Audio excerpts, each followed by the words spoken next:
Opie and Anthony. Radio shock jocks. Opie and Anthony. You guys are so bad. Yeah, you guys are really mean. You guys were picking up the worst pictures you guys could find and putting them up there. Like, seriously, like, I'm not... Stop, don't know. Oh, what happened? God, I knew it. What is wrong? On a big black... What's wrong with it? But enough of this palaver. Let's get the show on the road. And we're off and running. Good morning. Welcome to the Opie and Anthony Show. Good morning.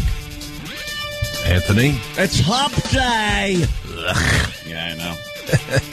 877-212-08. God bless Darryl Strawberry. Really? Well, he's on the news right now. He said, hey, if steroids were available when I was playing, they had to be available. He just, They were available when I was in high school. There's too much time doing coke. Yeah. Like, it's like, oh, I could do steroids, but I got to do some coke. He said if they were available, he certainly would have done them. Yeah? There you go. There's an honest guy. He did pretty well without him. He sure did. Doing other, drugs, but, I think we're going to get him on the show in the near future. He's got a book out there. In the near future. And he's saying, hey, I would have done the roids. Sure, why not? If everyone else is doing them and it would have helped me, I would have done them. Yeah. I like that. Why not? Especially back then when, nobody was even peeking in on you. Yeah. Didn't matter. Everyone was fine with it. Now it's taboo. And guys, A-Rod has to see a specialist. Yes. He's got a cyst on his hip. Yeah. Who cares? Sure it isn't called The Little Man in the Boat? He's got one of those. Just hanging off his hip. It's like we found, they didn't say where on the hip. It's kind of in between his hips, along with the rest of his vagina. You can get it checked in October. I'm sure he won't be playing baseball. And what is that all about? Perhaps everybody's going to be going, well, some of the side effects of doing steroids are tumors and... Yeah, they'll link it to steroids, that's for sure. Sure, stay well. And they called off the search for those NFL players and some nobody, because that's how the news does it. Two NFL players and a nobody. And some guy you never heard of.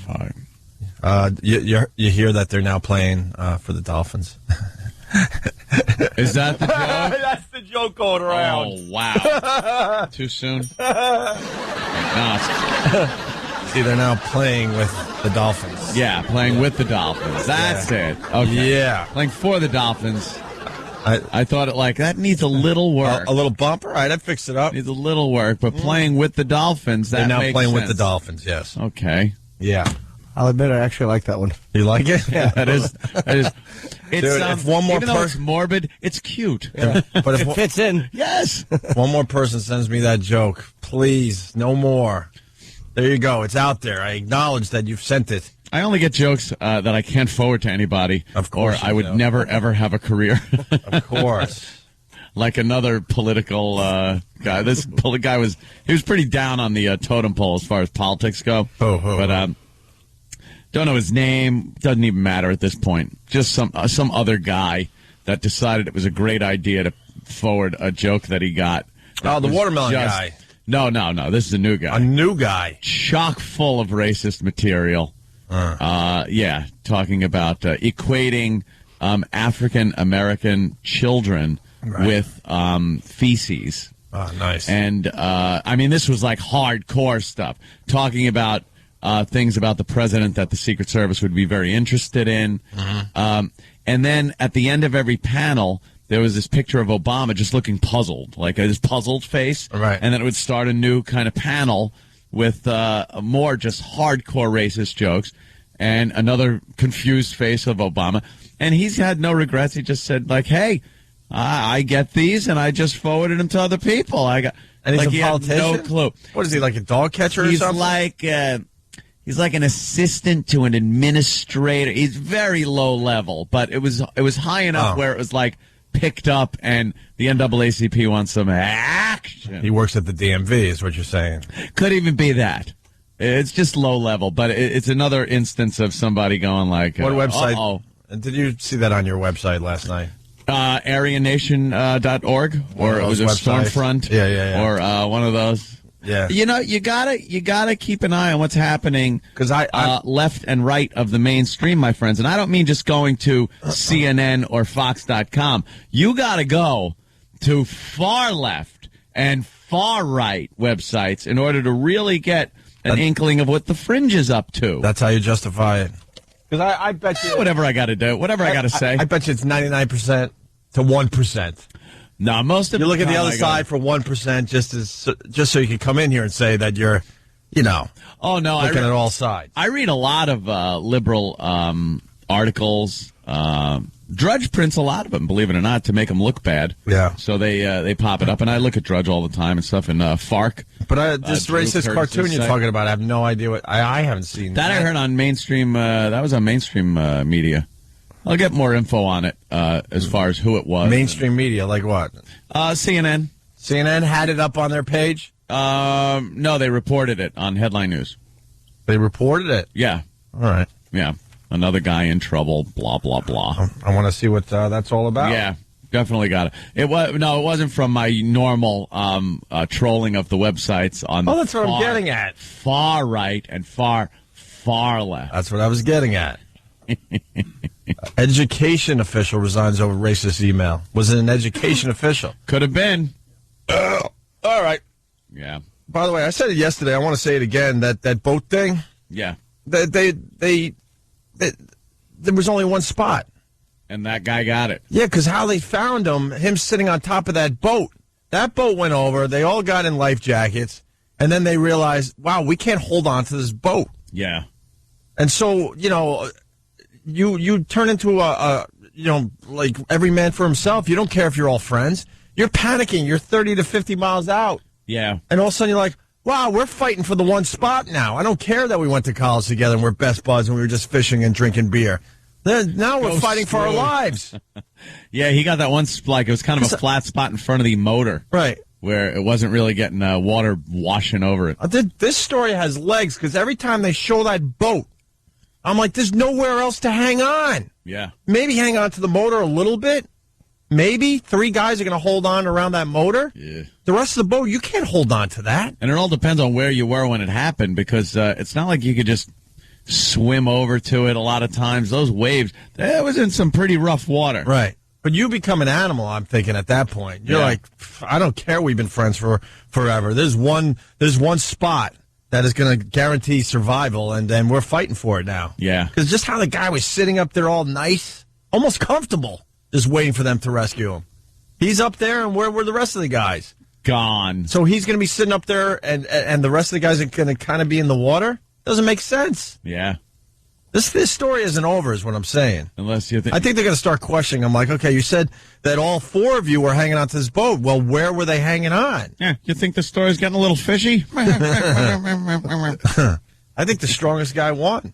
Yeah. I hate to say that because I'm sure they were all, but really good friends and stuff. He was just one of the guys. You'd Who think was he the to knock NFL off? guys would have been the stronger guys. But this guy played football too. He might just be one of these, gym rat animals. Yeah. They're all big dudes.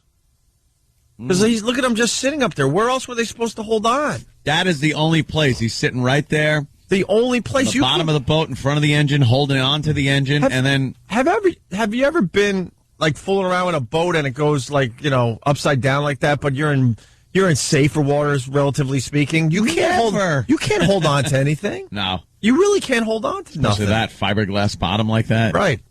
A wood bottom, you might have, something encrusted in barnacles would be easy.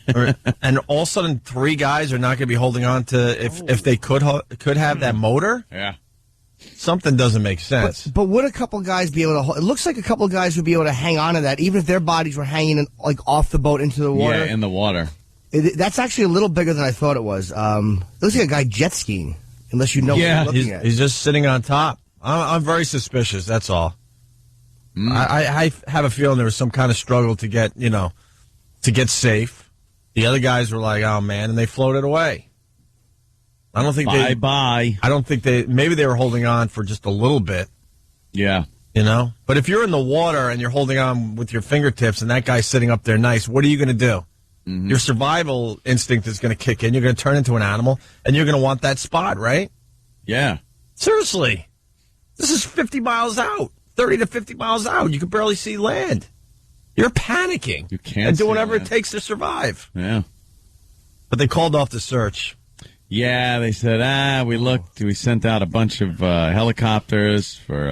And they're very confident that they really took a nice look. Because they figure out how the tides are working and stuff. And how and they throw other things in the water to see how far it would drift. And they're pretty smart. They've gotten pretty thorough with being able to check. I mean, when you look at the don't they have a heat ocean, sensor or something too, or some they kind use of like all kinds of like the high tech stuff, like the cops use when they're tracking those cars at night and stuff like that. And, it's a really sad story.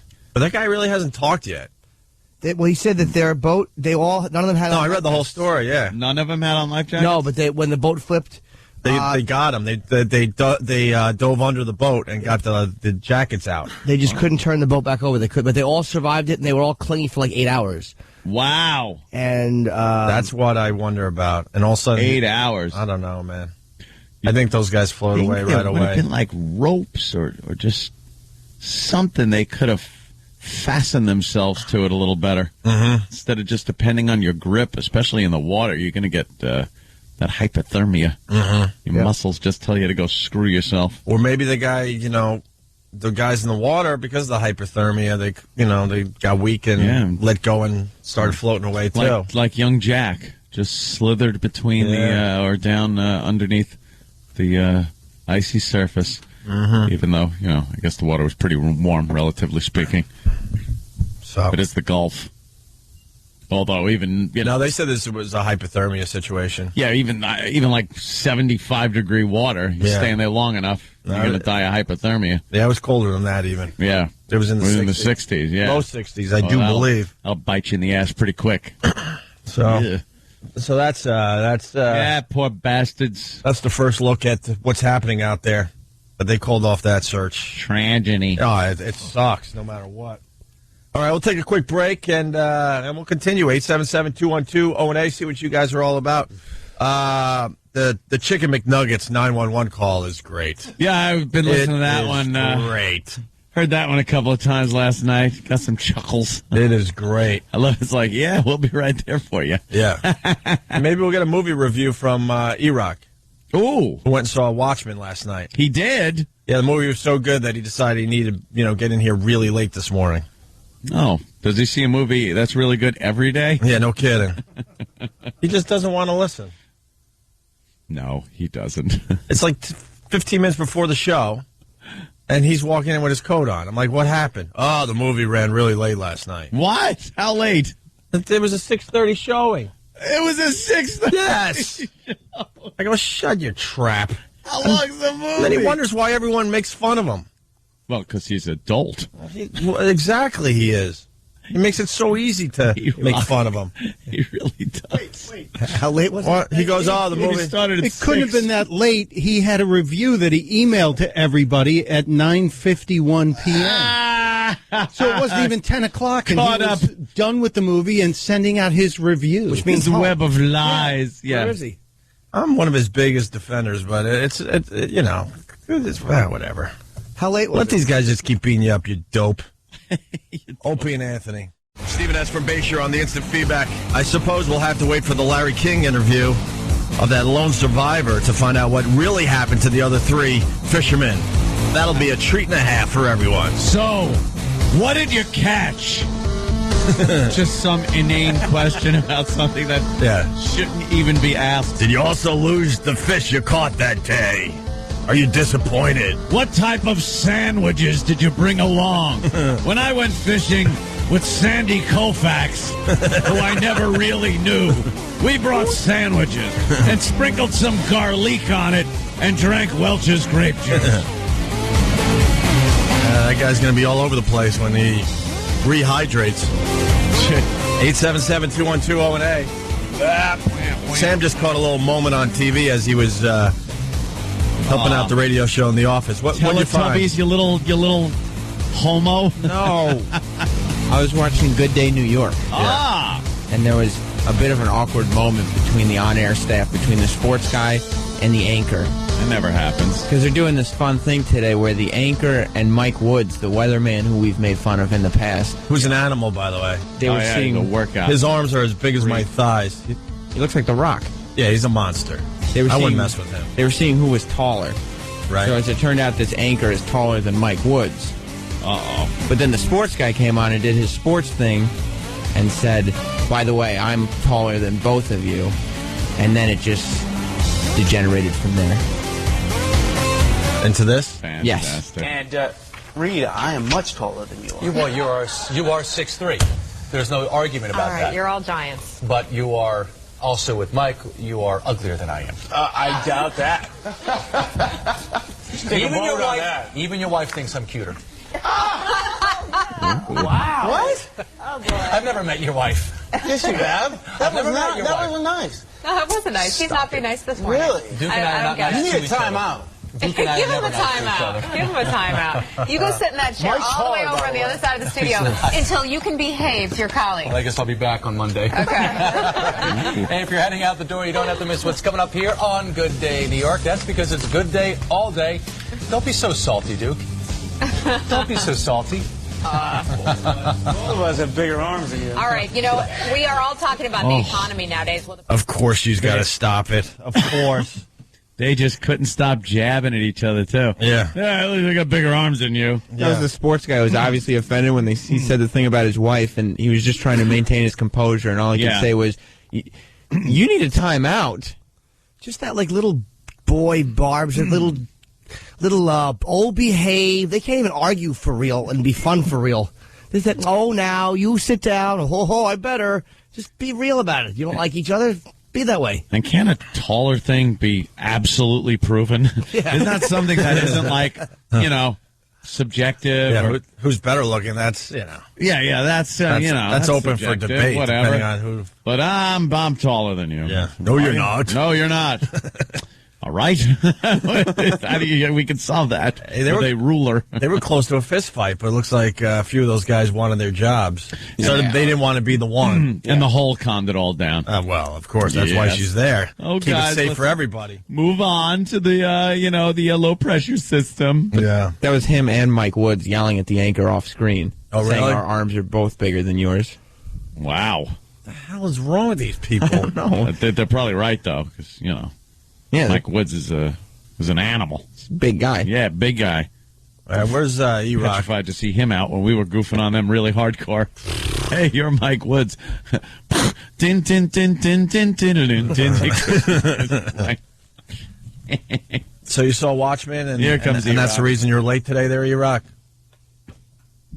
Hey, What's your pleasure, E-Rock? What's your pleasure? that is diet green iced tea. Diet green iced tea. Yeah. Well, that must make the underside of the bowl look really nice. Yeah. A lot of splashback with that. Why are you late today? You said you were late because the movie went long. I got home late and I overslept a little bit. What time did you come in? I'm after. I love that excuse. It was like That's a good 20 to 6. So, wow, you really overslept. What time did the movie end? Technically, you're supposed to be here before 5 a.m. Then we gave up and said at least be here at 5 a.m. Then we gave up on that, and now it's 5:40. Comment, E-Rock? He just, by the way, listeners, he's just kind of moving his limbs around a little bit. Yes. He's shrugging shoulders. He's throwing hands out. He's doing a pantomime.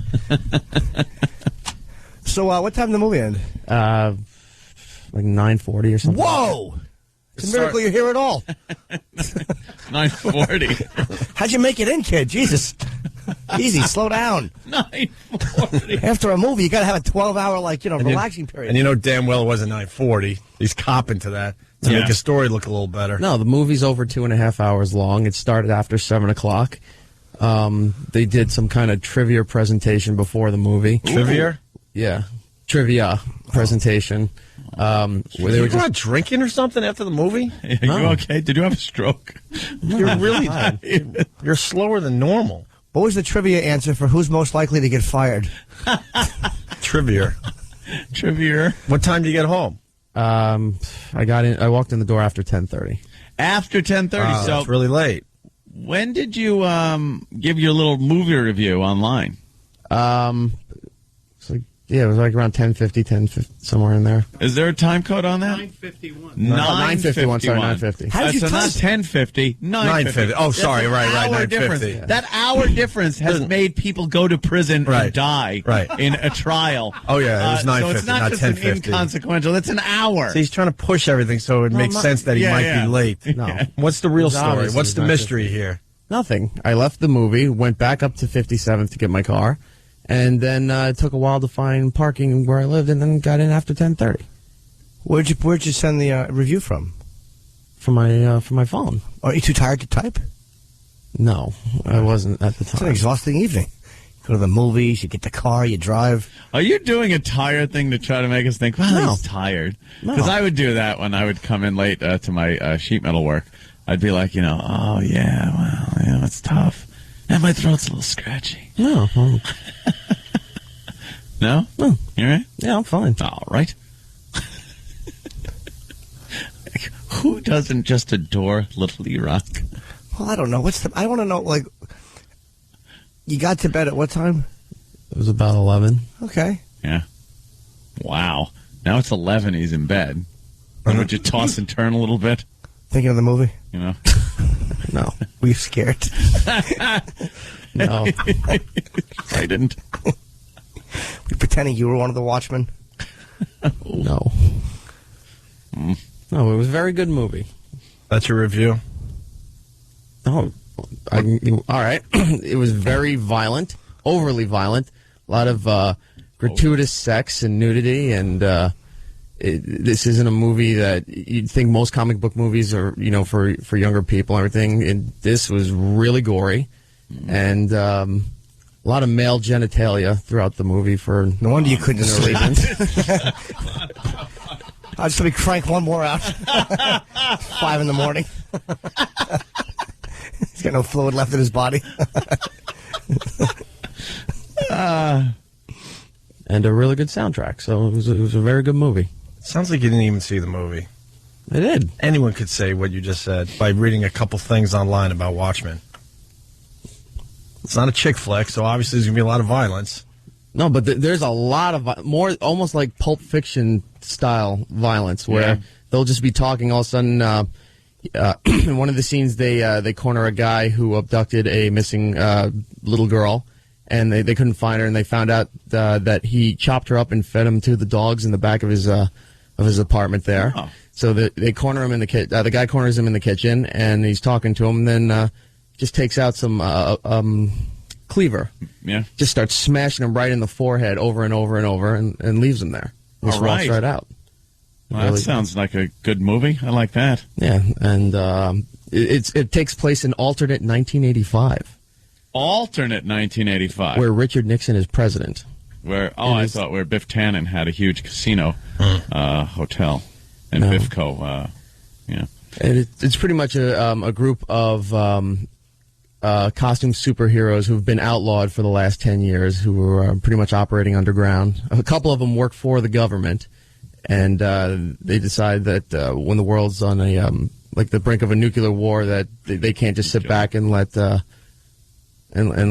world. They have to come out as outlaw superheroes and save everybody.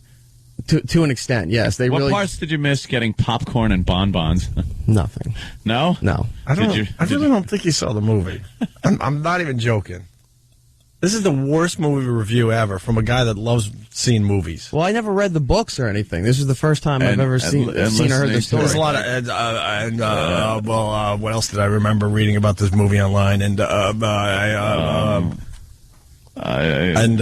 heard about it. It's very monotone. It's all right. A lot of violence, some sex, some male genitals. That's all stuff you could read online. That's all stuff I've read online. Well, I'm sure at this point every part of the movie could be read online. With you saw it though, yeah, allegedly. I did. I was there. He was there. Did you eat any snacks, or were you good? Yeah, what'd you have?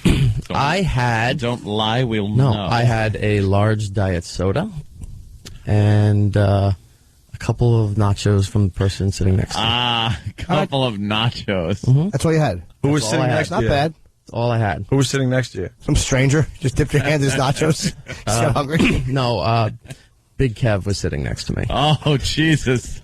So a couple of nachos. Big Kev loaded up pretty well. He was set for a 2.5 hour So you're movie. just helping him out. I had a few of his nachos, but I didn't have the rest of the other stuff. There's a couple, now there's a few. Yes. Now he and Big Kev curled up under a blanket and watched a stolen Chinese copy of this movie and ate nachos. That's what really happened. They made a little bed fort and rubbed beards. And whenever one of them had a bed fart, they would pause the movie and then Dutch oven themselves voluntarily. Got a nice nacho fart. Sounds fascinating. Sounds like a great night out. You did make it into work. That's even though the movie started at 6, but you weren't in bed by 11. 6. Started after 7 o'clock. But it was good. Very good. Did Kev like it? He was looking forward to this for a long time. Kev's stopping by on Friday. He can tell, but he stood up and applauded after the movie. Okay. It was embarrassing. Yeah, it does sound kind of humiliating. For the nachos? No, it was a very good movie. I never read the book. Knew very little of the story going into it, and the movie is like I'll go again this weekend to see it a second time because there's a bunch of stuff I'm sure. Yeah, it sounded so good in the synopsis he read. He's going to go see it for the first time on a day he doesn't have to worry about getting up for work. Right now. I was going to run and call Kevin and go, please, cover for me. Vouch for me. Please vouch for me that I sat next to you and ate a few nachos. Yeah. Ugh, whatever. All right. Go see it. Watchmen this weekend. Wow. Excellent job of promotion. Yeah.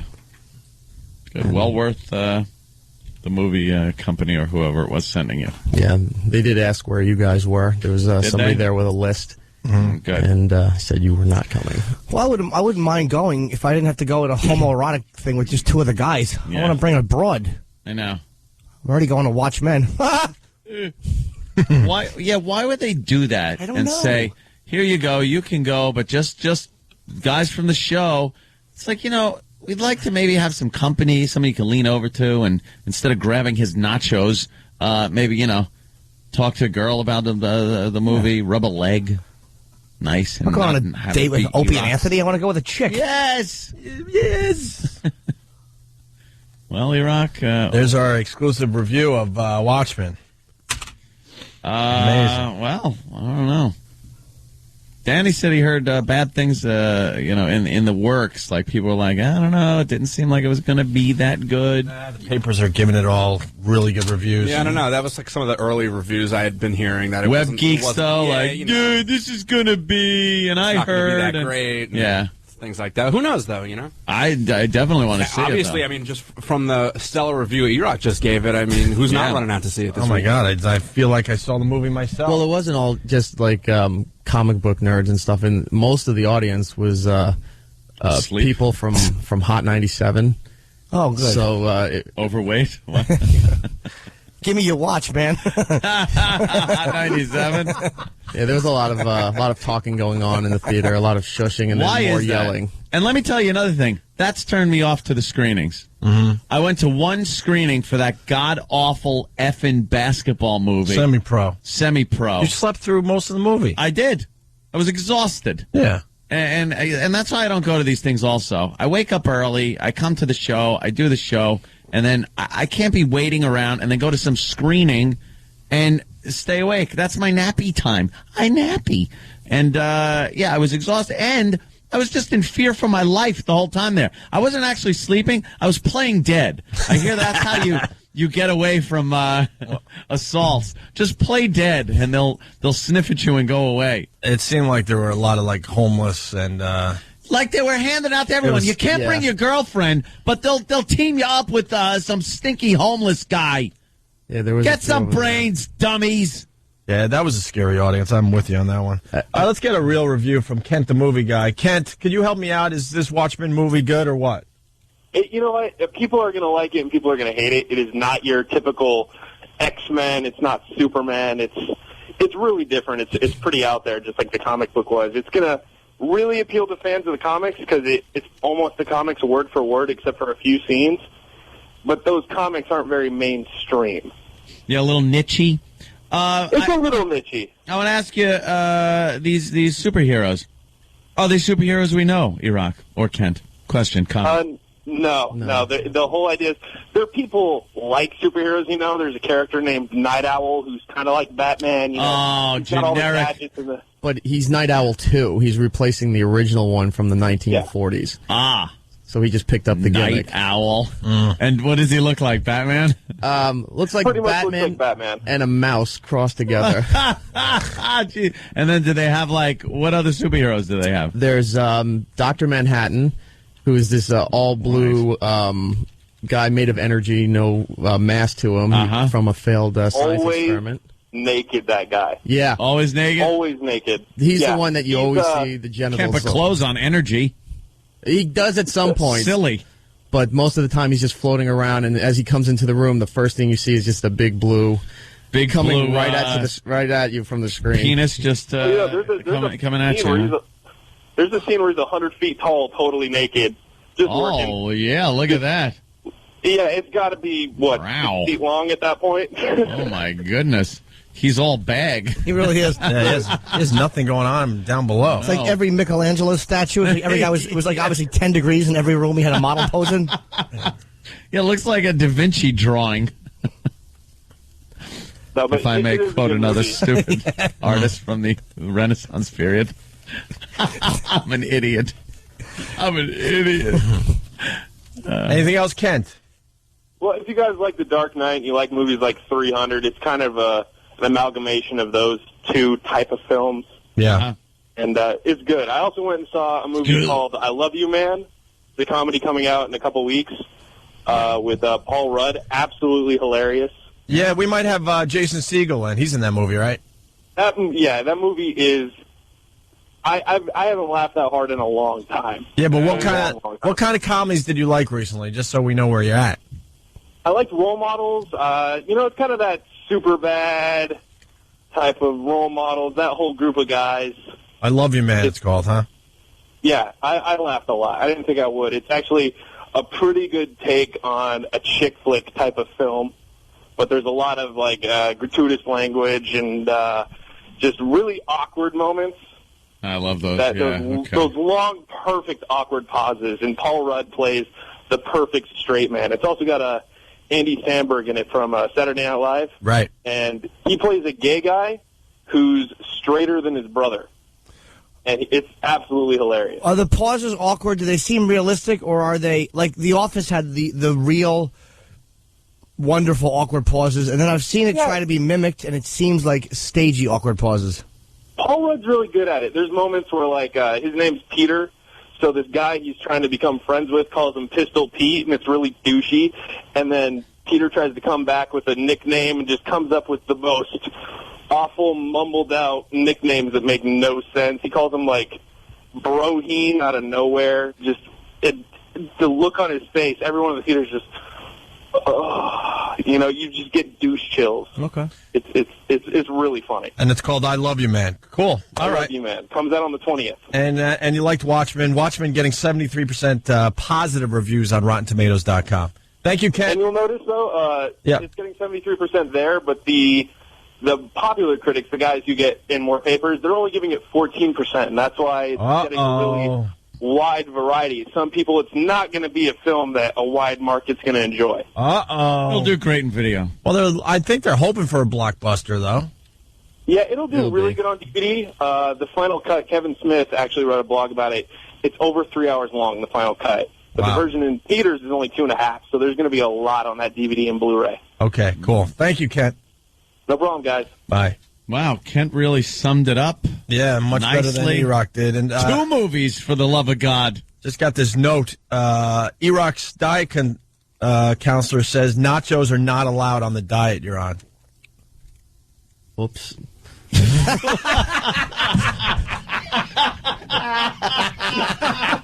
Best answer ever. E-Rock responded, Oops. Oh, man, that's great. Have you been doing good with it, though? Other than that? I've been doing good. Okay. Oh, look at the comments coming in. Same thing E-Rock's dad said. Whoops. Yeah, that's true. All right. There you go. There's an E-Rock moment right there. Yeah. Almost didn't happen today because he was so late. Right. 2 breasts up from Eric. Shook his head. He just shakes his head in disgust. Let's say hi to Cody in Indiana. Cody, what's going on? Thanks for the spoiler alert, Brock. You really let a lot go on that one, douche. A few spoilers? I didn't know. I noticed. We didn't really hear spoilers. No, I was being sarcastic. You let nothing through. Worst review of all time. Yeah. I have had all the action figures. I've read the book. I'm a nerd when it comes to Watchmen, and you've made me almost disinterested in watching this movie. This guy's a big fan. He couldn't be... You forgot to mention that there's stuff happening on Mars. There's essentially time travel and all kinds of interesting stuff. Instead, you want to talk about nachos and a diet soda. Well, that was my fault. I did ask the little albatross what he had. That was my error in judgment. There's a lot of... Good morning, fellas. There's a big buzz on this movie, and one of our guys actually got to see the movie already before it even comes out, and he gave us nothing. Nothing Wow. On the movie. Stuff on Mars and... time travel? Time travel? That sounds like something really interesting that I want to see. All right, we're going to take a quick break. More phone calls after the break. 877-212-098, and also this 911 call to McDonald's. Someone was on the line and said that this woman had every right to call 911, but he went away. Shut up. I heard the thing 3 times last night. This woman had no right. If he wants to call back, that would be great. Maybe he's just messing with us. I don't know. But this call is pretty hilarious. She was not happy with the service at McDonald's and called 911. It's not an emergency. We'll do that next. Opie and Anthony.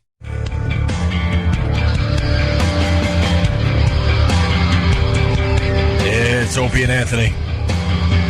So we got this broad. She goes to McDonald's. McDonald's ran out of chicken McNuggets. This woman got very upset. How does that even happen, though? How does that happen? A lot more people going for the cheap meal. Either that or considering, let me think. The way I hear the woman on the call, I'm thinking they probably go through a lot of chicken nuggets at this particular McDonald's. Popular item in this particular one, you think? I'm thinking. Oh, boy. Just trying to put the logic to it is all. That's all I'm trying to say. So she calls 911 3 times. Yeah. Because they ran out of chicken nuggets, actually, yes. Here we go. What's going on there? I ordered a 10-piece chicken nugget with a small fry, and she said that they didn't have any chicken nuggets, and so I told her I want a McDouble in a small fry, and she told me I don't have to pick anything else off the menu because she can't refund me the difference out of the meal. And I told her to just give me all my money back, and she said that she can't give me my money back either. I have to pick something. There's no manager there? Ma'am. You already spoke with the manager? She say she are the manager. She's saying something She say she are the manager. She say she are the manager. That bothers you? Oh, you can't even fathom how much that bothers me. Yeah, that really bothers you. I know for a fact, especially on the fly like this, I am anything but Mr. Grammar. Right. But she say she are the manager is just grounds for arrest right there. That just gets under your skin. Ooh, does that kill me? I can't listen to she say she are the manager. Really bothers you? You can't imagine how that bothers me. Here's the guy that agrees with the woman calling 911. Cassius. All right. Hey guys.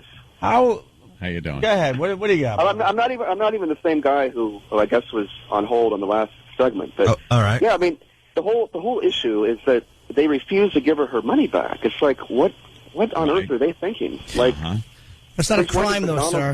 Like that. Cash, it's not a crime. That's a civil issue. That's not a crime. It is a crime to take someone's money and then refuse to give it back. No, there was a transaction made. Yeah. I'm sure it's in McDonald's terms of service that they can replace an item with something else of similar value, blah, blah, blah, whatever. The thing is, she could have gone to the manager, but she say... All right, I'll go back. I can't even. It's just beyond me. Well, she say she are the manager, and then instead of calling 911, you call up.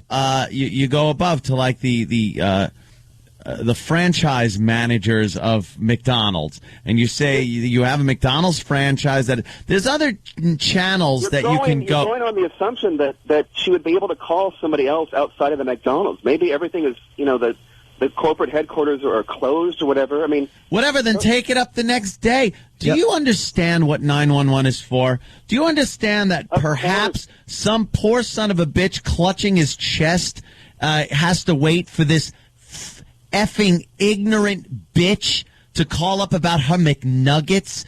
Some accident maybe wasn't being reported.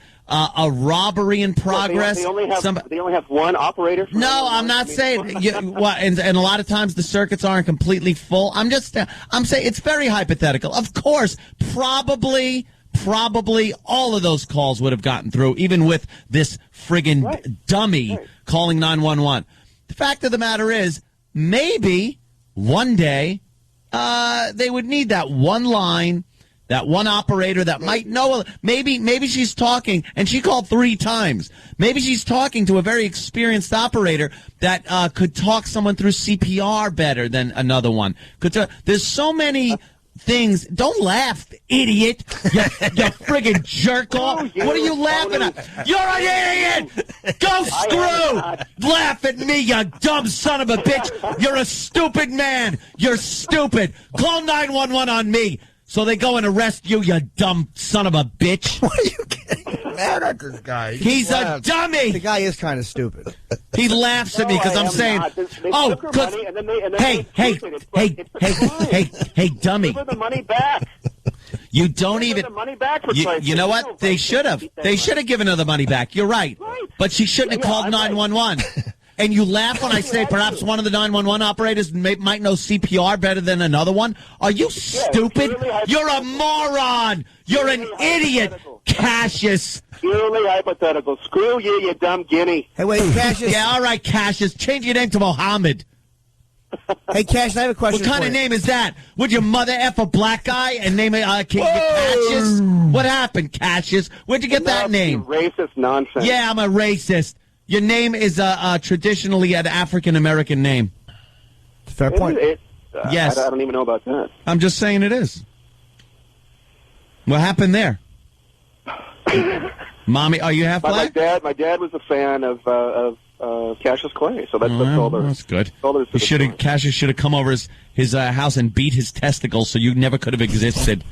You're useless. You're stupid. I'd hate to have the name Cassius Clay, though. Chuckling at my logic. Well, Cassius, the reason you're being kind of stupid is because when they call, you say 911 emergency services, and you cannot, unless you're just being like the funny fake laugh on the phone guy, you can't honestly say that's an emergency. That's a civil issue, and that has to be taken up on the following business day with the corporate headquarters, and you know that. No, not necessarily. I just said it's just so ridiculous. How is it an emergency, though, Cassius? Give her the money back. Cassius, how is it an emergency? She has to reach the cops. There are certain forms she has to fill out before she could get her money back. I'll try to find them, sir. This is not the best breakfast I've ever had. All right, Cassius, thank you. Okay, all right. There goes Cassius. Even mad, I can throw in a Fast Times reference. He was just chuckling I just have my money. Bit. Could you reach in and get me the money, Brad? Gave you a little chuckle. The guy's laughing at me while I'm saying perhaps one of the 911 operators that she's tying up with a McNuggets call. Can you give me the basics on this whole story? She's an idiot. She went in for the So is Cassius. Because I'm not up to speed. She went in for some chicken nuggets. They didn't have them, but she already paid her money. Yeah. So then what did they say to her? We don't have chicken nuggets, so you have to order something else? The whole story sounds suspicious to me. I believe that she paid some money. Mm-hmm. They ran out of nuggets. Okay. Or something, and she probably started dipping into the fries or something. They probably brought the fries over, and she started, dipping in, eating them or whatever. I'm just speculating. But it doesn't sound like the whole story here is she ordered something, they didn't have it, and wouldn't give her money back. Well, and how do you give the money first? Who pays for a meal before who just hands over all their money and goes, look, you take what you want. Now let me think of what I can get. Yeah. We don't have them. All right, well, money back. Well, I know if you go into a place like McDonald's or a lot of the fast food places, they ring you up, you pay them, you step over to the side, and then they bring you your order. Right. And then for them to go, well, we don't have any nuggets left. Would you like something else? And she says no, and then the person goes, well, we can't give you your money back. That does seem odd. Doesn't make sense. Like she should have either just given her money back, or if the woman wanted something else, she could have had that. It doesn't sound like something was. It sounds like there's another half of the story. Yeah, we're trying to get more details, but here's the 911 call. But one thing is for sure. What this happened? woman had no right to call 911. Yeah, I agree. That's all. You got to keep those lines open, no matter what. My old centralized up apartment complex on fire. Really? I'm not kidding. On Hawthorne Avenue, is it? Why is all your old joints being burned down? Your old restaurant got burned down. I know. Now where you used to live. This was back in the day. Yeah, I believe these were my old apartments. Is that where the murder happened? No, this was before the murder. All right. Just let that sit there for the newbies. Yeah. Here's the 911 call. What's going on there? I ordered a 10-piece chicken nugget with a small fry, and she said that they didn't have any chicken nuggets. They say. So I told her I want a McDouble and a small fry, and she told me I would have to pick anything else off the menu because she can't refund me the dish that's out of the meal. And I told her, well, just give me all my money back. And she said, well, she can't give me my money back either. I have to pick something. There's no manager there? Ma'am. You already spoke with the manager? She says she are the manager. She's saying something about she just can't refund me my money or something. But she don't have on the menu what I want. I want a chicken nugget. And she's telling me she can't refund my money now. She don't have what I want. And she can't force me to eat something that I don't want. All right, I'll send an officer. A little weird. Not refunding the money, saying, look, you got to pick something else from the menu. She's not as irrational as a lot of those calls. She just didn't know what to do, but there's got to be a better way to handle than calling emergency services. This is a dummy. And what are they arguing over? $5? Yeah, I know. What's a meal at McDonald's these days? This is somebody that really, Jimmy's right. She's very calm. Her grammar, she should be arrested for that. Well-spoken. Well-spoken. She got her point across. She says she are the manager? Yeah, well-spoken. And she got her point out. Well, she certainly did. In a roundabout way, but you understand what she's saying. But she obviously has a complete lack of understanding of what you call 911 for. Yeah. And this seems to be a big problem in the community. In the black Even though community? I've heard, I've also heard a lot of white trash idiots calling 911 for stupid reasons at fast food restaurants. Yeah. Oh, well, we had the soccer mom call. Uneducated. Yeah, it's just stupid people. By the way, they want to argue the Cassius name. Tiffany in Queens, turn down your radio and talk. Hey. Hey. I just wanted to let you know, guys, that Cassius is actually a traditionally Greek name, not black. Oh, good. So he takes it in the... yeah, whatever. Even better. Is Cassius really a Greek name? Yeah, Cassius, you know? I did not know that. I did not know that. I just hoped I would. I was shooting in the dark. You guys know I listen all the time, so. I was shooting in the dark just hoping I would hit a nerve when I said that perhaps his mommy was, had a little jungle. Yeah, I know. That's all. All right. Thank you, Tiffany. Grabbing it No problem. All right. Let's go to Mike in Jersey. Mike. Boys. Hey. Mike. Opie, did you just ask Anthony why is all your old places being burned down? Did I say why is all your? It sounded that way. Why is all your old places being burned down? You know, I dumbed it down after hearing that the woman to the 911 operator. He say they are the fire department. All right. Okay. All right. Thank you, sir. Let's go to Lisa in the Bronx. Lisa. Hi, guys. How are ya? Good. If this lady goes on and says, Obama president now, I think I'm going to crash my car into the side of the road. I can't. Anthony, I love you so much. Thank you so much. You are always right. I am always right. I'm the only voice of reason left in the country. I realize this. I have a great responsibility. With great power comes great responsibility. I heard that in Spider-Man. And I know that I have a great responsibility to the people, to my people in this country, to keep them educated, keep them aware, keep them safe. How does a little racist like Lisa survive in the Bronx, by the way? By listening to me. Are you in the white section of the Bronx, Lisa? I certainly am. I represent. See? Wow. Right. Little racist girl. Circle the wagons. Living a little too close to the action. You're crazy. No, it's not that bad. In the good section. All right, thank you. Let's go to David in Kansas City. David. Good morning, boys. Hey. Man. Hey, maybe her boyfriend was out committing a home invasion and she was just trying to type some of the 911 lines there to slow down the response. Because that's what those people do, right, David? That's right. Yeah. Ba-da-ba-ba-da-ba. All right. Let's say hi to Ray, a girl in Westchester. Ray.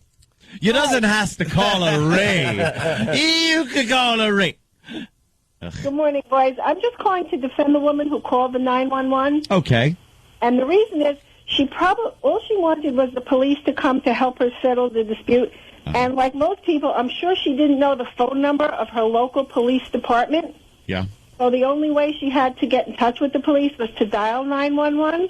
Well, let me tell you something. You can, for a situation like that, if it's that important to her, she could have gotten the number of the local precinct. And when they say, is this an emergency? You say no, but I would like an officer down here to deal with this. 911 is crucial to people that are in grave trouble. Right, I understand that, but you're looking at it from an intelligent person's point of view. Exactly, and you would think this country could have some intelligent people. And those people aren't intelligent, right, Ray? I never said that. Right, Ray? No. Those people. By those people. I think we have more white trash calls to 911 calling about stupid things than we do African American. You could hear it in her voice, right, Ray? Those people, not as smart. I'm just saying people who... Judging by her grammar, she are the manager. Doesn't appear to be particularly well educated. Very good, That's all I'm Ray. saying. And she doesn't want to spend the money to dial Whatever your name information. She should have got her money back, but you can't call 911. You got to take it up with the manager. But maybe they can't, maybe McDonald's has a policy where they're not allowed their cashiers to give money back because it might lead to larceny on the employee's part. Well, but, all right, whatever the issue, but you can't call 911 with the same. If you have to call the same place you call for a gunshot, you can't call to get money back between a McDouble and a McNuggets. I understand that, but the screaming. woman didn't know what to do. All right, thank you. Let's go to a McDonald's expert, Mark in Mastic. Mark. Obama president now. Where are my nuggets? Now, she... that was a good one. She should have gotten a rain check. They would have given her a voucher for a free meal or something. Did you work at McDonald's? I used to. So they're supposed to give you a little rain check or some kind of voucher or something? You don't hook you up. You don't give the money. You don't give the money back if someone asks for it. Nah, we never did. We'd give you free fries, free nuggets. Well, no free nuggets today, but they'd give you something. Here, have a Big Mac. Sorry about it. It was never. Here, have a sundae with some nuts. All right, thank you, sir. Yep. Let's go to Ralph in New York. Ralph, we still have two parts of the phone call to get to. Ralphie. Yo, what's going on? Hey, Ralph. How are you? Okay, here's my issue. I went to McDonald's about 5 years ago, ordered a bunch of burgers. They shorted me 5 of them just as I was leaving the drive-thru. Nicely went inside. I was the only white guy in there. I said, listen, you guys shorted me 5 burgers. They're like, well, we don't know if you took them and hid them. So I'm like, I'm not going to give you guys all the time. No big deal. So for the next 6 or 7 months, one day out of the month, I would go in the bathroom and crap in the sink. And that's how I got to that place. Wow. That's a good one. And that McDonald's knows exactly who it is. All right. That's a Lulu. That's the way to work. Yeah, we solve problems like at Jack in the Box. Let's say it's 3 a.m. We've all been at the bar, and you get a bad Jack in the Box order. You just take. Whoa! How old are you? Jack in the Box. Oh, this was when I was a kid. All right, you're you're driving around with your friends, you're drinking, and then you go in there, Jack in the Box, to get maybe a breakfast Jack. And if you didn't like it, what you did to voice your discontent was to heave it against their giant glass front windows on Jack in the Box. Nice. And watch it slowly slide down the window. And the laughs we all got were well worth the price of the actual piece of crap food product. But we were too stupid to, videotape all this stuff. Who could videotape it? You didn't have... we were dummies. We didn't have videotapes. We had a lot of opportunities to videotape cool stuff, and we just didn't do it. All right, let me say hi to Sean in North Carolina. Sean. Hi, Big Daddy. Y'all ain't got no chicken nuggets? What other kind of meals you got? We got double cheeseburger, filet pounder with cheese, fish fillet, mixed salad, Arch Deluxe. Arch Deluxe. Let's say hi to Bill in Jersey. Bill. See one of those in quite some time there, Danny. Good one. Bill. Yeah. Yeah. Listen, if she got her food and didn't pay for it, what would they do? They called 911, right? Yes. Because that's what those people do, right, Bill? Bill, even though I know where you're going with that, hold on, Bill. Because those type of people will do that. What I was saying, Jim? Bill, what's that? My point is that they didn't give her what she wanted. They didn't give her money back, so they basically ripped her off. The difference is one is a crime, like just taking something and not paying for it is technically stealing. If you pay for it and then have a dispute over the policy of a refund, even though, look, she should have got her money back, that's technically not a crime that you contact the police for. That's a civil issue. There's a difference, man. Well, there's not really that much of a difference. There is. It's a huge difference. It's a giant difference based on the fact that you're on their property and have to adhere to their rules. If their rules are no refunds on food, then you're screwed. And she ain't asking for a refund because the food was bad or something. They didn't have what she ordered. They took her money knowing they didn't have it, and then they tell her, "Oh, we don't have it. You got to get something else." Well, that's not right. Then you get something else. That could be part of their policy that you got to live with. Who knows? No, that's not right. But it's not a matter for 911. I would have called 911 for it. I would have just knocked the manager out or something and left. Okay. But you know what? I don't blame this woman for calling 911. She was very frustrated and needed a solution to her problem. You are out of your bird. Thank you, Bill. Hey, McDonald's issued a statement. We got that. And part 2 and part 3 of the 911 call that this woman made because she didn't get her chicken nuggets. Thank goodness. Yeah, 3 times, by the way, she called me. We might have to check your blood pressure in a little bit. 3 times. Opie and Anthony. All right, where were we? Where were we at? I don't know. I got so distracted. Yeah? Watching the news during that commercial break. Woman calls 911 3 times because McDonald's ran out of chicken nuggets. All right. And wouldn't refund her money. We do have a statement from McDonald's, but first, part 2 of the 911 call. She called back 3 times. Yeah. This is the second call to 911. I called a couple of minutes ago for police. Okay, what's going on? Oh, I'm to McDonald's, and I ordered a 10-piece chicken nugget and a small fry, and she took my money and gave me the change back, and then she came back to the counter and said that they doesn't have any chicken nuggets, but I like anything else. It doesn't have any. You don't have no chicken nuggets. I want to make double and a small fry now. And she told me I would have to pick something else off the menu that equal up to what I paid because she can't do that. And so I told her, well, just give me all my money back. I don't want anything. She told me she's not going to give me my money back. She can't give me my money back either. And so she's trying to force me to eat something off the menu that I don't want. You're at McDonald's on Delaware? No, not Delaware. North US 1? Yes. Okay, yeah, we got an officer coming out there to talk to you. To talk to you. All right, thanks. Yeah, I'll be right out there to talk to you. She seems calm enough. Yeah, you can't. Calm doesn't mean anything. Calm does not mean anything. You can be calm, cool, and collected. You're wrong. Let's say hi to Mildred. Mildred. Hey, what's up? What's up, Mildred? Hey, I'm an EMT. I've done the 911 dispatch thing, and this wouldn't even make my best of list. This is nothing compared to what's on a daily basis in the inner city. I have had my weave is too tight, my toenails are too long, come to my house, tell me it's 2 Percocet too many. I think the worst was my parents won't let me go to the movies, and they'll flip out on you in a second. People abuse the system left and right. It's horrible. I don't think this one's abusing the system, though. She's just a dummy. I don't think this is abuse. She's just, She actually thinks that this is what 911 is for. If you need a cop, because she wanted a cop on the scene, and instead of going through the proper channels of finding out the nearest precinct, calling the precinct, and telling them it's not an emergency, but I want a car here. I want to file some kind of a report. That's one thing. 911. This is a prevalent view. What's that? This is a prevalent view that 911 is for whatever you want it to be. Yeah. I mean, I'm not even kidding. My weave is too tight. What do you want an ambulance for? We can't say no to people like this. Loosen it with a 38. Hey, her weave is too tight. You're escalating the situation. Yeah. All right, thank you, Mildred. Thanks a lot. I want to say hi to Chris. He works for the New York Fire Department. What's up there, Chris? Hey, what's going on, guys? Hey. I work EMS for the fire department, and, at least this lady had a legitimate beef. She didn't get her money back or whatever.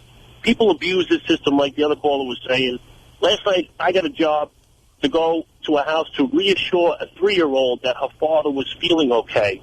So he called 911, got a fire truck, police department, and an ambulance all taken off the street, rushed to the house, lights and sirens, to reassure a 3-year-old. It's the kid was scared. The kid was scared. He was frightened. He was frightened. Oh, exactly. God. Exactly. The resources that ties up.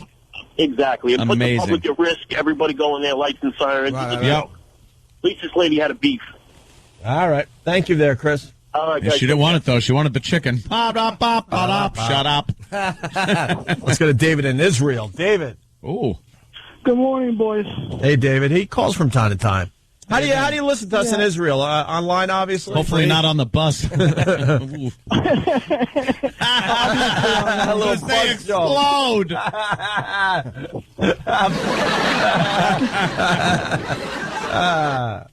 What do you listen to us online there, David? What, would silly people call about a rocket attack or something? Oh, those wacky people. Trying to kill us or something? Yeah. Oh, get out of here. And I just want to reiterate, I used to work in EMS in Jersey. We had people calling for the stupidest stuff. People were under the assumption that if they called 911, automatically they'd be seen by a doctor right away. They don't know the triage system. We had a girl that called 911 because she wasn't feeling well, because she was puking.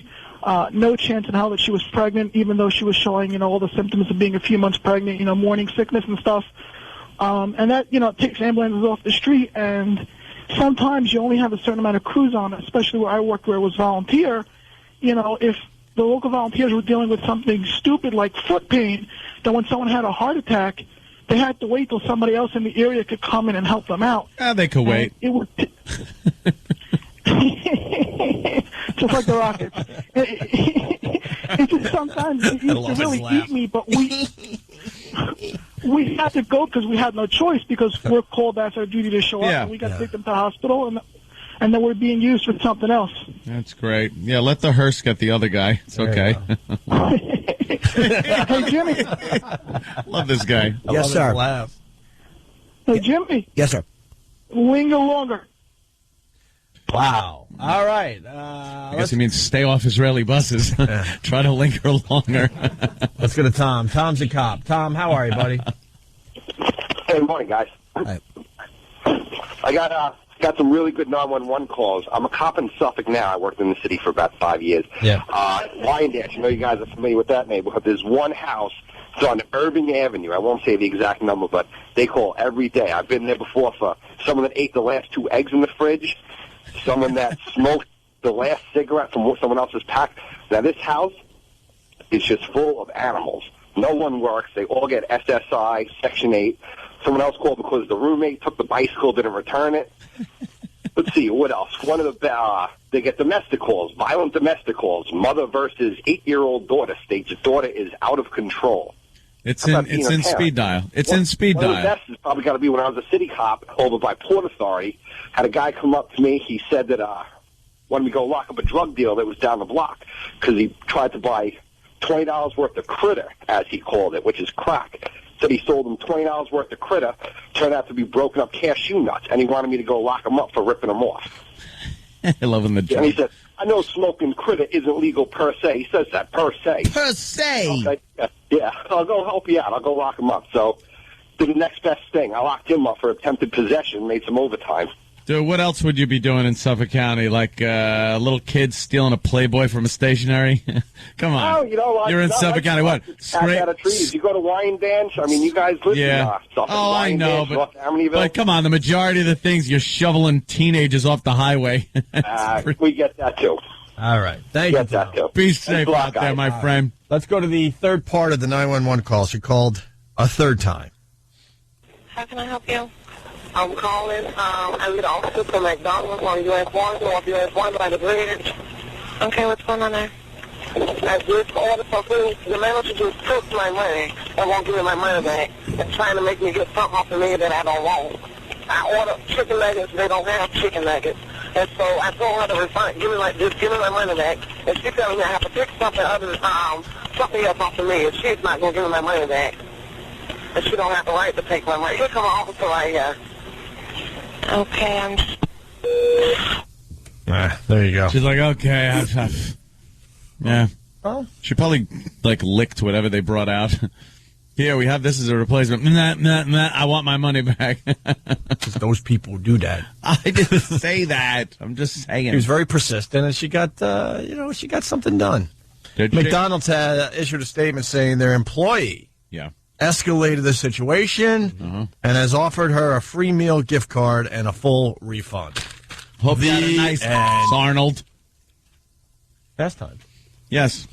Actually, the employee was wiping big, hairy off of the mirror in the bathroom at the time. This woman came in. Big, hairy. That is a hysterical scene. He's just reflecting on his life, and he's wiping that graffiti off of the window of the mirror. Tom, Chicago, you should be charged a fee for making cops respond to crap like this. That's not a bad idea.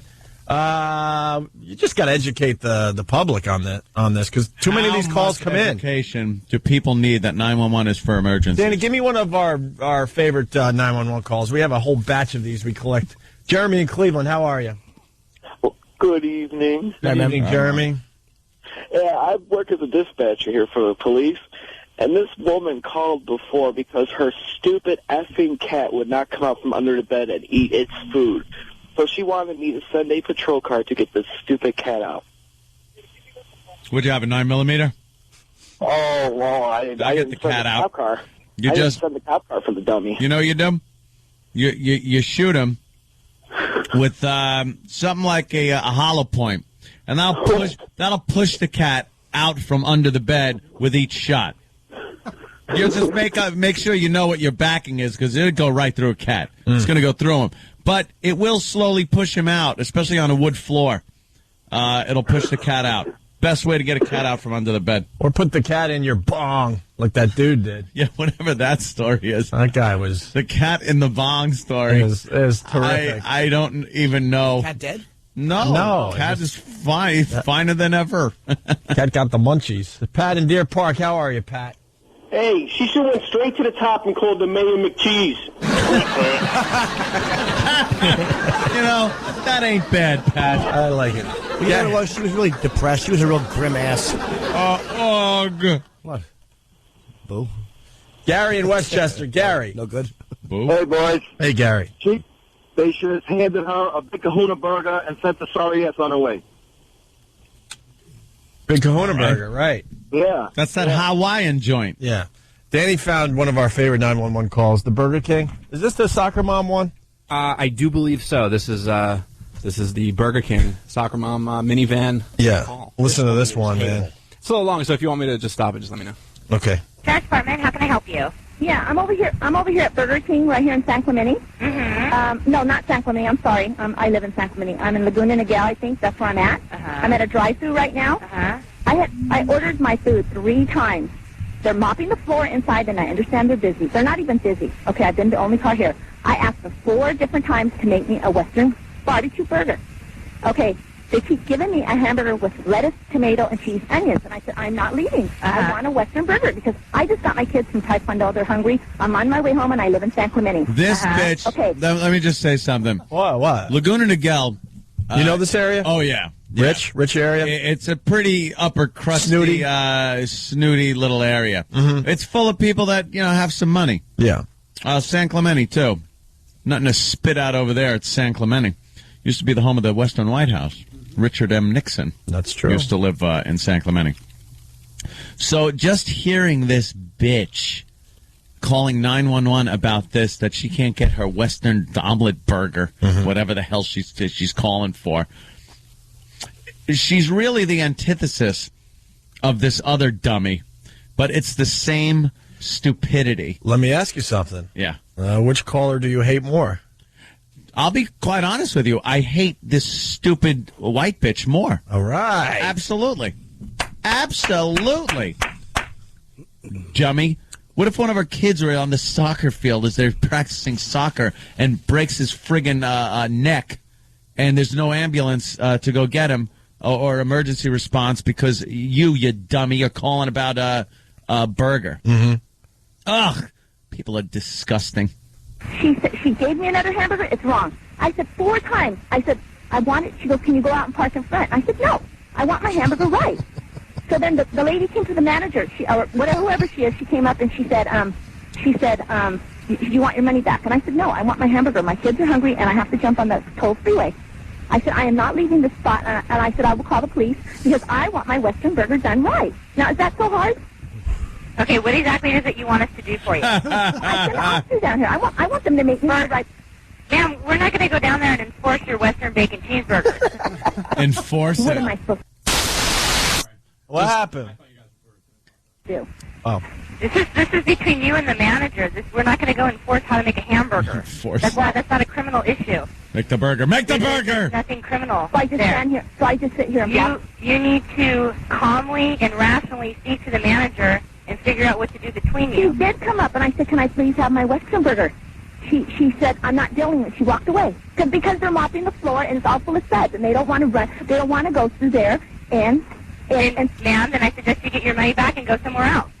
This is not a criminal issue. We can't go out there and make them make you a cheeseburger the way you want it. Well, that you're supposed to be here to protect me.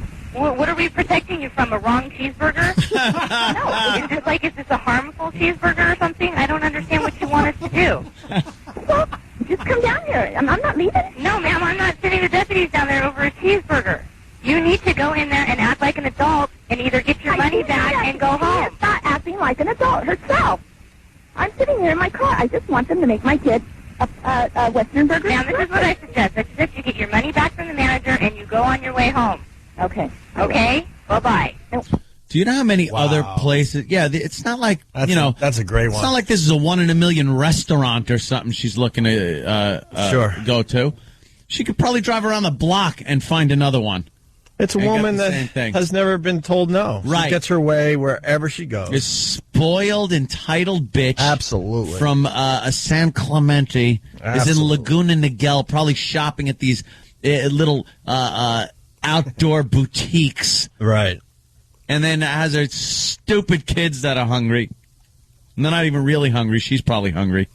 Gonna feed her kids some garbage. Let's say hi to Greg. Greg. Hello, hey, Greg. Morning, boys. What's going on? 911. I tried ordering the chicken soup.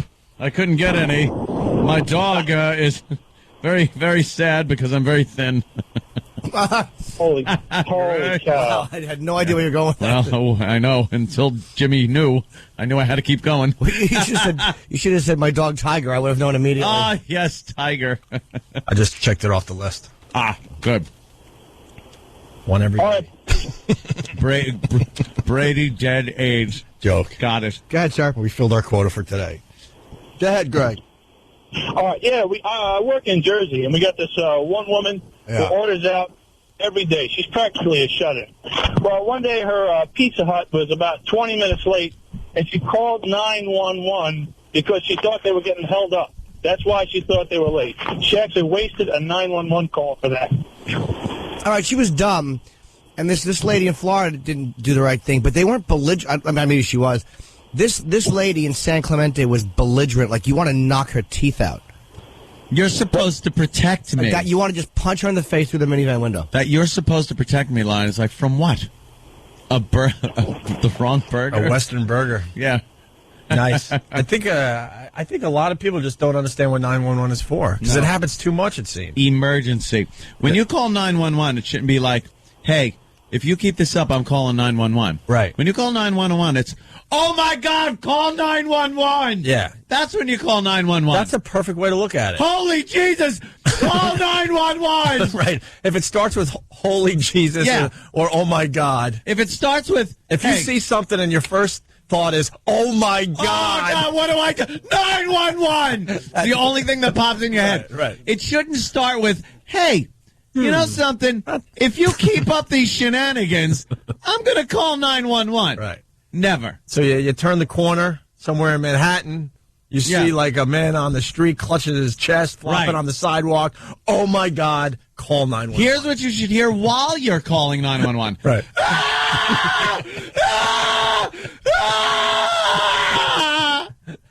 That should be as you're dialing those three numbers. That's so true. Jesus, man. Come on. If you're not sure you should call 911, guess what? You shouldn't call. It's pretty obvious when you need to call 911. Yeah. As Anthony explained perfectly there. Oh, hey, we got the cat in the bong story that we kind of referenced. Yes. Well, the cat's in the bong and he's very stoned. Hey, a boo, boo, boo, boo, boo, boo, boo, boo. But you just brought up something. Oh, I did. Are the musicians working on the Jimmy's lunch? Are the musicians working on the Anthony Cats in the Cradle song? I certainly hope so. Was it Cats in the Cradle or the was that the one we want him to rework? Cats in the Cradle is the one. With all Anthony's growing up stories with his dad. My horrific growing up stories. We really want to hear a couple of those. I'm hoping some of the musicians out there are working on it. You got to remember all the stories Anthony has told over the years. There's so many. So we need someone that's really into this radio show. Yeah. That has some musical chops. Yeah, call 911. We'll find out. We'll definitely play your song if it's good enough. So here's the cat in the bong story. The man who stuffed this kitten into this makeshift bong and smoked marijuana through it says he's done it more than once. Asia Shoemaker says he never meant to hurt his girlfriend's 6-month-old cat, Shadow, but just wanted to calm the kitty down. You can't make this up. No, this is one of those things you just go, I don't believe this. A domestic disturbance complaint brought authorities to the home of the 20-year-old. That's where they found Shadow stuffed inside the 12-by-6 contraption Shoemaker used as a bong. He said it was constructed in such a way that the cat did not get totally immersed in smoke, and that he had done it a total of 3 times after the cat would bite and scratch him. You get to a point where you think you've seen it all, and then you see something like this happen, and, you know, who knows what the human mind can invent for entertainment. As for Shadow, he ended up at the Humane Society, where workers say he seems normal, not high-strung or wild. Of course not. You haven't seen that type of behavior in her at all. Authorities ticketed Shoemaker and his girlfriend on suspicion of misdemeanor animal cruelty. You know what? It's not a bad idea, though. You've had cats. Oh, they're crazy sometimes. They're fidgety mother effers. Yeah. They could use a couple hits to calm them down. Put them in the little bong chamber. Oh, my God. But after a while, the cat will just start scratching, and you go, I know, I'll meet you at the bong. Yeah, the cat's scratching and just sits by the bong. Yeah, well. What am I, you out of weed? Pick some up, dummy. Cats are nervous Nellies. Just always, like, on edge. Just ready to, like, freak out at the stupidest thing. Dart off and scratch something expensive. A little pot might mellow out the little fella. Take a whiz on something. Yeah. Ugh. Cats. Out of here. Cats. My brother had a cat that whizzed all over the house because, you know, my brother was having sex with his girl. So the cat, for some reason, felt like, no, you know, that's my woman. The only saving grace is that, thank God that smell comes out of everything so easily. How stupid is that? Cats are literal Jim. Dumb cats spraying the house because the cat thinks there's some kind of, like, love connection between himself and the woman in the house. Wow. What is that about? Cats are weird. They are weird. I'll never have a cat again. I'd say, okay, you want it? And then I'd do the cat. Yeah, if it's jealous like that. Oh, really? Then you do that with the cat, and the cat won't want that anymore. What if you realized the cat wanted her, not you? I'd be mad. Wouldn't you feel like the silliest goose? We got one more 911 call there, Danny. 911. All right, give me one more going in a break. Let me say hi to Malik real fast. Malik, you got to keep it fast today. We only have a couple minutes before break. Yeah, it was good. Hey, yo, listen, Ed, this is a fact, man. It's more privileged white people that act like that and call 911 than it is black people. You know what I'm saying? And I know. Black people usually have legitimate reasons. You know, there's a dead guy laying outside the stoop or, gunfire, something like that. I understand. Exactly. You know what I mean? And they don't need why are you agreeing with me? Exactly. What's wrong with you? Stick up for yourself for once. Removal guy. That's what they need. Right. Yeah. I agree with you. There are so many more dumb white people calling 911. I've heard the tapes. Is that it? Yeah. All right. All right, so I'll see you. All right, Malik. We got which one you want to play there, Danny? I have a real short one. I won't blow it. Short but good? Yeah, it's definitely funny. All right, we'll play this going into break. I think Dice is going to be on the show next. Is he here? Is he here? I don't know. We'll find out. Not gotten word. All right, here we go. And one more 911 call. Opie and Anthony. Arlington 911, what is your emergency? Is it Tuesday or Wednesday? Well, that's not an emergency, but it's Tuesday. 877-212-ONA. I like this. How's everybody today? Doing good. Danny's playing air guitar to this. Yeah. Nice riff. Hey, remember that guy who beheaded the man on the Greyhound bus? It happens so much. Which one? That crazy Canadian, right? I love this. He pleaded not guilty. He was holding the head right. in his hand as he stepped off the bus after people saw him sawing the guy's head off. How do you plead not guilty? I understand this is America. Let's get that out of the way. But there are times where you should not be allowed to plead not guilty. It's Canada. Oh, Canada. I'm sorry. You know something? I believe the same standards are pretty much there. Times you should not be able to plead not guilty. Was the bus from Canada and all that? Yeah. I thought that America was involved in some way. No, the whole... Yeah. All right, whatever. But still. Canadian Greyhound going across the Southern Highway. Right. It's spelled Graye hound. Greyhound. All right, so hound. So take the American thing out of it. Still, there are times you should not be able to plead not guilty. When you're holding the head of the victim. Yeah. After everyone saw you saw through his neck. With a giant Rambo knife. Right.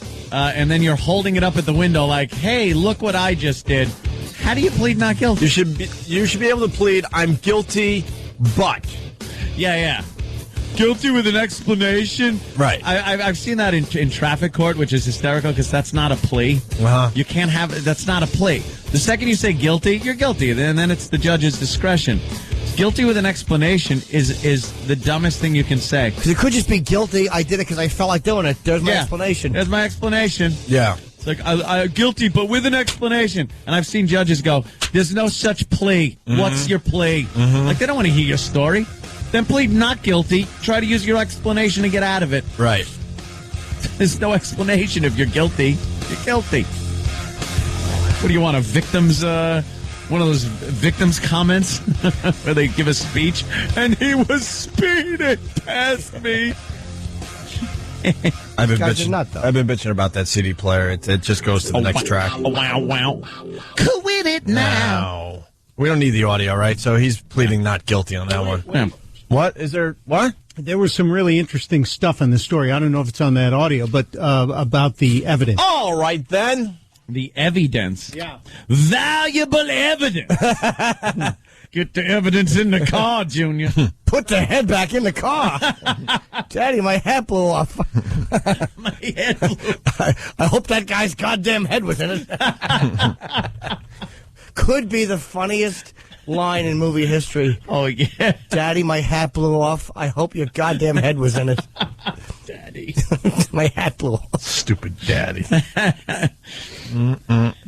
this guy, this guy Tim McLean just fell asleep on the bus, and this lunatic, Asian guy Vince Lee, just flipped out and started stabbing him, and cut his head off. Yeah. The guy fought him too. Snoring. Could have been.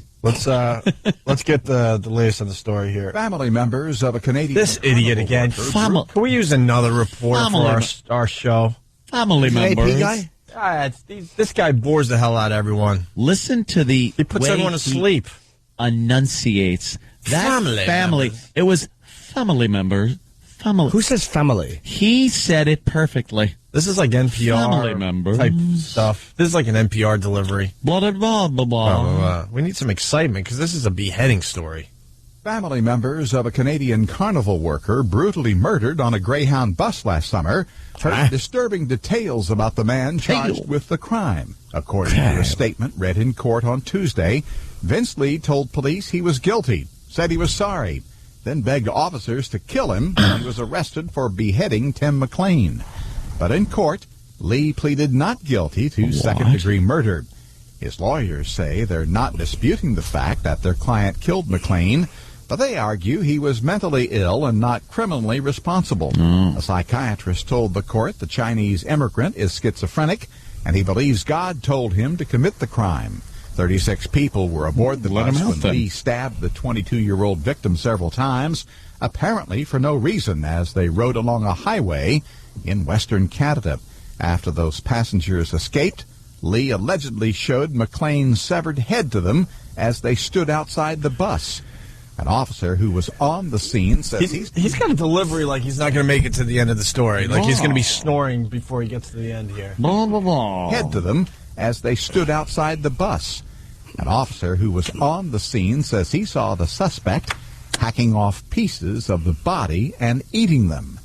The victim's mother says even if Lee isn't found criminally responsible because of his mental health, he should still be required to serve some jail time for the gruesome attack. He should be institutionalized forever.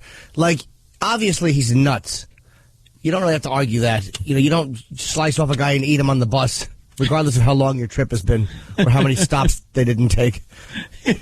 But you're crazy. Yeah, you're you a are crazy person. Yeah. And you're never going to not be crazy enough after doing that to get out. Yeah. You're never going to be like, remember that time I cut the guy's head off and ate his arm? All better now. You're never going to be sane enough after that. They didn't have it in that story, but in one account, they couldn't find all of the guy's heart and his eyes, so they assumed that the gentleman consumed those. Well, of course, it's the best parts. Wow. If you can eat a body, you go with the heart, the liver.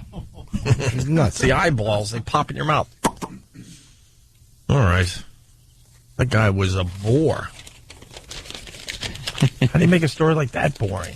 By putting his voice to it. The family. I heard Dice was here, so we're just kind of sitting waiting for him to enter the studio. Bill Gates bans Apple products at home. Yeah, he's having a little problem with the old ball and chain, Lloyd. Wow, that's nice. Blue screen the phones just went to. Phone system just Blue crapped. screen of death. Oh, boy, now we don't have phones? This place just slowly rotting away in front of us. This morning, too. Oh, that's great. Well, did it? Well, the phones were lit today. Did we overdo it? We went through our quota. Do we only have so many calls we could take per day and then Probably. post blue screen on us? Who knows? I'll fix it. I'll fix it. I'm working on it now. We'll have them back in no time. What do you think the problem is with the phones? I don't know. Do you know? Reboot it. We'll try to reboot. We're rebooting. Why don't you call the phone company? The phone company. Yes, obviously Tim's working on the problem. Tim, when you're doing those promos, I want the mic just to fall off and a fist to come out and sock you, and the mic goes back on. Bill Gates bans Apple products at home. The problem, his wife wants an iPhone. Yeah. Out of all the phones out there. He's got $40 billion, you dumb woman. Why don't you just shut up and enjoy it? Why do you have to have an iPhone? That just goes to show you, after a while, it doesn't matter. Nothing's good enough for them. It doesn't matter. She's got the head guy that was like the big muckety-muck of Microsoft, money, all kinds of cash, and she just wants to mess with her friends with the iPhone and the little apps and things like that. And he's like, no, try this. Exactly. What's wrong? Windows Mobile not good enough for you? No, it stinks. Oh, well, wait a minute. Hold. Maybe I shouldn't say that. Is it good or is it bad? I don't know. Someone tell me what I should think. Dice making his way into the studio. Oh, yeah? Yeah. There he is. How you I doing? won't film a lot. I've been filming everything. What's happening? Hi, sweetie. Especially that. Especially that. Yeah. There's Dice. A dicey dice. He already cursed. That's Drops good. the S-bomb before he sits down. Yeah. I saw you on the news before. You were being all nice. Not one curse. Not one curse. What happened? Oh, okay. How you doing? Who's this guy filming? That's Sam. Like his hair? HD, my friend. It's a nice camera. Oh, wait, I need a mic, right? Yeah, why don't you... HD. All right, let me shut this off so we can wrap. That's nice, see? You just videotape everything you do. Yeah. Might as well. Face. Well, you got a camera in those glasses, too? Can you do me a favor? Would you please? He's just moseying around. Take your time. Blurting out orders. Just being Dice. Yeah. Where do you want me sitting? You can sit right over here. Okay. Yeah. This is a different setup than the other joint. Oh, yeah. Yeah. What was it? Oh, I didn't know what that was. Flashes. I'm used to getting a light like that in my eye. Yeah. Yeah, I got a problem. What happened? It's an aorta thing. Get out of here, an aorta. Aorta's in your chest. your heart. Oh. A retina? Your retina. Yeah. You got a retina thing? Yeah, they give me. I get shocked. You get shocked in your eyeball? No, look at it. What happens? See it's red still? Oh, it's a little red over there Yeah, by actually the give you a shot in the eye. cornea. Stop it. They don't give you a needle in your eye. A needle in the eye. That sounds like torture. Where you No, it's not. Guantanamo? You don't feel it. You don't feel it. How do you not feel that? It's a mental thing. You overcome it mentally. What are you, cane from Kung Fu? No, they numb it. They numb it. And With drops? It really doesn't hurt. Yeah, with drops. But just the thought of it. That's what the That's doctor crazy. said. That screws you up. Why are you getting them? What's wrong with your eye? I told you this in Vegas. I don't remember, but the audience doesn't know. With the I'm not thinking that way. Jimmy kept his mouth shut. He's no rat. There's like a fluid buildup. Yeah. If you understand me now. And what happens? The fluid builds up. Brown nose. The fluid builds up over there, like with the this, that, and the other thing, and they got to give a shot to decapacitate it. To get the fluid out. To get the fluid out, yeah. We end up like... No, it was really messed up. Months ago, it was really messed up. Yeah? Was it popping out of your head? No, you just can't see good. Everybody looks hurting? like a Martian. Really? Yeah, it's messed up. I'm not kidding Wow. around. How often you got to have the I needle actually done? had to cancel concerts when that happened. Really? Yeah, because the right side of the audience is normal looking, and the left side all was like wavy, and you could fall off the stage. Would it be weird if they were just really like that? The eyes were fine, but the left side of the audience was wavy. So funny about that. Now you just laugh at what you say. I know. I do that a lot. You've changed that way. A little psychotic. Would you shave? Yeah. I shaved the goatee. I just leave a little tuft of hair here. I'm trying to work without the glasses. A little porno mustache going a little bit for a little while. Why? Who's the weather girl? Oh, that's old news. No, that was the traffic girl. The traffic girl. You saw her on the news just before. She does naked traffic, this chick? I don't know about that.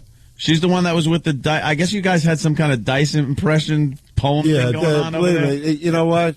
Just show them how it's done, please. I don't need to perform for myself. What am I doing? That's always the best. Hey, jerk off. I mean, they were also a little nervous. Yeah, they were nervous. Weren't bad, They were nervous. No, They it was had that was the traffic. Do you think I let the guy win that should have won? Oh. Because he had the most energy. That's We why couldn't I hear like all it. of them. Yeah. One guy comes in with his jig. Yeah. You know what I mean? What's that about? Leave That was the chick, and you get the win. That was the traffic girl. That was the traffic girl? Yeah. Why doesn't anybody clue me in? Why don't I know nothing? Dice, you're so preoccupied with Dice. Well, number one. No, I got to say this because last time I saw Norton, he was coming in for your wedding, so you got married. Yes, I did. Congratulations. Thank How's you, it sir. going? It's good. Prenup. Huh? What? Look at Dice. Prenup. Whatever. No. She's a nice girl, right? You happy? Yeah, she's awesome. How many months you married now? 3 months. They're together for a while. Sounds thrilled. They were together for a while, though. No, we talked about it last time, but he had to leave Vegas for the wedding. Nice wedding. She's a great girl. Mm-hmm. The family drinks like me. You're very happy today. I like this about you. I'm in a good mood. I'm in a good place. I am. I got out of the relationship I was in. First, we gave me this talk about the marriage thing years ago. That's finally wrapping up. Where I'm at the end of my That's checks. finally wrapping up. Can you believe this? We were talking about that in 2000. Yep. Thank you. There's no end to it.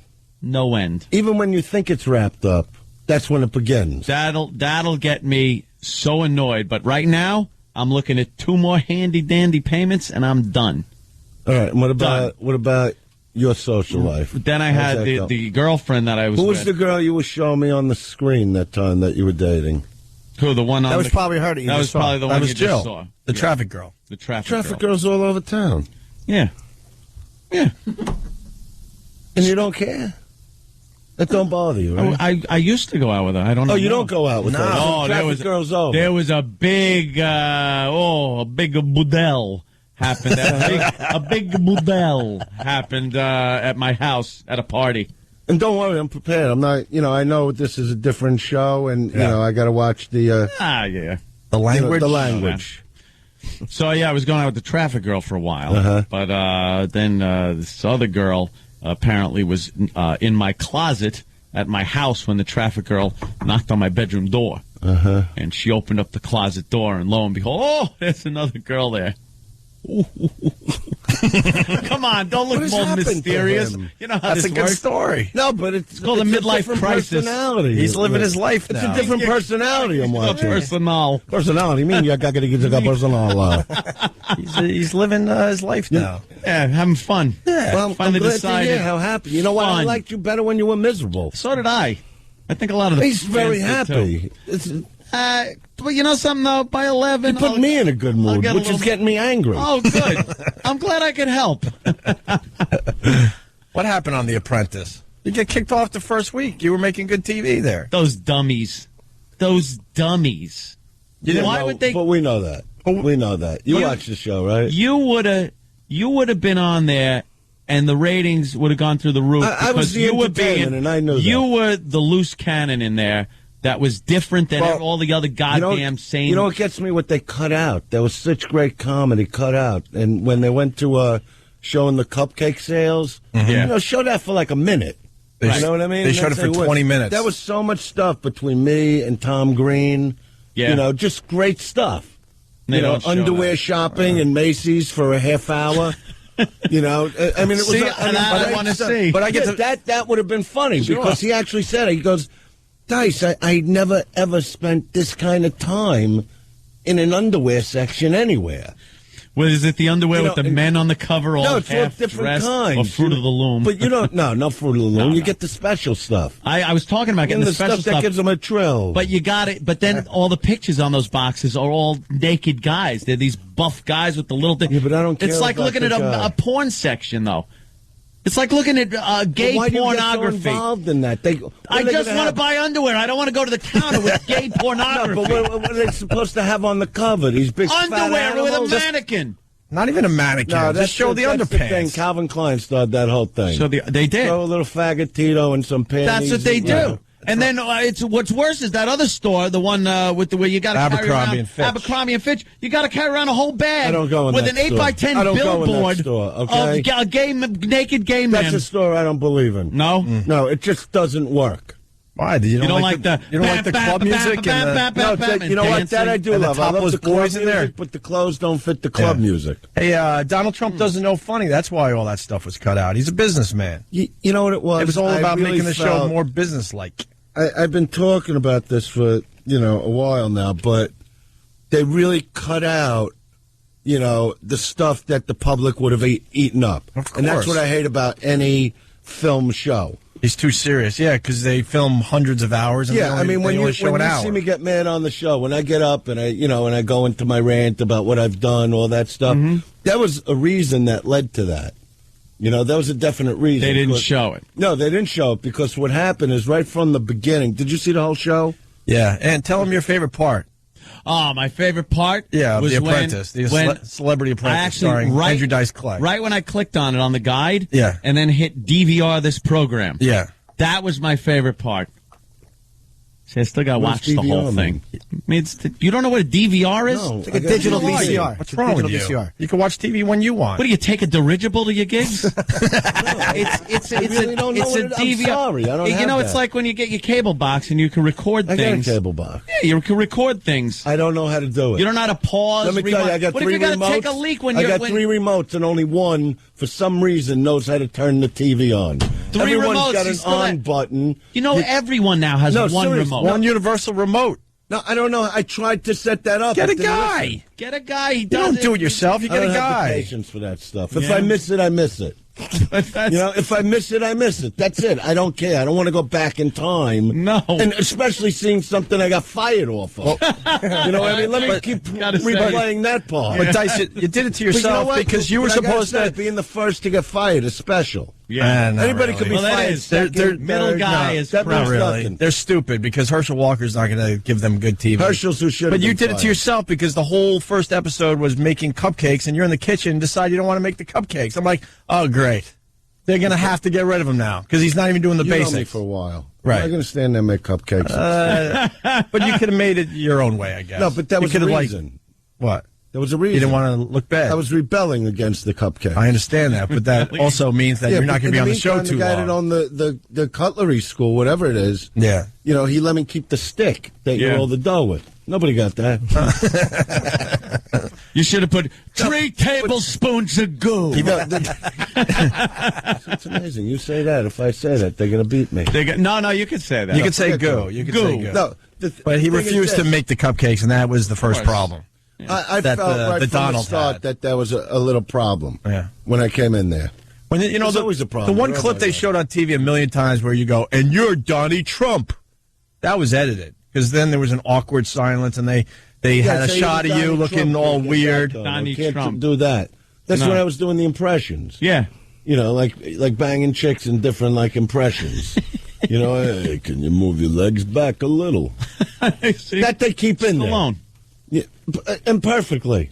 I don't even got my day going. To a T. Yeah. No, you know what it was? The minute he said hello to me at the Intrepid thing, I knew that was a problem because, of course they cut out a lot, but he greeted everybody just about, like saying Dennis Rodman, 5-time thing, what you do, NBA champ. Joan Rivers, facelift queen, whoever was there that they, Clint Holmes, whatever he did. The country singer, whatever his name is. Yeah. What a bore this guy was. There's a lot of bores on that show. I'm just like, what is he here to, fix things? Is this guy high to... No, I'm saying there was nobody exciting. I like the ice skater, but I just felt there was no reason for him. Oh, Scott Hamilton. Nicest guy you ever want to meet, but get him out of here. I wouldn't hang with him. Well, you're making a good point, though. There was you and Donald are like two alpha males. Yeah. And Donald doesn't want to be upstaged by anyone. So what was the whole thing, what he said to me is, do you still like women? He was going right... No, he was going right to the act. Mm-hmm. And you can see right in my face, what is this guy? What is this, a setup? Mm-hmm. So when they stopped filming, we had to leave the Intrepid to now go over to Trump Towers. And what's his name? Little Marky Burnett comes over. Big shot, tough guy, right? Little Marky Burnett comes over. This a-hole of a human being, right? And he goes, yeah, I'm Mark Burnett. I go, yeah, yes, you are.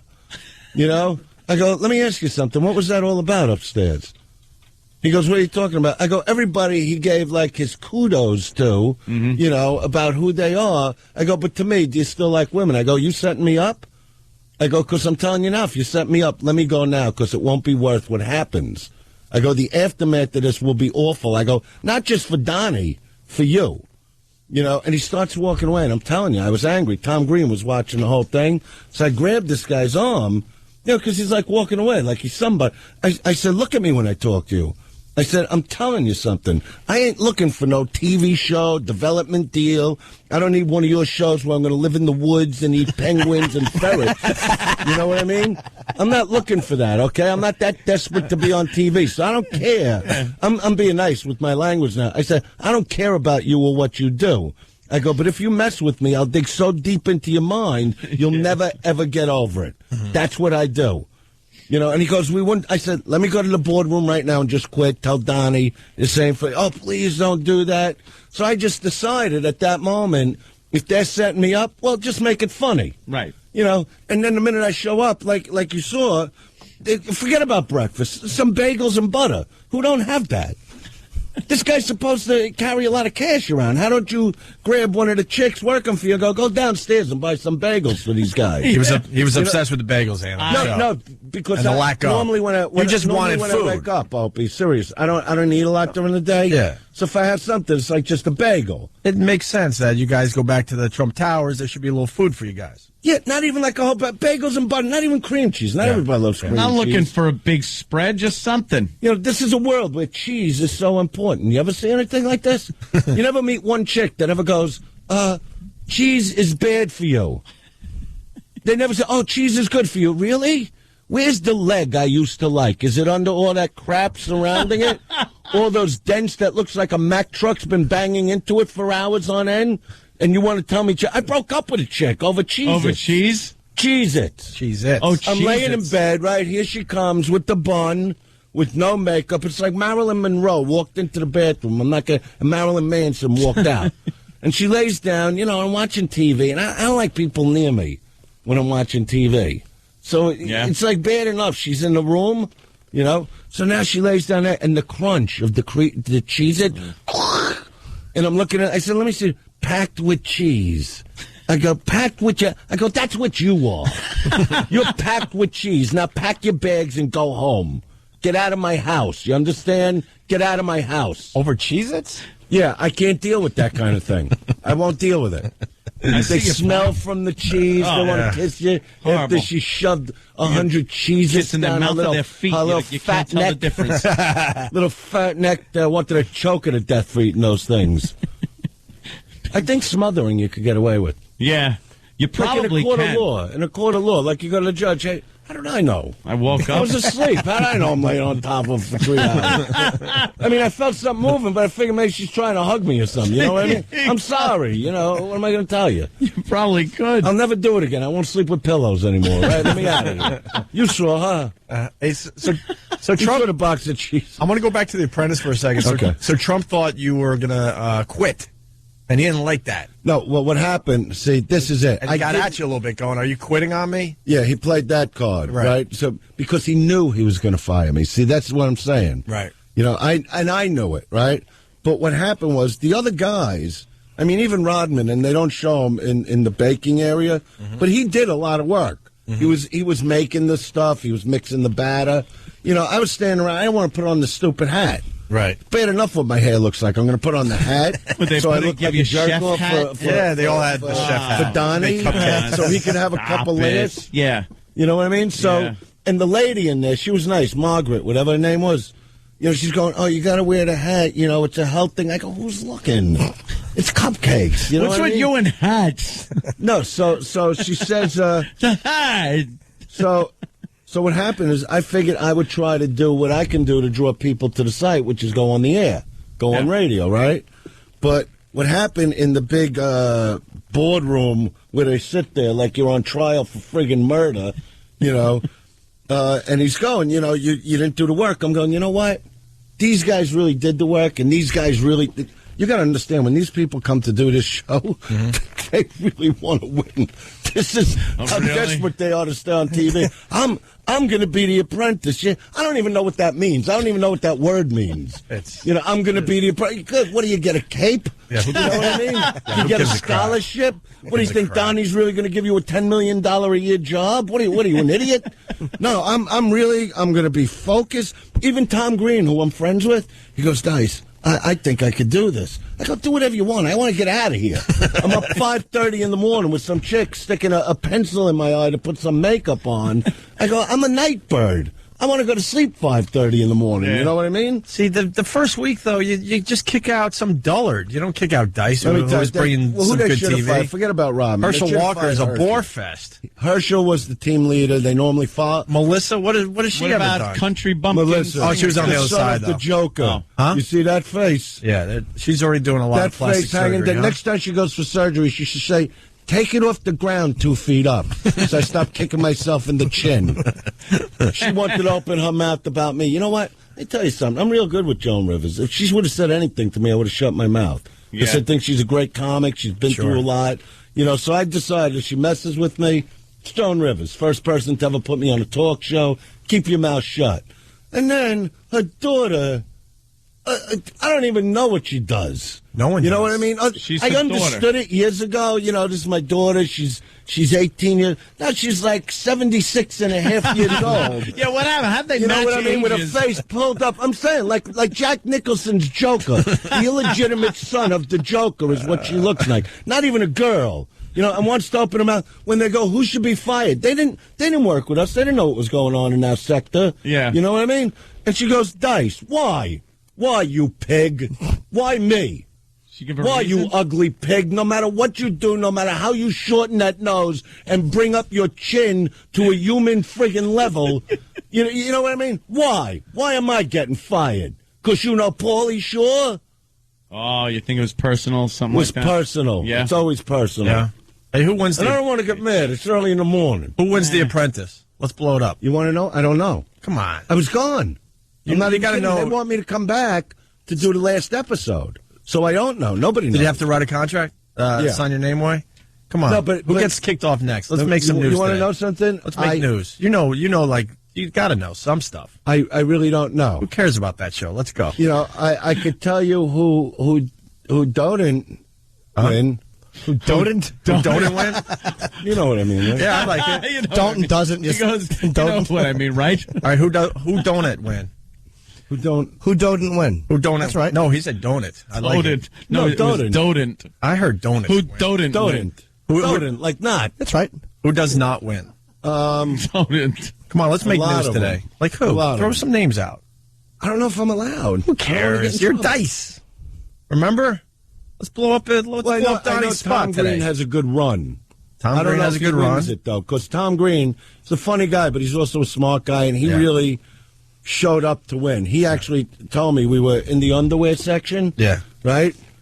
And, which I don't know how they didn't air that, you know. And he goes, you know, Dice, he goes, you're doing a different show than everybody here. He goes, you know, I really want to win this thing. You know, you can't do what you're doing. You went into the guy's office and told him, you know, get you a bagel and butter. You know, he goes, these people are serious about winning. I go, winning what? Yeah. You know, throw a few bucks at the charity. You know what I mean? And move on. You know, and move on. Let's get out of here. How much you want to stay here? All right, so he has a good run. Who else? Let's do some news But today. he's the only one I know, but I don't know how far he goes. You're not going to give us I'll tell you who I didn't like. Who? I'll tell you who I did like, you know, chick-wise. That poker broad that had a hate. Ugh. Was she the biggest C or what? Annie Duke? Annie Duke you know is something? a C. I went over to this chick. This is at the press conference. I don't even know this Anthony chick. played poker with her once. All right, so you know the attitude, right? Yeah. I come over to her. She's standing. Actually, I want to talk to Brandy because she's standing talking to her. So I come over to her, and within 2 minutes, she goes into this bitter monologue.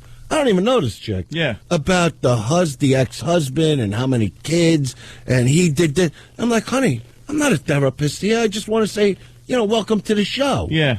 Then me and Brandy walked away with the look like, you know, this chick. And if you notice in the episode, she was fighting with her. There's something loose there. Yeah. She's you know nuts. what I mean? She's nuts. Yeah, I think she's a real. It's all chick poker players. I think she just hates men. Listen, we have chip on you know, their a lot of shoulder. these chicks, they hit their 40s. You know what I mean? They just turn into men, basically. Just angry. You ain't going to tell me what to do. I'll do what I want with my life. You know what? Why don't you just jump out the window? Can you do that? Can you do that for me? Let's. We have to take a break. We're late. Dyson Studio. Oh, really? We're going to talk about more people he hates from the Celebrity Apprentice. And talk about Donnie a little bit and his kids, a little bit. He eggs me on. He always Why does not? this. That makes for good radio. And you're going to be at Caroline's, what, all weekend? Or just tonight? Yeah, one night only? Caroline's tonight. I was there last night. One night only. Andrew Dice Clay at Caroline's tonight. 212-757-4100 for tickets. A 7:30 show. Yeah. More with Dice. Last night was great there. You should come by there. If you're not, I don't know what you're doing. I'm talking to Jim Norton right now. Maybe you know what it is? I got to tell you what it is. I mean, a lot of us are up all night, like Rodman, myself. We used to come in there. There's no bagels. There's no butter. There's no, so if you could just, I know this has nothing to do with the winning, but yet we got to have energy, and we come in there and there's nothing to eat. And whose fault is it? It's your fault because they're your people. Gotta love that. Andrew Dice Clay in studio from The Celebrity Apprentice. How didn't he understand that? It's his place. When he had that answer, like he's like, well, whose fault is that? He expected you to go like, well, it's not my fault. You go, no, it's your fault. Yeah, your name's on the building. Exactly, and it's not like I'm asking like for eggs. Yeah, you know what I mean. Nothing cooked. Just something easy. And the whole thing with the energy. Yeah, you need some energy to do that. But, these are all people that stay up all night. Yeah. So I figure get everybody bagels and butter. Something. Not even fancy. No lox. No. Just something you could slap on the bread and chew. Donald Trump is... So they come in later with like one bagel for me. Oh really? They ran one down bagel. and got some stale bagel for Guy's got like hundreds of dollars, and he comes in with one bagel. Whatever he's got.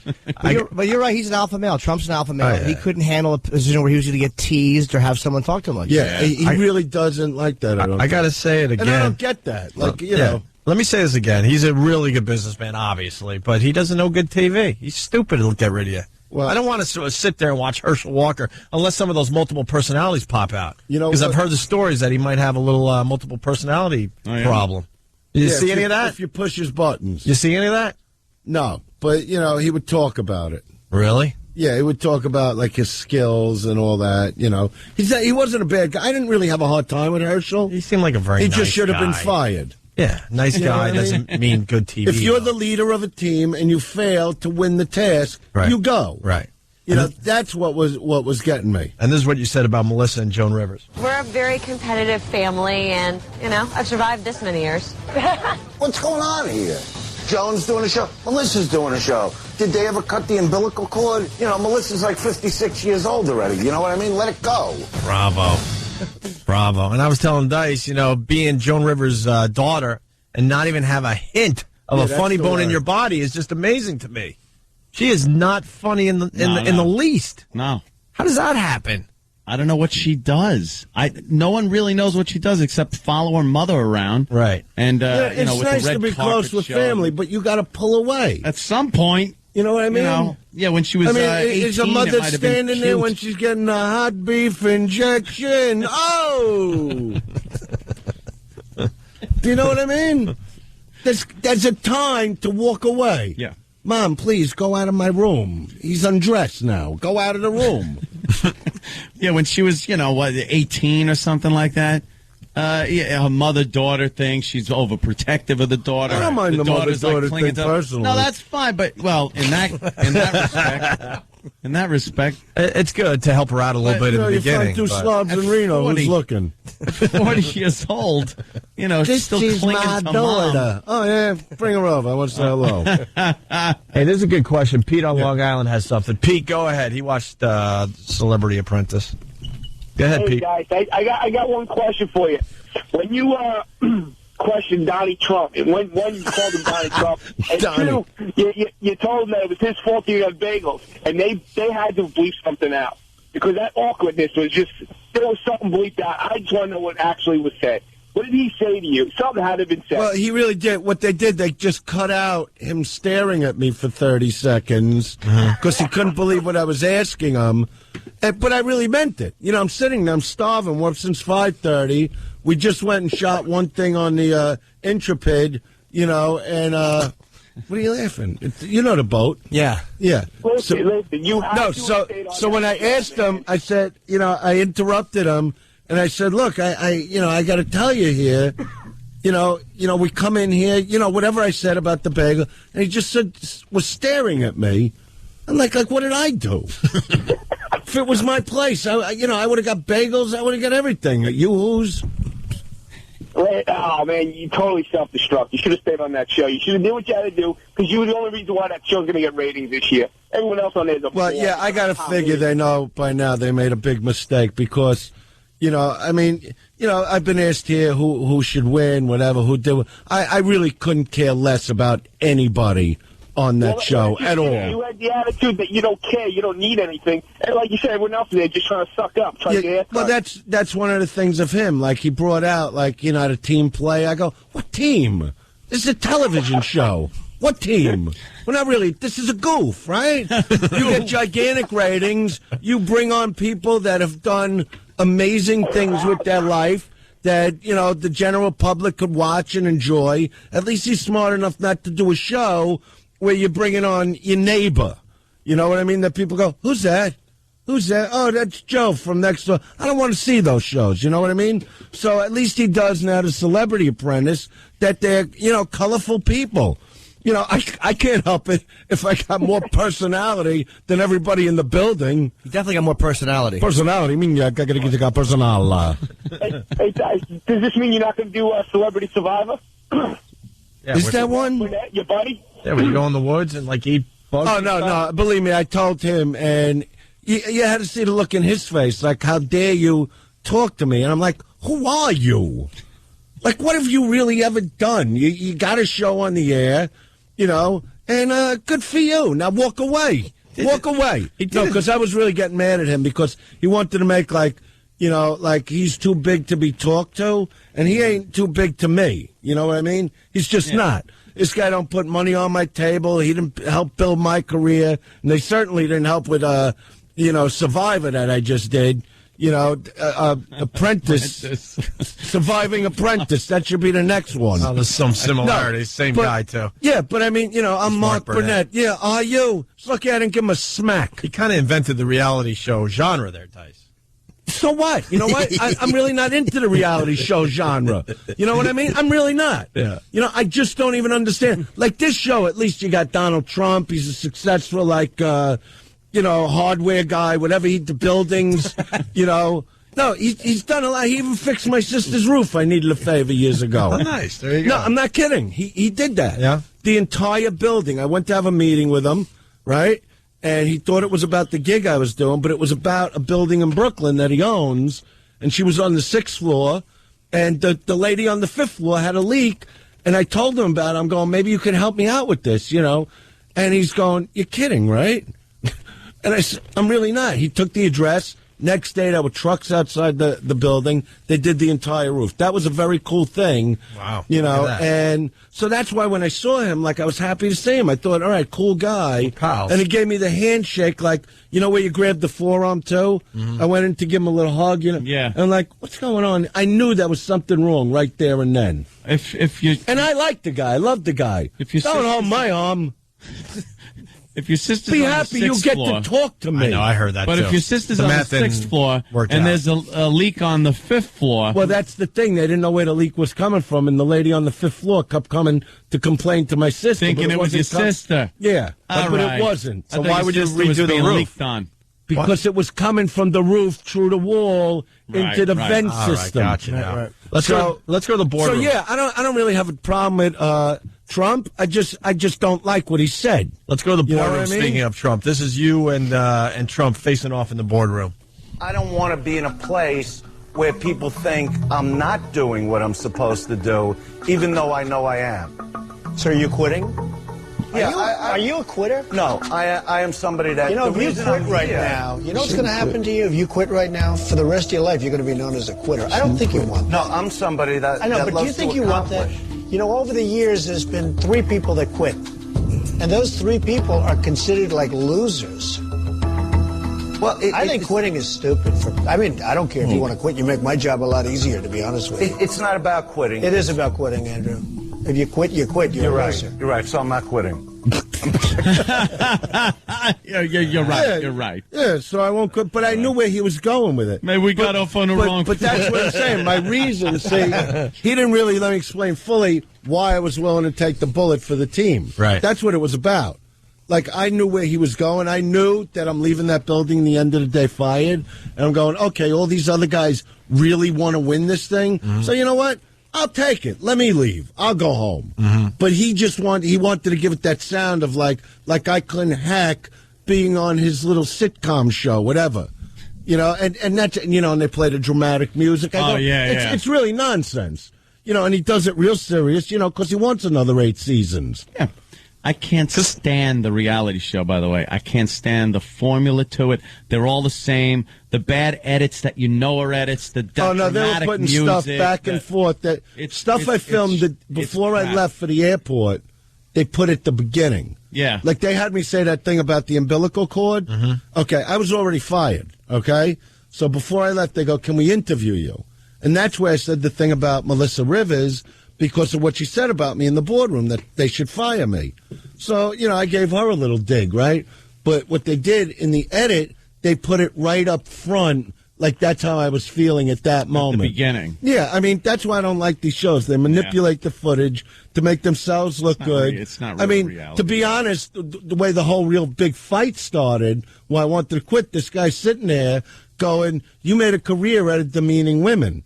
I go, no, I made a career out of being funny. Yeah. I go, that's what I mean. You talk about Rodman and what he's done. You talk about Herschel and Joan, but me, demeaning women, I go, my kids are going to be watching this show. I go, and that's what you're going to put in 40 million households that I demean women? I said, I'm holding you responsible. You know, and that's why at the end he did the number, because he's a bully. So you back a bully against the wall. Basically, you grab him by the throat verbally, so he knows he better do the right thing so I don't get mad. So that's why he goes, you're not a quitter, you're a winner, you've been a winner, you know, because he knew I meant business. You know, it's how I get. He seems like I can't help how I get. He seems like he doesn't care about the show either. I don't know what he cares about. It looks like he just kind of comes in for maybe an hour, films his part, and leaves. It almost seems like he doesn't even know what's going on. Someone fills him in. Yeah, they fill him in, now do real this, fast. now do that. Yeah. But I got nothing against the guy. I just don't feel I was treated properly and with respect. Well, I'm mad because I goofed on the whole show. I'm mad because he doesn't really know TV. If he knew TV, I'd be at least through 8 of the episodes. Yeah, you throw just to bring some entertainment. Right? Who gives a crap? Who's going to entertain? Jesse James? I think it sucks. The most common. Please. Right, here's the moment that ended it all for Dice. In Dennis, I've seen tremendous fight tonight. Tremendous fight. He's a very competitive guy. Herschel, he really fought to stay. He did, and he did. Yeah, which personality? And you wanted to quit, and I didn't want to quit. I was willing to take it for a lot of reasons. I think your kids should be very proud of you. And I've known you a long time, and I've also known that you've been through a lot. And you're not a quitter. But, Andrew, you're fired. All right, and I can accept that. Thank you. Thank you very much. There you go. Dumb. Dennis Rodman is a bore, too. I like him on a basketball court. He knows how to play hoops. Yeah, you know, I'm friends with the guy. He's a good guy. And, great actor. Oof. But he did more with cupcakes than I ever did. That's wonderful. Good for him. Why he's still there. And you know what? That's also what I didn't like, the kind of task. You know what I mean? It's like, you want to talk about that's demeaning. You might have liked put a bunch of guys in a room, make cupcakes. You might have liked the next one, though. And it's not like you're doing it for a half hour. All day long. It's all day. All day. And I'm looking for ways to get out. I fell asleep in the lobby. They got mad at me for that. I don't doubt it. You know? And, you know, they're coming over to me, Dice, you got to wake up. You got to go. I said, you know what? You got 9 guys in there playing with cupcakes. Let them do it, all right? I go, I'm in a fight with my girlfriend here. I got to make calls. You know, every other minute she was calling my phone. You know, and I'm going, they don't even show that. She's calling my phone. I'm going, don't you understand what I'm doing here? What are you, stupid? You stupid moron? I'm at work. Yeah, I'm at work, and you're calling me with what I said on the phone last night? Pack your bags and go. She did. Is that the Cheez-It? And nothing made... No, Cheez-Its is a couple of years ago. All right. How is the personal life going, all right? Personal life's going good. Get a new one now, yeah. Happy? Uh-huh. Yeah, as happy as you can be, right? What do you mean? Yeah, you're never really thrilled with anything. No. Yeah, you kind of walk around. That's like when you walk into people that have that good, in like a great mood. You run into someone in a great mood. Yeah. You know what I mean? But you know where it's going within a day or two. And that you'll run into them. What's the matter? Nothing. Oh, you were so happy the other day when I wasn't in a good mood. Now look at you. Yeah. Back to misery. You just get It doesn't even pay to climb out of misery. You know what? I noticed because we're doing a lot of the Twitter and Facebook thing, and you kind of let the fans in on your life a little more, without it to the extent of a reality show where cameras are rolling on you and everything. But you post pictures, you tell people what you're doing at that second, and they kind of get a little thrill out of it. I really hate the Facebook when I turn on and somebody's going, "Oh, right now." I'm cleaning my ears with Q-tips. Who cares? Yeah. That's the kind of stuff I put up there now because I go, how much time they got on their hands to go, oh, I just ate a salmon. I'm writing 9 minutes ago. I'm writing that one later. 9 minutes ago. I'm writing that one later. But now you feel the pressure that, it's like, oh, my status has been up there for 9 hours. It's not relevant now. So let me change it. So I'm walking to my car, and I just put something like, New York City, goddamn, it's freezing today. And then all you get from the people that you let in your life and give pictures to and stuff is, oh, well, if I had your money, I wouldn't care how cold it is. It's like I'm just trying to share a little something. Why don't you take yourself off of it? I would love to. Take yourself off the grid. But I don't think you can. I think it's like, Facebook has become aware. It is like Cyberdyne. Those Facebooks. And I love that they put 8 minutes ago, 4 minutes ago. Yeah, this is how you I felt. I just took a leak 3.5 minutes ago. Great news. Yeah. I'm happy for you. And no matter what you're doing, I'm cutting my cuticles a minute and a half ago. I had a bad night's sleep. Who cares? People do put the most inane crap up there. They're just looking. Today we live in a world where everybody is just looking for self-recognition. Yeah. You know what I mean? It's not just people in showbiz anymore. It's just everybody. Everybody. And they get so they see that picture on Facebook or YouTube, a little tape they put up, or MySpace. Like, look at me. And you see how many people looked taking at down it. A complete bottle of Jack Daniels 14 minutes ago. Look at me passed out in my own vomit. This is what they put on there. I've seen it. I know. Every site you go to with a chick, it's all with double glasses in their hand, shots, showing half a boob. Look at me. And I'm going, yeah, nice. Pig. Nice. No, it doesn't bother me, but it's all the same. It's all the same profile. Look what a dirty, filthy animal I can be. It's given people this venue to to make themselves important. Yeah, and see that, like, you look at the count and go, this many people know exactly what I'm doing right now, and for some reason that's important. Yeah, no, I don't know why. Well, yeah, and then if you get in touch with them. Mm-hmm. You ever call like some of the chicks from? You write a little. Yeah, you write a little thing. Go, hey, next thing you know, they're whacking you, on the phone. You know what I mean? And now you don't call them; they get mad. And I'm going, well, where did you think we were going? You live in Australia. How many calls am I going to wait? It's 14 numbers. I can't memorize them. Ah, Christ. But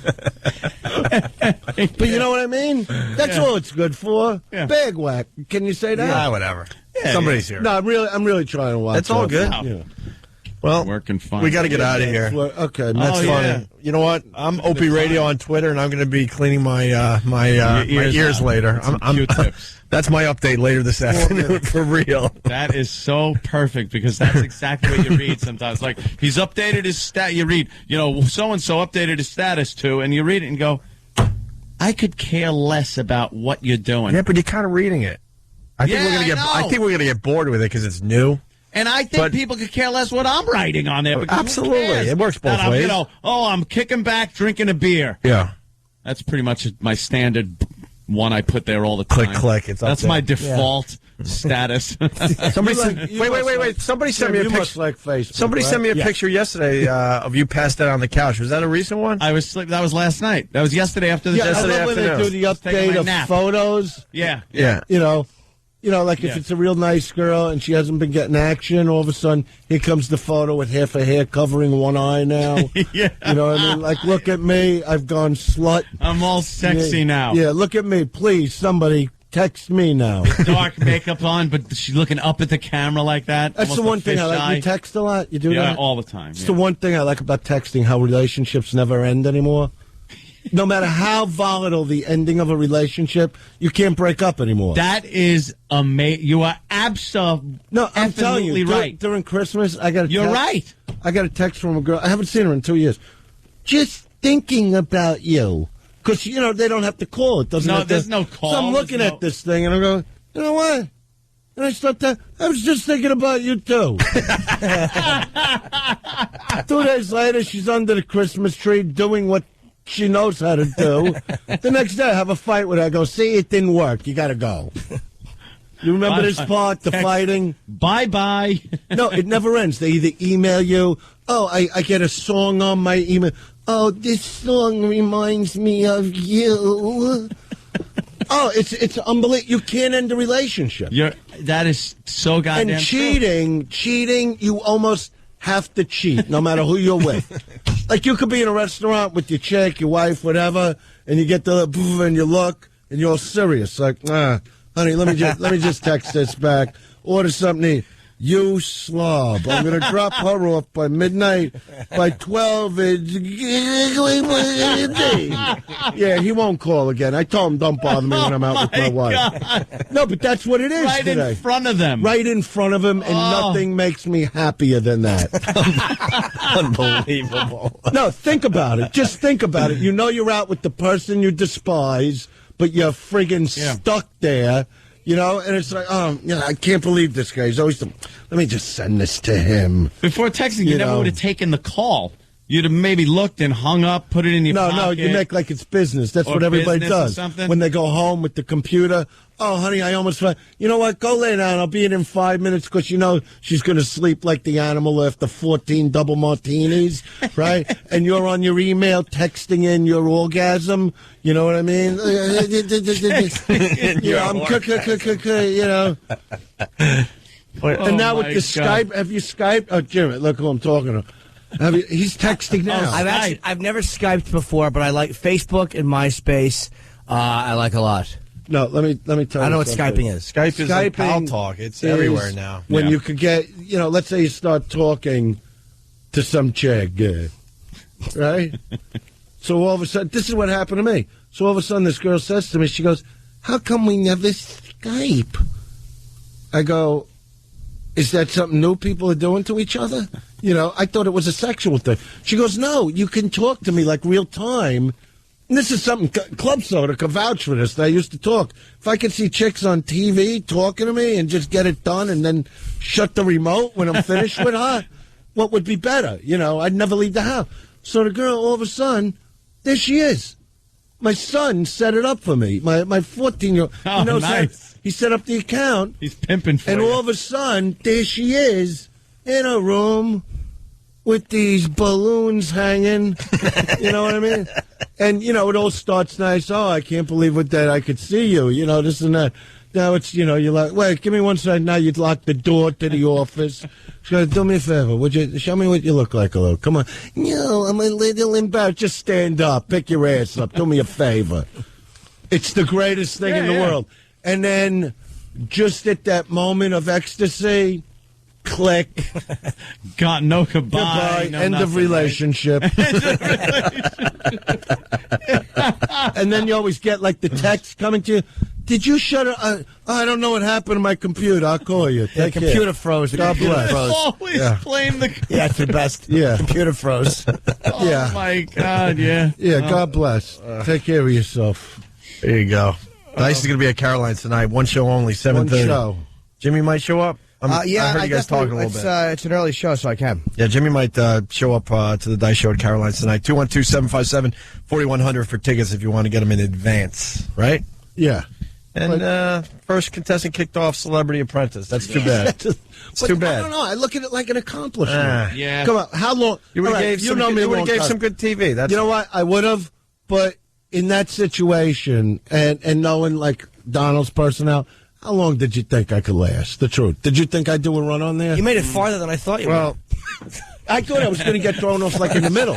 It just shows you that nobody ever gives me credit for making it to the end. Yeah, you actually made it to the point where they're supposed to throw someone off. Yeah, I was actually thinking they're going to come in and go, you know what, it's just not working out. Yeah, let's leave. Yeah, I got all the way through. So, and I told my kids that, I go, a lot of people thought like I wasn't even going to make it like to, the boardroom. Yeah, that would have been precedent setting. That would have been They'd have to go, well, he didn't even make it to to the point where we kick him off. Yeah, like, that would have been classic. Yeah. Just refused to go into the boardroom. He was taken out. I'm not going in. Yeah.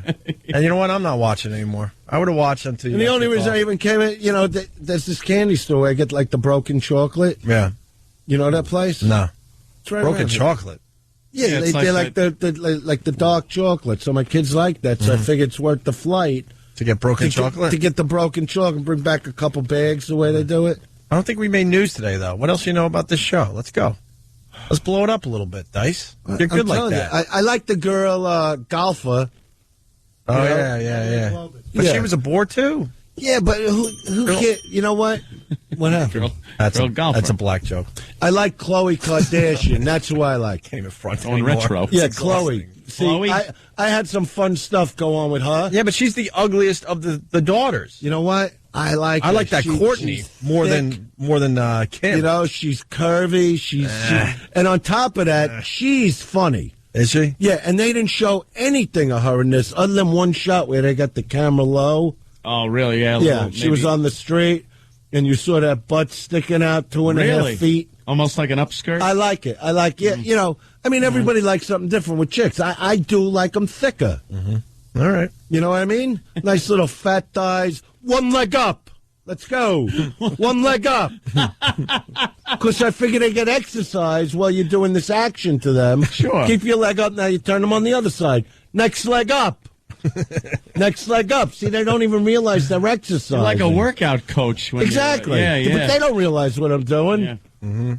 Me and Jimmy were talking about a great position. The one leg up, sideways, though. They're on their side. What do you think I'm talking? How do you put one leg up on your back? They could do one leg there. No. I like them on the side, one leg up. Isn't that interesting? It's almost a sideways thing. Facing the wall. Yeah. You bad, naughty little slob. That's great. It's fantastic. You could feel everything. Yeah. It really is. Put your hands anywhere you want. I do like that. I really love that. Everyone likes that one. That's a popular item. I thought I invented that. That's what I thought. But then you find out everybody I'm just the one that everyone knows about that, on right? stage. Yeah. Right. One leg up. Now I'm going to just start going, one leg up. One leg up. I like at the Comedy Store when I'm there, and there's always a piano player, and I'll yell it like, one leg up. You know what I'm talking about, right? And he's just looking like, what? No. They never get it. I do it 1,000 times. What?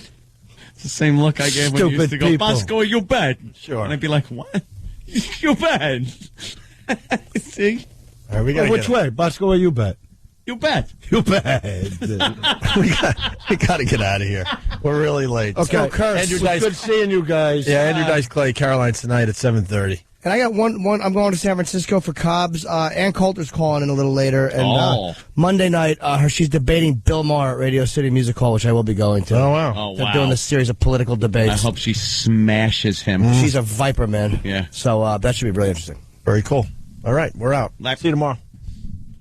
That's crazy. And we're back with the Opie and Anthony show. We got Ann Coulter still to come today. 10:30, I do believe she's calling in. Yeah. What was she on Red Eye with you last night, Jimmy? Yeah, we did Red Eye, and it was great. And apparently, her brother's a big fan of the show, listens every day. So she's like, "Yeah, I've been hearing great things about the show." And we had of course. She's debating. Of course. She's dating Bill. Debating. That's the Dating Bill Maher. That'd be insane. She said she used to do his show a lot, but his fans got like a little too radical. But she has. I didn't know she has like armed security when she does signings. They of course. Fucking hate her so much. Hate her. People hate her because of her politics, which amazes me. In this country where you're supposed to be able to just, Yeah, but they hate hate people on the other side, too. You know what, though? Come on. I mean, she gets under people's skin more than others, but the right's got their abortion people. They're the real nuts of the right wing. Well, when you look at like the way everyone else, it's like, oof. They hate her in a way like that. Oberman isn't hated. Like Oberman's a disliked guy by a lot of people. I hate Oberman. Yeah. But the reaction she gets from people is amazing to me. It's got something to do with the fact that she's an attractive woman and she's not towing the company line. Yeah. Something like that. And she's unapologetic. You know, she doesn't come across as she says what she wants, and that's it. Didn't they hate that Air America broad, and she was beat up or something? Randy Rhodes. Not like did that turn out to be fake? What was the end of that story? I never found out. Was all about. But she got beat up pretty good by somebody on the streets of New York. Well, she got beat up pretty good.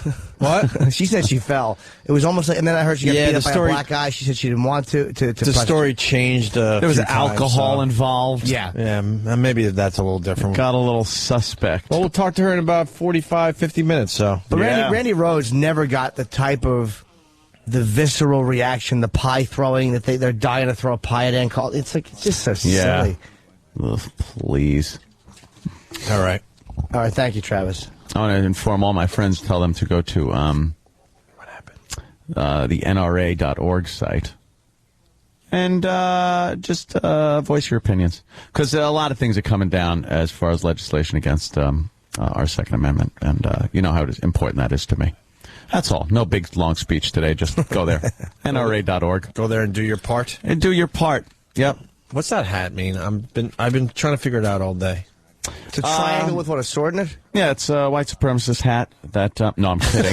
Jesus Christ, Opie's face. No, this is opwear. It's another tactical kind of what is the gear that they give me. It really means nothing. It's just their kind of logo thing. Okay. Yeah, that has to mean something. It's this logo too. I walk around now like a video game character. I see that. I've seen a lot of those type of tags on, Counter-Strike and whatnot. It's fun. What was that? What can I tell you? They're easy to wash. They're comfortable. Fire alarm was going on. That's the fire alarm? Sounds like a dog barking. They're like testing it or something. Oh. Ruff. All right. We're going to do a little cleaning up today. We start with this. Your coffee, sir. Thanks, beautiful. You're welcome. Ooh. How can such a pretty wife make such bad coffee? I heard that. Judy, what brings you over? Oh, Mrs. Olsen, A black I eye? about my coffee again. Oh, is coffee a problem? Sure is. I can't make good coffee. Good coffee's no problem. If you use the coffee with better flavors. Folgers coffee? Yeah, Folgers is different. They blend it special. And Folgers is mountain grown coffee. Mountain grown? That's the richest kind. You try it. Richest kind? Your coffee, sir. Oh, thanks, honey. You're welcome. It's great, honey. How can such a pretty wife make such great coffee? I heard that. Try Folgers, the mountain-grown coffee. Wow. Mountain-grown for better flavor. Obviously, a sexist commercial. That's why we're playing it. When did that come out? Last week? You realize how you could not get away with pitching something like that. Imagine some guy, I got a great idea for an ad campaign for Folgers. Right.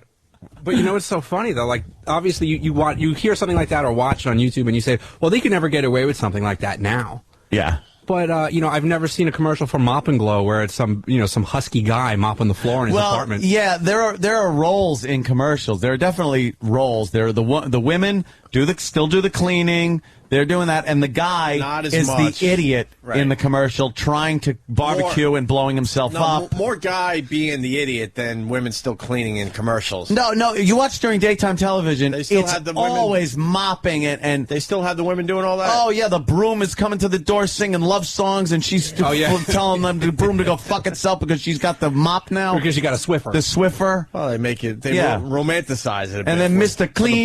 Clean is always over the house helping the broad out. Well, you know what's going on there. He's deep dicking her. Oh, God, what a cock he must have. He's deep dicking the broad. Mr. Clean. The housewife. Big burly hands all over her, the little body like that. Ooh, wow. Yeah, it's all about cleaning. So the roles are still there, but they've taken away all right, you're a woman, and you're cleaning part of the commercial. Like, it's just, it's a wife, and usually it's more a mother nowadays than a wife. They show, look, I'm a mom. I have a lot to clean up with my kids. Not, I'm cleaning up because my husband is at work and he's the one that wants me to clean. I think that separates it from the old days where it was like, how could such a piece of ass have a brain in her head to use a fucking mop? You know, there is a definite difference in how it's presented now. Yeah, just seeing the video, the guy's all dressed up because he just got home from work. Or he's getting ready for work because it's coffee. Did she call him sir at the end? Your coffee, sir? Something like that. I'm not sure. Call me sir, goddammit.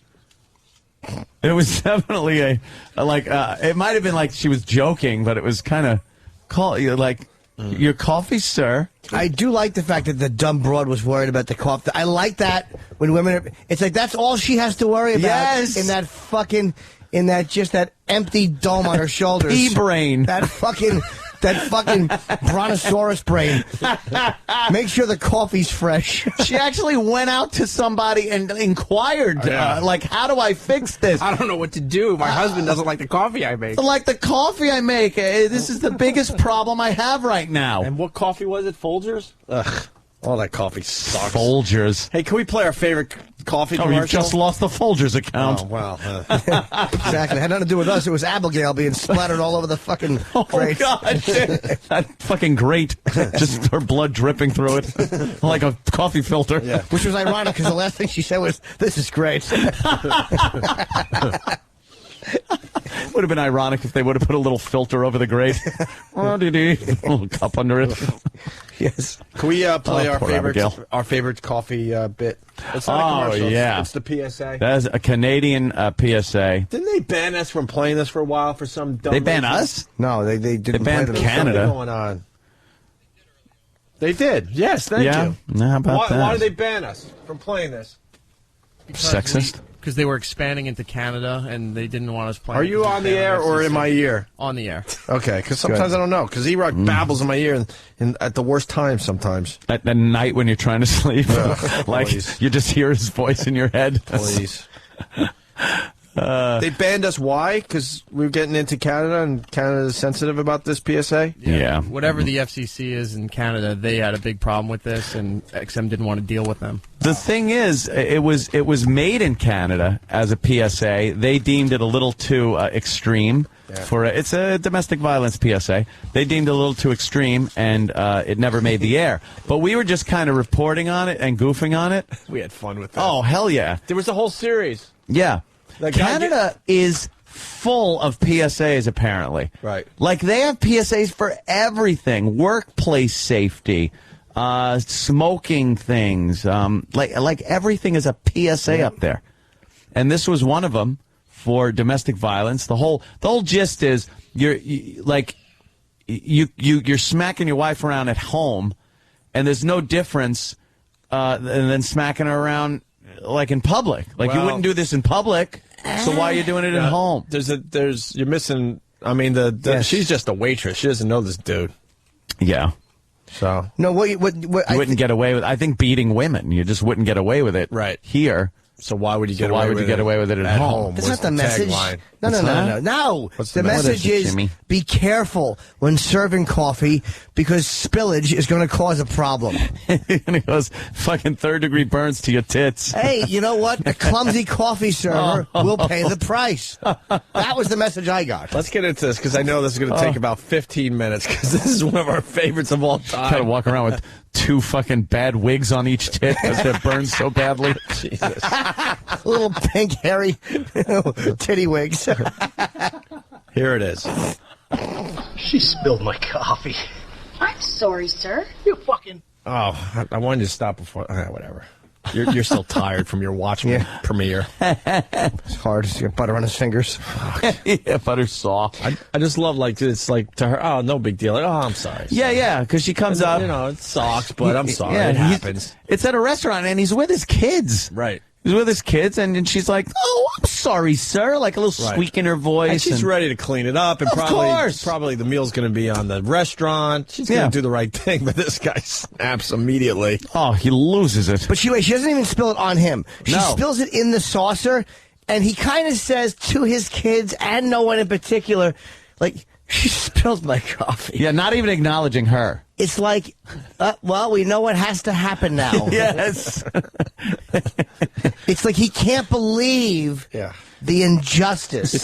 You think the kids just look down at their coloring books because they just know? They It's know. like, oh, Here's what Daddy does. I'm going to make believe that Daddy's not going to lose his shit right now. Here's what Daddy does. She spilled my coffee. I'm sorry, sir. You fucking bitch. I'll bring a little coffee. How do you like that? You wouldn't get away with it here. That's right.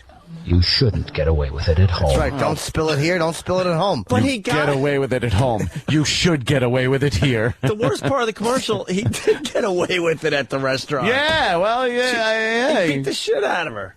He poured the scalding coffee. He grabbed the pot out of her hand. Then he pours the scalding coffee on her tits. Right. And then he starts punching her in the face. And the announcer goes, you wouldn't get away with it here, but he did. Yeah, perhaps they were trying to show how ludicrous it would be if that actually happened at a restaurant. I think the lesson was for her. You wouldn't get away with it here. Spilling the coffee. She didn't. Right, Jim. She spilled the coffee, and she didn't get away with it. She got her comeuppance. So don't spill it at home. Comeuppance. What other ones we got, E-Rock? The hell of a comeuppance. Oh, the boardroom. Remember the boardroom one? Yep, where someone. And then we have the other ones we didn't play much because they put a halt to this whole thing. I think one was the guy getting really hurt at work. At work? Yeah, we had the workplace ones. Yeah, it's a different series. Yeah, different series. Yep. The woman slipping with a hot pot of water is. Oh yeah, that's a good one. That's exactly how it happened. Yeah, but let's go that's with the boardroom one first, and we'll work our way up here. Love the boardroom one. Look at the next slide. You can see now that our operating costs are up 23%. Ron, I think it's 19. No, the new number's all right. It is 23%. You stupid bitch. Don't you ever be a female again. You think you are, you ignorant cow. You think you ignorant cow. Anything? You wouldn't get away with it here. You shouldn't get away with it at home. Absolutely. Yeah. Stop criticizing. Stop nagging and criticizing. See, I didn't take that away from that, No, this Jim. is about women not doing their duties. At the end, by the way, she gets hit with the stapler. Of course she Yeah. does. There's some... You guys are sick fucks up there in Canada. Yeah, they really are kind of crazy up there. What do you play these during Seinfeld reruns? This is what they think when they're not smoking pot. Yeah. So, like, let them stay stoned or else they just, like, go crazy and start beating each other like this. It's like fucking 28 days later. They get the fucking rage virus. Pot's the only thing that keeps them sane. He called her a what cow?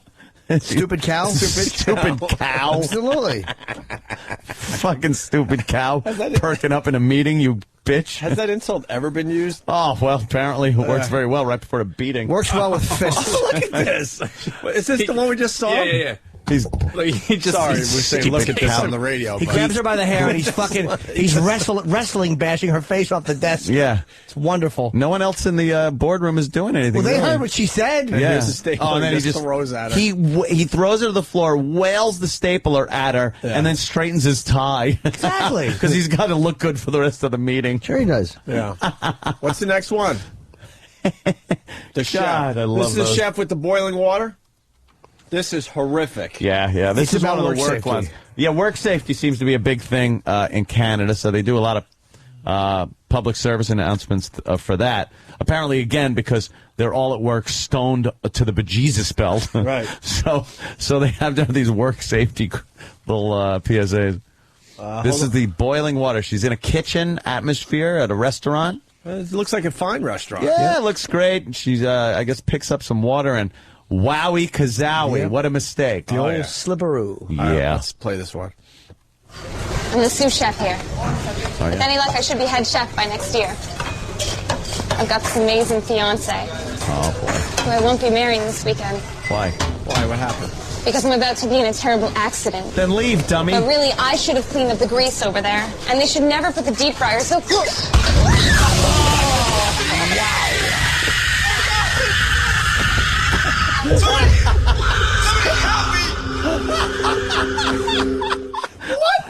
Holy Mother of God. I haven't seen that in a while. That is worse than any horror movie scene I've ever seen. She's got a huge pot of boiling water, slips on the grease. She falls on her back as it's a giant cauldron of boiling water. As she slips and falls on her back, the water goes right into her face, boiling water. And she's laying there, blood-curdling screams as the skin is peeling off of her hands and face. Yeah. And you can see that engagement ring, which the husband is really going to take back. Trying to sell. He'll pull it off her much thinner, skinless finger and hawk it. Just kind of, take the meat away from it. Get the bitch a green and red sweater. Let her scare kids at Halloween. I'm not fucking her. We gotta play that whole thing again. Yeah. And where do people find this video? What's the search on that? Because that one's that's a must see. If you just go Canadian Work Safety PSA, it'll be one of the first results. All those. Okay, here it is again from the beginning. I'm the sous chef here. With any luck, I should be head chef by next year. I've got this amazing fiance who I won't be marrying this weekend. Why? What happened? Because I'm about to be in a terrible accident. Uh-oh. But really, I should have cleaned up the grease over there. Oh, don't and they grab should the never water. put the deep fryer so close.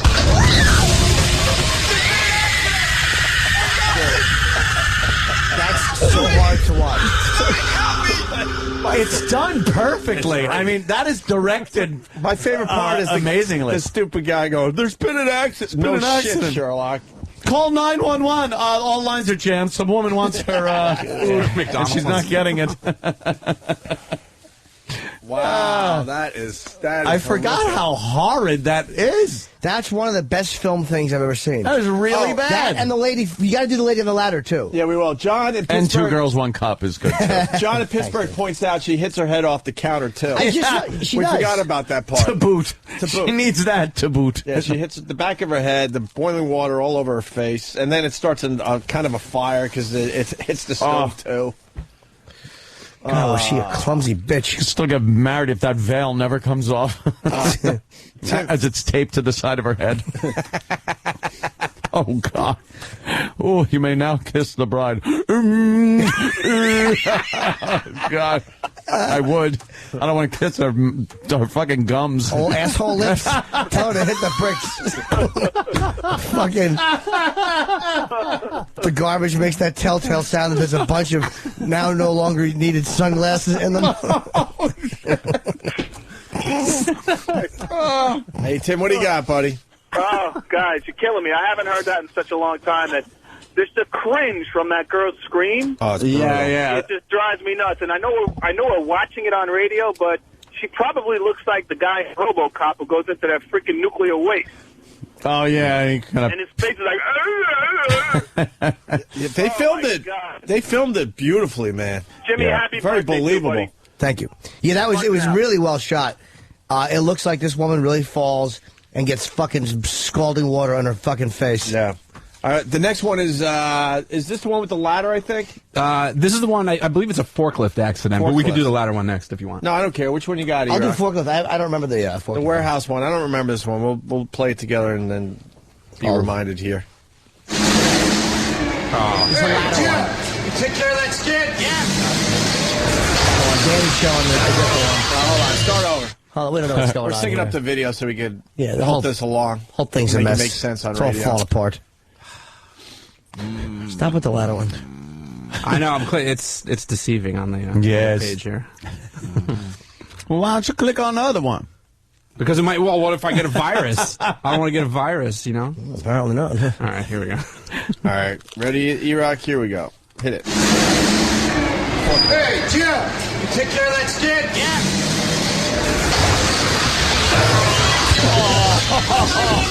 We got an accident here! This was no accident. The company knows it's against code to store that much weight up there. I knew I should have been focused on what I was doing. And it's obvious the supervisor didn't report that broken shelf. The guy, the forklift, he backs a forklift with no top into a fucking a shelf and all these giant, like, spiky rods pipes and rods and things, and just impale him. He's dead. And then he's a dead guy now. But he stands up as a dead guy, talking calmly, and he's got like a giant rod coming out of his chest. Yeah. He's hurting Johnny. I like the chef one better. Yeah. Although this one is pretty good, just because he calmly chats, but he's fucking injured. And when all the metal comes crashing down on him, you just know it's over, Johnny. So that one's kind of cool. But there's two chicks working in a shoe store or someplace that chicks work, and the one's standing on a ladder, hanging something on a roof and on the ceiling, and lo and behold, it's teetering, and there's a glass table at the bottom. Oh, right. Oh, I remember this one. Yes. Also a gem. Yeah, let's play this one. So as we start this, she's at the top of the ladder. She couldn't get any higher on the ladder. Yeah. It's this is not a step, I believe. Right. And she's reaching over. There's a glass table. It's got all the makings of disaster, and I'm sure it ends in said disaster. All right, let's play this.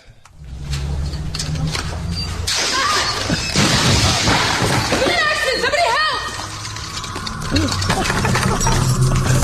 Accident? There's no accident. We have a bad The company should have replaced that ladder years ago.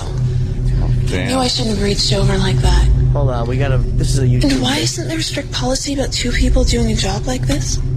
What happened was the woman, clumsy that she is, ruined a perfectly good glass coffee table by fucking showing off and leaping off the ladder and fucking crashing through it. And then she stands up. I don't know if she's supposed to be dead. I think she's another dead person. Is she a dead person? She's dead. Yeah. She's so fucked up. There's glass all in this bitch's face. She's all cut up. She falls right into that off of like a 10-foot ladder. Yep. It's a very high ladder. She's on the top step. She leaned over too far. Oh, my God. How did they shoot that? I don't know how they make these. Dude, she takes a bump. It's better than any ECW footage I've ever seen in my entire life. Is she dead, though, you Yeah, think? she's so dead. Oh, yeah, she's dead. Her head is bleeding. Her fucking wrist is broken. Her wrist is cut. She's bleeding about the face, her chest. And now she's going to talk about work I think safety. her tit got cut off or something. Jesus. Call 911. How do they film that? It's perfect. Dude, it's a one-camera shoot, and she falls off through the glass table And just does a into the bounce. display. She does a death bounce. It's fantastic. Wrecks the whole display, by the way. Yeah. Well, I'm sure she's going Jesus, to how have did to they pay for film that that? table. Of course she is. Cost a pretty penny. She did bounce a little bit. There's a little Yeah, she did a little death bounce. And some But it looked good. Even breakaway table. That's a good shot. really literal open. What are we going behind the stunt? Wait. Yeah, she bounced a little bit. They had it all She gave a little padded. bounce. Yeah. Wow. We're being reminded about the construction worker with the exploding tank. That's Eric in Buffalo. Yeah, I think Eric's got that one ready. This is the best one, I think. I like that one. Gotta find it. Yeah. This will be the last one, I think. I just like the ones where the women get hurt. My girlfriend hates the new laugh. I've broken out in our relationship. No, it's not that one. It's this one. I'll say something. I'll go. She fucking hates that. I got her at a restaurant again last night. We were out eating, and she was rubbing my cock. And she didn't see the waiter coming over. And as he approached, I went, "Ow, stop!" And I pulled her hand out of my lap. She was so fucking embarrassed. You? Was that 2 days in a row? Yeah, I got her twice. Okay, because I'm like, it's either deja vu or Jimmy forgot that he told us. No, I got her twice. 2 days in a row with the same thing. I got her again. It was really good. She was You embarrassed. come up with these things, and it's amazing your relationships go the way they do a lot of times, because most of what you discuss about a relationship is, she hates this. Oh, I do something now that she can't stand. I got her. She was eating crumbly bread.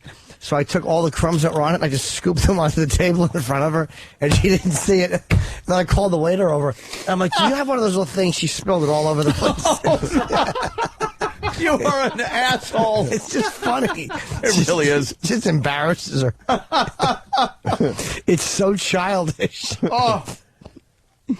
You were terrible. That was great. Very funny. Here's the construction worker with the exploding tank. I like this one. I'm working overtime because I want to take my family on a nice vacation. Soon they get a call telling them I was killed in an accident. Ooh. But hey, I'm wearing a busted harness here. And the company should have checked those tanks. It's been an accident! Run, get some help!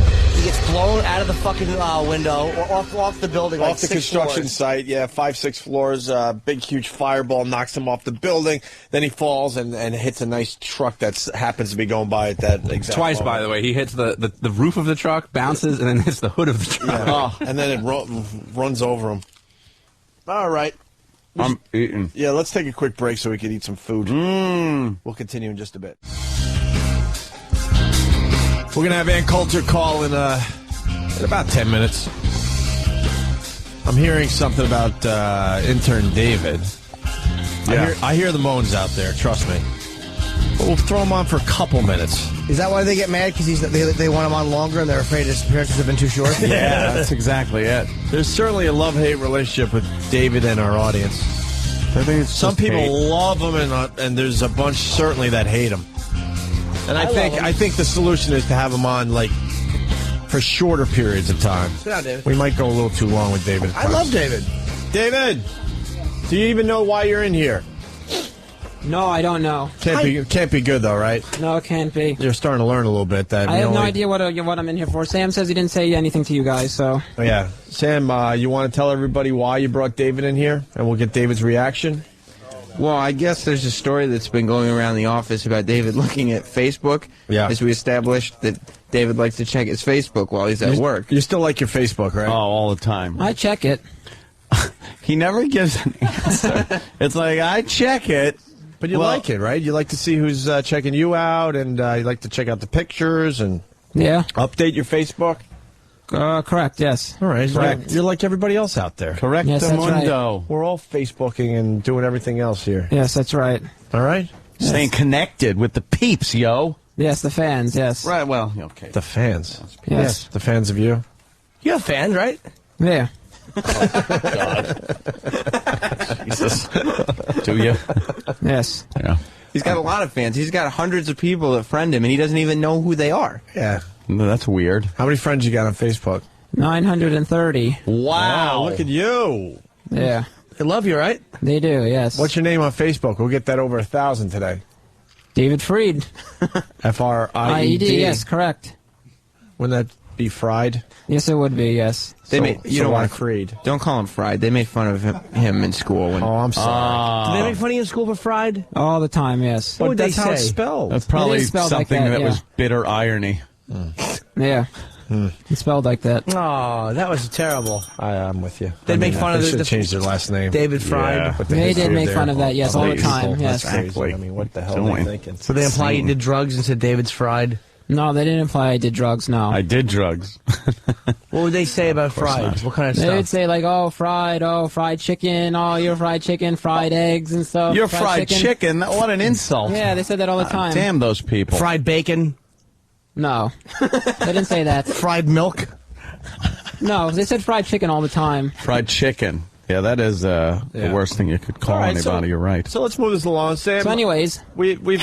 Oh, my God, shut up. I'm not Bobo. I'll come over there and punch you in the face. What do you mean not Bobo? I like Bobo. Where's Bobo? Bobo. What do you mean, Bobo? So we've established that he likes his Facebook and he checks it a lot. Right. So I guess. And look at that smile on Sam. Sam's got some fine dirt on David. I guess the story that's been going around the office that you guys were informed of was that 2 days ago he was on Facebook looking at certain young ladies in bikinis on their pictures that they post. You like the bikini pictures, David? Yes. Of course. Yes, I do. And he had his hand very deep in his pocket. Were you playing pocket pool? No.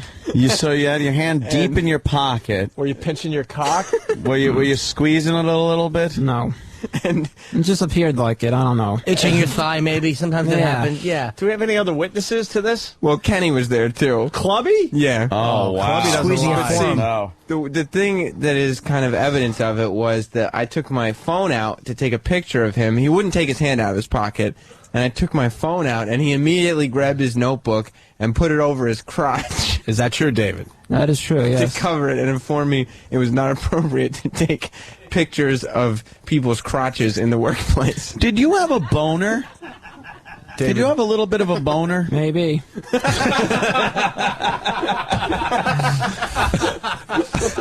What's wrong with having a boner? Nothing. Then admit it. Were you rock hard? No. There's nothing wrong. Looking at the bikini pictures. Wasn't likely you were looking at fucking Boy's Life. Yeah. You know, you're looking at, what were you looking at? What made you rock hard? She was looking at people's Facebook pictures. Some of them were girls that were in a bikini or like showing some skin. Yeah. Oh, was that one? I think I've seen the picture he's talking about. There's a bunch of pictures. No, I think I'm talking. I think I know the picture that. Could you tell us which one it was? There isn't one in particular. Just looking at pictures in general. Well, you remember which? Well, if you're talking about one in a bikini, right? Well, there's a lot of people that I just look at it. Isn't it awkward to have a boner at the workplace, though? Yes, boners in the workplace are very awkward and I guess they are out of place. Yeah, I guess so. Yes, I think there might be company rules about boners in the workplace. You got to tie down your boner with your belt. Do something there with are it. rules about it? Yeah, I think there are rules that you're not allowed to have a full boner. Yep. If you fill up a bit and get plump, you know, that's okay. But full boners, then human resources get involved. Uh-oh. Yeah.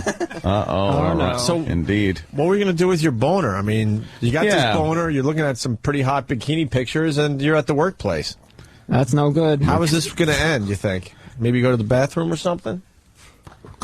No, I didn't go to the bathroom. I said no. maybe would you? And not to go to the not to use the bathroom in ordinary fashion, but to get rid of the boner by jerking off. No. What? What? No, I wouldn't do that in the workplace. No? No, the bathroom's not really the workplace. The work jerk is probably one of the most satisfying jerks ever. You're getting paid for it. Mm-hmm. You're blowing off some steam. You're not working. A lot of people do the work jerk. The work jerk is, I used to do the work jerk a lot. The dumb boss at this place I used to work at would keep Playboys, penthouses, swank, and everything in the men's room. And who couldn't resist the work jerk? Eastside Dave does the work jerk almost every single day. So I've heard. Is that true? On the third floor. I've seen it, yes. He takes Because he magazines likes the bathroom up there better or something, right? Well, because he says on the third floor, the stall doors go all the way to the floor. Right. So he was actually complaining to me that all the lube that we had was gone, because he used to steal our lube and then take magazines out of our Oh, that son of a bitch. And then he said... This is real? Yes, because he would take the magazine and go down to the third floor, put it on the floor because it's covered, the door covers it. So you got a nice look at the magazine that Then way. when he was done, he'd leave the magazine in the stall and just walk out. Would he come on the magazine? I don't know where he... Because that would be... He's And then probably- to leave it there He's would be... probably a filthy animal and does exactly that. What does E-Rock have on this? E-Rock Scott, he eats it. No. We caught Dave. He's the cleaner. Eric the cleaner Nagel. We caught Dave a few times in the office going through boxes and some filing cabinets trying to find Steve's porn. And No, Steve I just have not. Not you, the other Dave. Oh, my The real God. Dave. And Steve just realized, and he jumps up and goes, "That's where all my fucking porn went." Oh. You're noticing your porn being pilfered? Well, it wasn't even my porn. We used to have stashes of porn to give to the staff and people, and it would vanish, and I had no idea where the fuck this stuff was going. Eastside Dave on probably a weekly basis asks me, how come Steve doesn't get any more porn anymore? That's where it went. Only gay, keep it at home. Because I'm, well... Jesus. All right, so you caught him with the boner. Yeah, well, he was probably touching it through his pocket. Yeah. David, were you doing that? Were you touching it A through your little pocket? bit. Little incidental brushes. Sure, yes. Little. Sure. Sure, yes. No, are you just... did you or not? Yes. Answer the question. Okay. All right, happens. Yeah, it's all right. It happens. You're poking it a little bit. It Yes. happens. Trying to fill it up a little more. Sure, yes. Yeah. Get it to an impressive state. Yes. Can I see the picture? Would you have? What would you have done if no one caught you? If no one caught me? Yeah. Would you have made cumsies in your pants? What's your end game there? Probably you don't just not. No, stop. not in the office, no. So you just stop, you got a boner, you stop, and then what? It's not appropriate in the office, really. I would have stopped, yeah. David, it's okay. You're not going to get fired for having a boner in the workplace. You know what But happens? touching it, though, is a little bit much. Yeah. Oh, well. You know what happens when you get a boner and you don't do anything with it? Yes. What happens when that boner goes down? That's the end of it. No, it's not the end of it. It lets you know that there was a boner there, doesn't it? Yeah. How does it let you know? How does there's a dull ache? How does your boner know? Yes, there's a dull ache, and depending on how long you've had the boner, there's also some clear stuff. Yes. That ends up in your undies. That could be. Yeah, you end up with a little clear, and then you go to take a piss, and it shoots off to the right. Yep. Yeah, like a sprinkler, right? Well, that's the glue. Yeah. That's the glue stuck in there. Yeah. Best lube comes out of a man's dick. Would you have stood up, David, if no one was there? Anthony Cumia, 2009. Would you have stood up if no one came in and whipped up what we call a producer snack? Is this the bikini picture he was looking at? Is that the one you were looking at, Danny? Danny, David? Dave, is that the picture you're looking at? Yeah, he's going to bring it back for you. Just hold on, we're look getting up. a nice big version of it for you. We're going to, is that the one? Yes, it is. Yeah. What? What do you mean, no? There was a bunch of them. I don't know. I guess it could have been That's one. one that you said this shows a lot of skin. I guess it could have been one. Yeah, she has a nice body, nice legs. And you know who that is? Do you have any idea who that is? No, I have no clue. I don't know who these people are. No, they just message me and they request me as friends, and I just look at them. You have exchanged messages with this person. I exchange messages with a lot of people. I don't know who any of them are. You exchange messages with this girl. Yeah, I exchange messages with a lot of people on Facebook. I don't even have a clue who they are. But do you then look at their bikini pictures with a boner at work? Yes. I did one time. One time I did, yes. And it was that picture. It could have been. There's a lot of people. It could have been. Yeah. You can admit Who else did you go through? Whoever messages me, I just look at their pictures and try to get. Yeah, but you don't get a rod just looking at like someone's fucking face. No. So you were looking at that picture. I've looked at that picture before, yes. You look for skin. You do what we all do. You go to the photo section, you look through, you look if there's any good fucking that will get you a good rod. Yes. Maybe whip up a little soup in the fucking underpants, some clear stuff. And then you try to, apparently, I would go home, but apparently you decide to poke your penis through your slacks. Sounds like this is one of his favorites, though. Why do you like this picture? Besides the obvious. Why don't you explain to us why you like this picture? Yeah, look at the picture again. Danny. Go back to the picture. It's not that I like. It's just a picture. Danny, go back to... Yeah, what is it? Give us a little... It's a picture of a girl. No, what do you like look about at it? the picture. What makes you pop a boner over this Look picture? at it. It's the picture of a girl in a bikini. I would do that for a lot of girls in a bikini. Look at the... You keep fucking looking away. It's right there. Look, Yes, I turn see around. it. What? Look at it. I'm looking at it. I see it. No, you're looking at the... Do you see what he's doing? Yeah. I see it. He looks at it for a split second, looks away, and goes, "I'm looking at it." Because I know what it is. I've seen it. But look at it. Yes, I see But it. just say, I know you see it. Oh my God! Oh my God! He won't stop What's doing wrong, it. David? He takes Nothing's one wrong. quick I see glance it. I and don't then need to looks keep- at I don't me. need to keep staring at it. I know what it is. Just stare at it. Stare at it. I don't need to keep staring at it. I see what it is. No. I know you don't need to.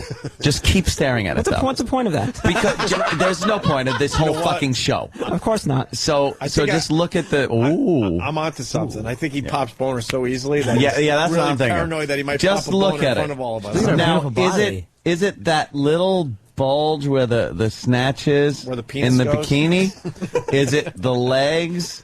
That picture is stretched too. I'm not really digging that picture because it's stretched. Maybe I could do this. You can For some see a little reason, bulge it's there, right? yeah. Get it in better middle of the, perspective there in the middle of the that'll do a little better. Now, David.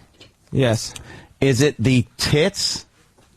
Is it the hips? Is it the pubic mound that you see? Yeah, what gets you going in that What picture? gets you going? What gave you a boner looking at this picture? I don't know. It just was looking at it. I just did. I don't know. I just did got one. Keep looking. I just got one. I don't know. You just got one. Yes, I just got one. Point at the areas. Roll up to the screen. Oh, that's a great idea. Roll up There's to the not one screen. specific. No. David, just roll up to the roll up to the Give screen. him a pointer. Roll up to the screen. All right, now just What do you point got? to You the- got a pen, right? Yeah, in your point hand? to the part you All like. Now point at the part you like the most, that you would focus on the most. That's fair. Go ahead. I would focus on. Just point. Just to... point. All right, he is just let me let the ladies and gentlemen of the jury know that he just pointed at each tit Right. with his pen. All right. One and then the other. All right. So you kind of like that. And what do you think when you're looking at those titties? Sure. You're thinking you want to touch them? Yes, sure. Yes. Don't yes, sure. Just look at it. Don't take your eyes away. Look and describe like what it is about those titties that you like. They're just nice. That's all. What's nice about them as opposed to bad tits? Why is that nice? Why did you pick that picture? I didn't pick that picture. It just happened to be what I was looking at. Yes, you did. No, I didn't pick it. No. You didn't pick it. It was just what I was looking at. So it just appeared on your fucking monitor, and you were walking by. He was looking at a lot of pictures, and he stopped on this one. What's the worst part of that body? Yeah, what don't you like about it? You pointed at the boobies. What part don't you like about the body? We all have our favorite parts of a I like body. This. I like this part. This. And All this. right, we point at the tits again. We understand what you like. All right. So then what don't you like? Yeah, what part of the body don't you like? Or you might like the whole thing, but what's the least liked part? Yeah, that's true. Go ahead. Come on, don't be shy. Point. It's easy. You just pointed at the face. Yeah, I don't like the face. Isn't so good. She's a very pretty girl. What are you talking about? So, you don't like the whole face? Is there something about the face? I don't know. Just don't like it. You do realize you're looking at Anthony's sister, right? No. No, I am not. I'm not. Are you sure? Yes. You're positive, right? Yes. How do you know? I don't know. I don't know. I would guess not, though. You'd guess All right, not. you're right. Yes. You're right. Yeah, Well, you're let's right off on the that hook one. on that one. Yes. Now But you don't like the face. All right. What do you like now below the tits? Point to your favorite area below the tits. Below? Yeah, below. I don't really have a favorite area. It's all nice. Everything except for the face. It's all the rest of it's all nice. So when you look at that, do you imagine your hands rubbing down that hip, maybe the side, and then right where the bikini kind of like cuts into the hip there? Is that where you imagine rubbing? Where the bikini cuts into the hip over here. Yeah, right there. Yeah. See right there? Over there. Is that a good area that you would like to put your hand on, maybe? Yeah, you like that part? It's all right, yeah. Hey, you know, Yeah. I got to stick up for this picture. The girl has a very nice face. Fantastic. Yeah, yeah. I think you're not into getting to know these women. You just want their naughty parts. David, your body language now, your right arm is grabbing your left kneecap. Yes, that's correct. And your arm is crossed over your crotch area. Okay, now it isn't. I think I see a boner. You do? I think I'm seeing a boner. Okay. Do you have a boner? No. Do you have? Is it getting bonerized? Is there Maybe a any little. bonification happening? Maybe a little. Let's stand up and face Jimmy. Just don't Stand up and face Jimmy. Just don't run at me if I yawn. Don't do anything. Lift your shirt up a little bit. I don't want to look. Don't look at me to be the judge. You know Rods. I certainly do. I don't want to look at his. Hey, Sam, pat him down. See if he has a boner. Pat him down. I'm not looking, David. I don't care. Does it look like he has a boner? It's growing. There's some growth in this area. There's a little plumpness going on. Would you allow an ex-detective to pat you down and see if you have a boner? No. Right. All right. Well, there's the rest of her Facebook page. Were there any other pictures you enjoyed of this girl, David? Anything else? We should wrap up. We got Ann Coulter on the line here. No, we do. No, there's nothing else now. Okay. She's been listening to this whole thing. Oh, good. All right, so we'll get back to you in a second, David. You keep getting that boner. Okay. Or Ann. I certainly called in at the right moment. Oh, my God. Yeah. You have no idea. Cavuto show, right? Yeah, exactly. Yeah, this is just like going on MSNBC. How embarrassing. I must apologize, Ann Coulter.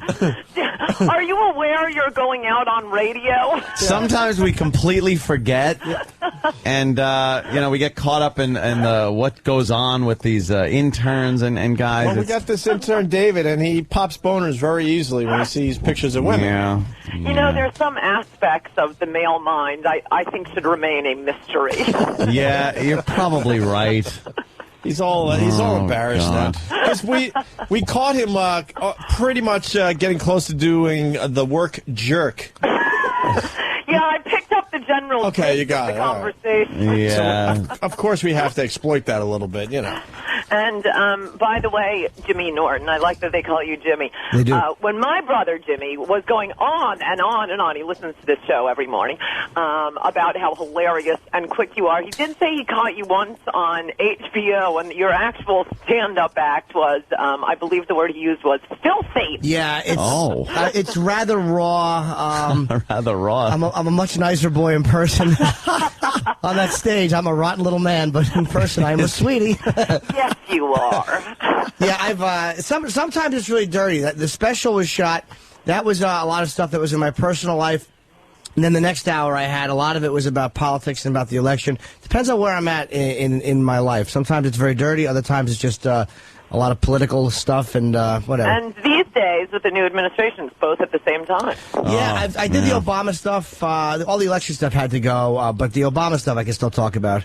Obviously, you're informed. And I know we talked, I plugged this morning that you're debating Bill Maher. Are you guys both speaking, or is it an actual head-to-head debate? Well, we'll both speak at the beginning, I assume. Neither of us quite know how it works. But we'll both give, I guess, 15, 20 minutes. And then I assume there will be a moderator, and we debate Radio City Music Hall on Monday night. And then we go to Boston on Tuesday and Chicago on Wednesday. What kind of relationship do you two have as far as, professionally? I mean, Well, I used to do his show Politically Incorrect all the time. I was his most frequent guest. We'd go out after the show. We'd go out when he was in New York, and I just haven't seen him for a long time. And I used to watch Politically Incorrect religiously. I don't really care for his current show, not so much.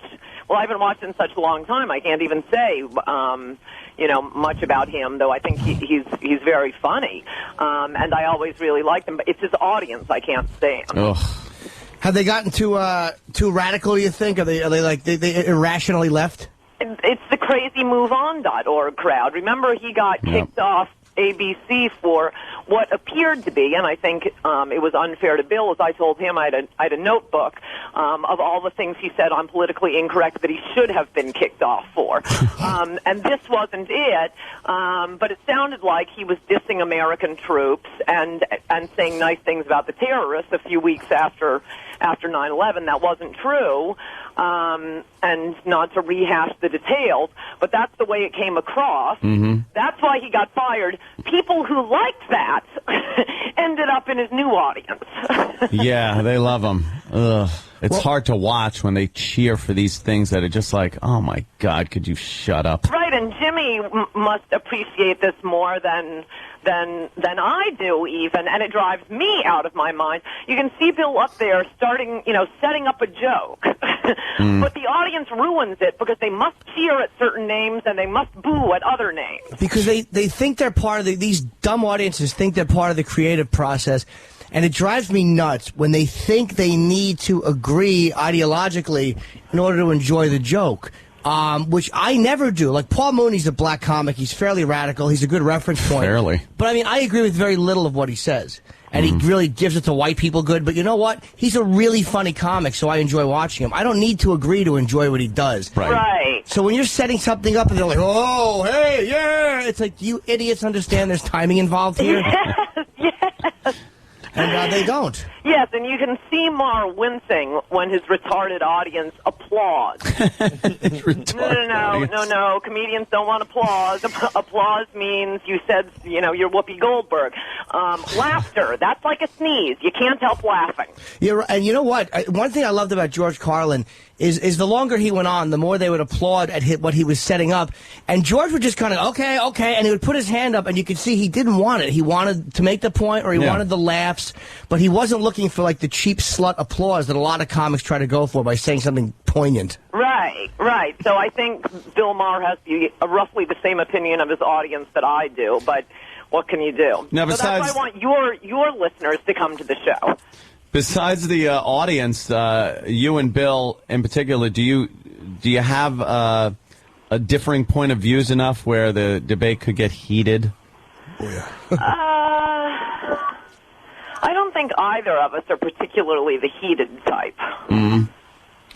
I think that you guys are pretty opposite sides of the spectrum, though. I mean, I could definitely see you saying something that sets him off or vice versa.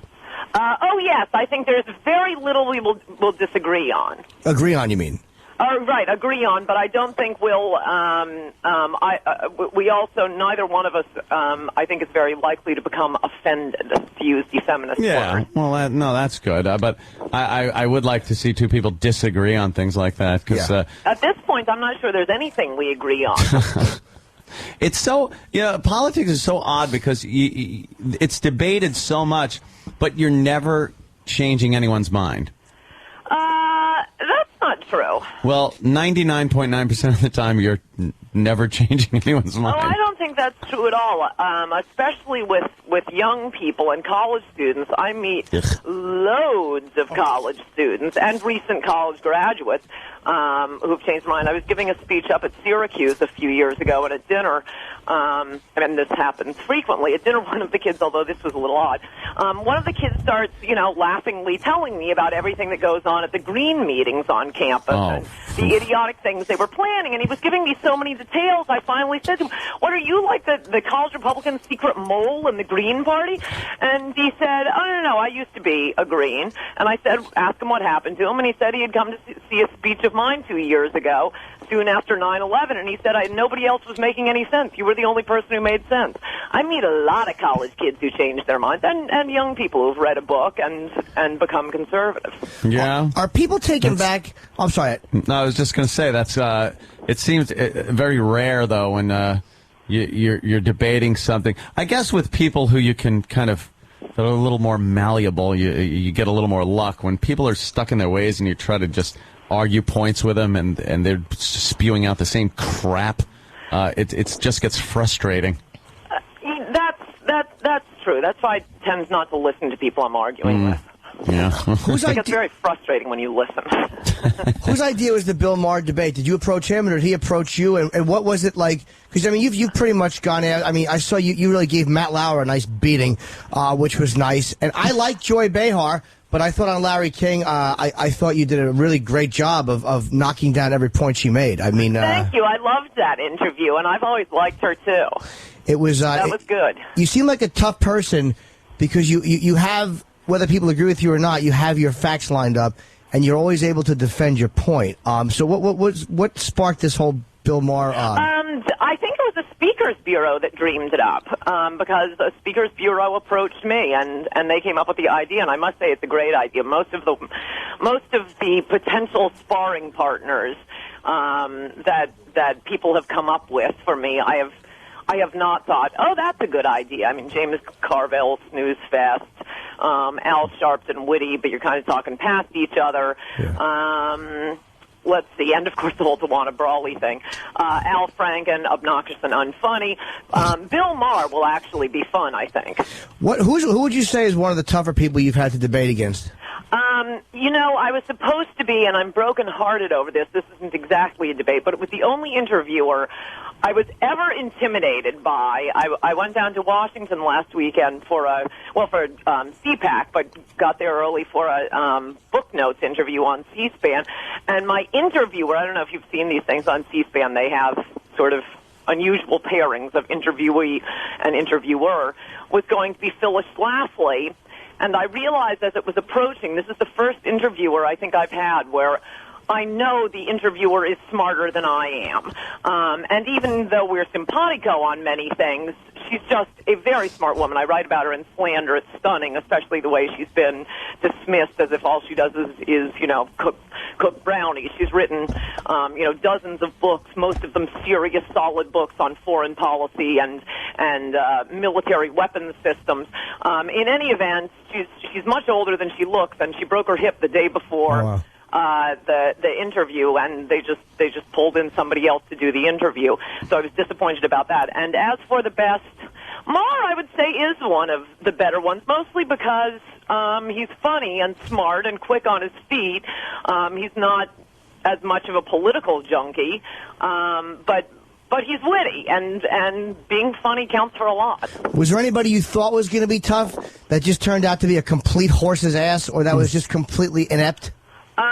The toughest debates, in my opinion, are the ones where the person you're debating has you may want to write things about them. They have done things that you want to say that are true, that were bad, but you don't want to say it to their faces. At least I don't. I'm a polite person. One of them was Al Sharpton. I was on Politically Incorrect with him one time, and we were talking about some phony race crime out in L.A. that the cops had engaged in. And all day I kept saying to myself, you have to mention Tawana Brawley. You have to mention Tawana Brawley. I don't really enjoy doing that. I just did the Dr. Phil show with Scott McClellan, whom I completely justly make fun of and attack in my current book, Guilty. You know, everything I say is true in the book, but that doesn't mean I want to face the person. And the one I was least looking forward to, because it's the most egregious, was a debate with Janet Reno. You know, how can you not mention that this is the Attorney General responsible for killing the most Americans? Exactly. Ruby Ridge, right? Yeah, so those are the ones I really hate. Other than that, I like the debate. Well, I was talking to you last night, and you said you're a late night writer, and you were going to slam somebody who I've slammed and who none of us here like. It's going up at 6 o'clock tonight. The Keith Olbermann article. I hate that guy. Yeah, we were not fans of Olbermann here. Oh my God. Well, I've been meaning to getting around to writing this, but other things were going on, and he's not that important. But if you've ever watched any 2 nights of his show, you know that Keith Olbermann went to Cornell. He's constantly talking about going to Cornell, about having an Ivy League education. Also, if you've ever watched any 2 nights of Olbermann, you know that he goes for these lame-ass gotcha moments where he will catch someone in the most minuscule mistake. As, for example, when I put in the column when he corrected Charlie Rangel, said inferred, but he meant implied. Oh, God. So that is a correction Olbermann cannot let pass. He cannot mention George Orwell without giving the true name, Eric Blair. He could not do that any more than a neurotic could walk past a sink without washing his hands. And so I must say, this is not something people who actually went to good schools do. So I had to point out that Keith Olbermann didn't go to the Ivy League Cornell. He went to the Ag School, which isn't something I would normally bring up or make fun of. And by the way, the farmers and the veterinarians who go to the Ag School are totally cool. But the SATs are obviously massively lower for the Ag School. The acceptance rate massively higher. And in point of fact, the Ag School isn't an Ivy League school. The Ivy League school is the Arts and Sciences Cornell. It's the only school at Cornell that grants a BA. The Ag School is more closely associated with, other land grant colleges in New York, like Morrisville Agriculture School, to whom they have a transfer program. This guy is a total and complete fraud, and he's constantly going around bragging about my Ivy League education. As much as loathsome as Jonathan Alter and Frank Rich are, people who actually went to good schools would never sneer at other people for going to not so good schools. Yes, so you had to call him out. Oh, yes. Yeah. So basically, Keith Olbermann went to the apex tech of Ivy League schools. Yes, he went to the one with classes on milking and bovine management. Oh, my God. Yeah, I bet he put that rubber glove on a few times to do that pregnancy check on a few horses. He's just a nerd, man. I want to... Screaming, pretentious, may not realize it, but he's gay. Screaming, angry, 57-year-old woman trapped in a man's body. Wow. And having him go around claiming he went to the Ivy League school at Cornell is more than we should have to put up with. Wait, Ann, is he 57 years old? No, but he seems like a 50... I have no idea how old he is. He just seems like a 57-year-old woman. Is he married or anything? I can't imagine. I want to get into a few things concerning our beloved president, Obama. Love the Obama. Do you? There's a few things that have been popping up lately. And first of all, how long does he have to be in office before he can start being responsible for what is being done? Because it seems like, well, it's only been so long and we have to blame everything on the past administration and the mess he stepped into. I mean, obviously things like the market have no faith in what he's been doing.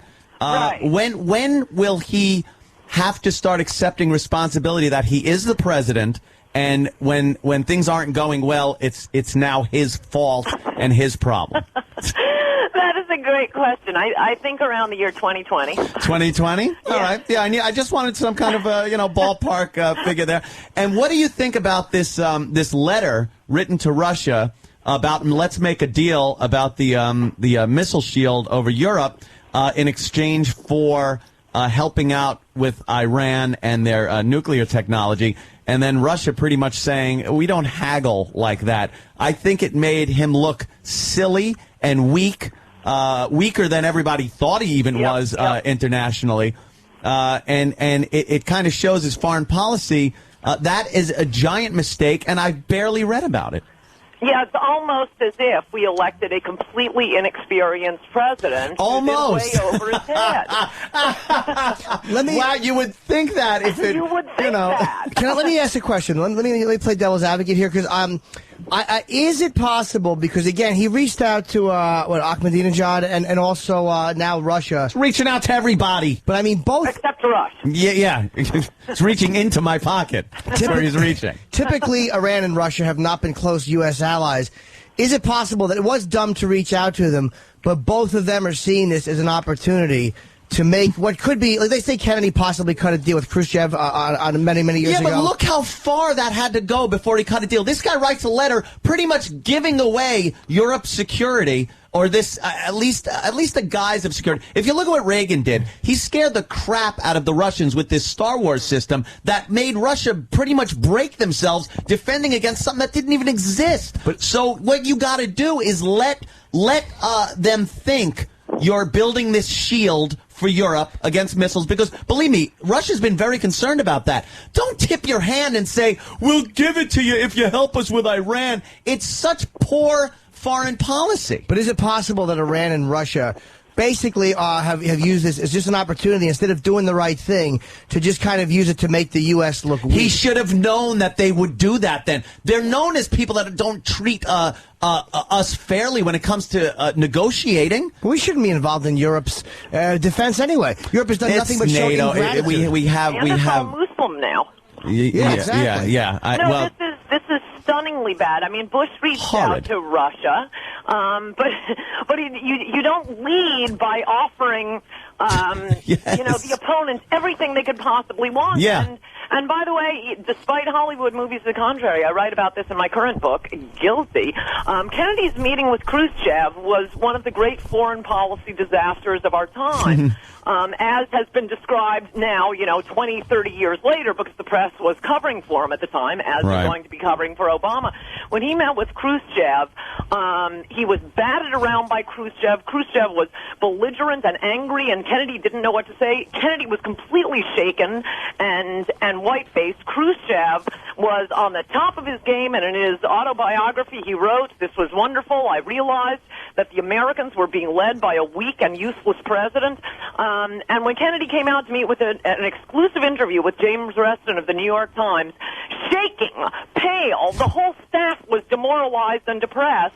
Jim Reston just lied about it and said, "Oh, our confident president had a good meeting with Khrushchev. No gains were won." Khrushchev realized what a wimp Kennedy was, moves missiles into Cuba, and then and the Cuban are the Bay of Pigs, which Kennedy does, but gives the Cubans no air cover. Khrushchev realized he was dealing with an imbecile, and that's when he moves the weapons in. So, then Kennedy gets praised for his brilliant handling of a crisis he himself created. And then meanwhile, when all is said and done and the missiles are out of Cuba, we then had to pull missiles out of Turkey. Thank you, yes. So they won. In the long run, they wound up getting the advantage. That's right. That's all Khrushchev ever wanted. He also wrote in his memoirs it was absurd. He didn't care about Cuba. He didn't care about those missiles.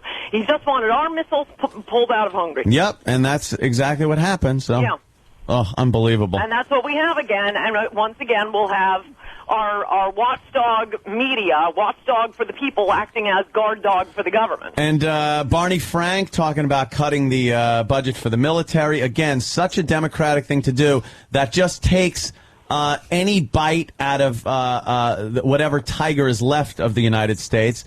It leaves the Republicans, once they do regain power, because they always do, because the Democrats just are incapable of running a country, it leaves them having to rebuild the country's military and the respect in the world again. No, that's absolutely right. And on top of that, I consider it amazing and appalling that Barney Frank can show his face in public. Oh, I know. It shows you how much media power, how much power the media has, let me put it that way, that Barney Frank, along with Chris Dodd, Bill Clinton, was pushing Fannie Mae and Freddie Mac into making these preposterous loans, forcing banks to abandon all business judgment. That is the nuclear time bomb that went off, that set off the current recession and is destroying bank after bank across America. There is video of Barney Frank standing up, denouncing Republicans who were complaining about these politically correct rules for lending, and yet he's still out there, giving us his foreign policy advice. Yeah. Isn't that great? Foreign policy advice from this guy. It's angering. And again, speaking of foreign policy, Hillary Clinton just being welcome everywhere she goes. Well, at least she's tougher than Obambi. Well, yeah, that is true. What do you think about her stance on Israel? She seems to be a little more sympathetic to the Palestinians than the Israelis want. Yeah, I can never figure these Democrats out. I mean, all they have to do is show up at a single AIPAC meeting, and Jews are on board or down with the Democrats, but then they turn around and I mean, in vote after vote, talk about our darling Ahmadinejad. Isn't that something? He's a rock star, that guy, Ahmadinejad. They love covering him. The news is so responsible for where we are right now that it's stunning when you look at it, how they build these people up into rock stars and heroes. And Obama is a prime example. I mean, this guy could do no wrong in the press. He was on the cover of every paper for so long, just looking like the savior and hero of this nation, while, of course, for 8 years, George Bush, whether you agree or not, was just the devil, the villain on the cover of the papers. And they pretty much sold Obama to everybody. Right, though I think there's going to come a point when no matter how much the media keeps telling us how adorable Obama is, people are going to get fed up with their 401ks disappearing, their jobs disappearing, the capital to fund new projects disappearing. Oh, Ann, sorry, I'm interrupting you. I just wanted to comment on what Michelle's wearing. My God, is that dress just fantastic on her? Oh, I'm sorry. Were you saying something important? Ugh. What color are the kids wearing to school? I'm broke. Are you in love? Exactly She's right. Great. Anthony's in love with you, Ann. I just listen. God. It's like do you guys disagree with anything? Nothing. Oh my God. Nothing. Oh, can't we have a little fun? The country is collapsing. Her hair color's perfect. Hey, do you? Too bad you're not 20. It's the only thing holding you. Hey, do you know? That's against you with Ann. I was surprised at this because colleges are such liberal, real agree with her. I mean, look, bastions for like this liberal obsession, and I was surprised when they had Ahmadinejad speak at Columbia the way Bulger, I think his name is. Right. I was trashing them for allowing him because they were the ones that were booing the Minutemen because they were anti-immigration. Yep. Were you surprised with how Illegal he handled the Iranian president, the way he really gave him a smash? Well, giving a lot of college speeches, I wasn't surprised at all. Bollinger, in fact, had been my constitutional law professor at Michigan, where he then became the dean before ending up at Columbia. And no, it was just what I expected. The only thing Ahmadinejad got booed for was when he said there were no homosexuals in Iran. Yeah. He didn't mention, why there are no homosexuals. That was hilarious, though. That got a great reaction, though. Everyone laughing at him. Yeah, that really is embarrassing. They all just laughed at him. It was pretty funny. Yeah, that was the only thing. You know killing what's the Jews, they didn't mind so much. You know what's frightening though? They were laughing, but don't they understand that just by him saying that, the way he said it, that's the type of intolerant guy he is, that he thought that was fine for him to say in front of these people, because to him it was fine. Right. We don't have any gays. We kill them. Right. That's pretty much it. And they're like, oh, gosh, he's so wacky. But, he wears a suit, and I've never seen a towel on his head. So I guess he's okay. Ugh. Fortunately, that's the way it always is with totalitarians. The one bright side is they always kill, the intellectuals first. Right. Well, thank God we're safe here on this show. Yeah. We'll be the last one to go before mice. So you do now doing college speeches again, being really, really conservative. Are they normally, do they receive you better than you expect them to, or is it typically a horror show, or what is the normal experience? That's a great question. I write about it in my last book, If Democrats Had Any Brains, They'd Be Republicans, giving college speeches. Well, for one thing, because I love my country, love God, I show up on a college campus and, have to have a phalanx of cops like I'm David Duke. But you aren't? I've told my YAF, we could, judge the number of security on the security team by letting me check and see what the average SATs are at the school. Curiously and actually contrary to my expectation, Harvard, Yale, Wellesley, basically all of the good schools, any school in the South treat me absolutely respectfully. They have too much intellectual pride and too much chivalry in the South, certainly, to be, booing or screaming their heads off or throwing food. A lot of college liberals will come if I give a speech at Harvard, but they want to challenge me in question and answer period, and I'll take questions until they have collapsed of exhaustion. It's the Bush League schools out in the middle of the country, where you have, obviously some smart students. Even at the Cornell Ag School, I'm sure there are a few smart students. But you also have a lot of stupid kids who probably should not be in college at all.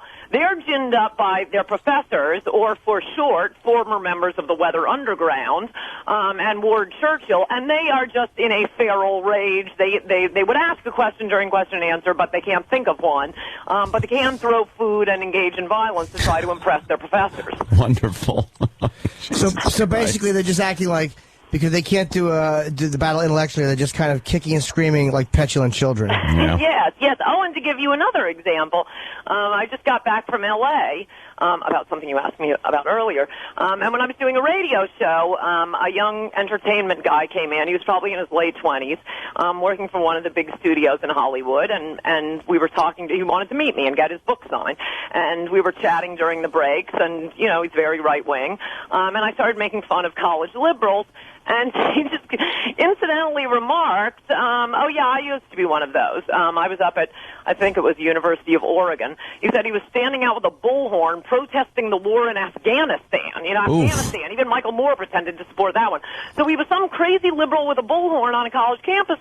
And I said, what happened to you? And he said, well, I graduated from college and I thought I should read some stuff, so I picked up one of your books.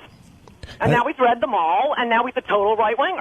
No, but is he a right-winger, or is he just kind of obsessed with you? I don't know if I like this guy or if he's kind of creepy. It's a stalker. No, he's read other people, too. He just happens to have started with one of mine. So you and Bill, now, are there debate parameters, or are you really not too sure exactly where it's going to go? We have no idea. Or maybe he does and he's not telling me, but we've emailed about it. And I don't know, we just both sort of assume we each start with about 15 and 20 minutes, and then the moderator will ask us questions. And the only thing I really care about is that we slightly change the questions or the emphasis of the debate each night, because, we could argue for 18 hours straight without breaking a sweat. And I'm not an actress. I'd have a much bigger apartment if I could act. And I don't want to go to, I think audiences notice, and I sure notice. I don't want to do one of these stale, pre-programmed tennis game where we say the same things in Boston and Chicago. So we have enough to disagree with that we can slightly change the emphasis. But that does seem to indicate that New York is definitely going to be the best night, since it'll be all fresh. And is there anything that, that the Republicans or that the ideology of the Republican Party pushes that you disagree with in favor of what the Democrats push? No. You pretty much you're down the line. There's no ideological separation. There's sometimes when Republicans are pushing the same thing as the Democrats, and that ticks me off. It's not but even I can't think of anything the Democrats are right on, except in those rare occasions when they agree with the Republicans. Okay. All right. Well, the debates are starting Monday. which is March 9th here in New York City at Radio City, which is, again, probably a great night to go because it's still fresh and it's all happening for the first time. And also, we're heard in Boston, March 10th, which is Tuesday, at the City Performing Arts Center, Chicago Theater in Chicago, which is Wednesday, March 11th. And for tickets and more info, you can go to www.speakerseries2009.com. And, of course, your book, Guilty, which is still on the bestseller list, you can get it at or at least get info on AnnCoulter.com. Good luck with these debates. Obviously, we're, certainly pulling for you. Yeah, Thank you. absolutely. Thank you. I hope you'll be there. I'm flying home from San Francisco on Monday, and that is something I want to do Monday night. I would love to go and see that live. Because I've only seen you debate a few times, but Matt Lauer is not a dumb guy at all, and Joy Behar is not a dumb person either. And you ran circles around both of them, so I'm looking forward to this. Thank you. Thank you, and thanks so much for having me on. No problem, Ann. It was great. I'm going to call her Ann instead of Ann Coulter or, Ms. Coulter. And I'll definitely see you soon. It was great seeing you last night. I know, that was so much fun, and of course I was just wrapping up my column about that, and so I watched some of it. Well, hopefully we could do that again. I know, that was great. Thanks. All right, Jimmy. What? My friend and I, two intellectual giants are talking. Hilarious. You should have seen him last night. They're fighting over Your line about what you can say about the Muslims was the funniest line of the show. Thank you very much. Some people have called me funny, too. Ant is a brilliantly funny guy. Just would like to say, throw that out there. Ant doesn't like that a couple of intellectual giants / authors are having a nice discussion. There's nothing wrong with that. All right, a couple I of respected get it. pundits chit-chatting. It's what we do. Yeah, tip my hat to you, Jimmy. Hey, have a good weekend, Ant, and good luck with these debates, and we'll definitely see you soon. Yeah, thanks a lot. Good to talk to you guys. Thank you for having me. Bye-bye. Take care. Bye, Ant. That was nice. A fair and balanced discussion. It was, that amazing. was, something? Amazing. At least it was honest and truthful. But you know what? I'll say this. I don't know enough about the Obama stimulus package, but when you listen to It's stupid because he's an idiot. Well, that was the angle. It's only been for. 44 days, though. See? That's exactly what I'm saying. When is it not going to be? It's only been. The guy's already come up with a stimulus package and a budget, both of which they usually give suck. the guy the first 100 days. And look at the confidence the market has. This is the first up day I've seen since he put his hand on the Bible. There you go. Everything's going to be all right now. Oh, yeah. What are we up? See, we hit our bottom, and now we start moving back up. Excuse me. It's about 11 o'clock. And we'll see what happens by 4. He also said it's a good time to buy, so he knows. Really? He knows that Wall Street pretty good. Racial? Yesterday he said, go out and buy stock. It's a good time to buy. He said that.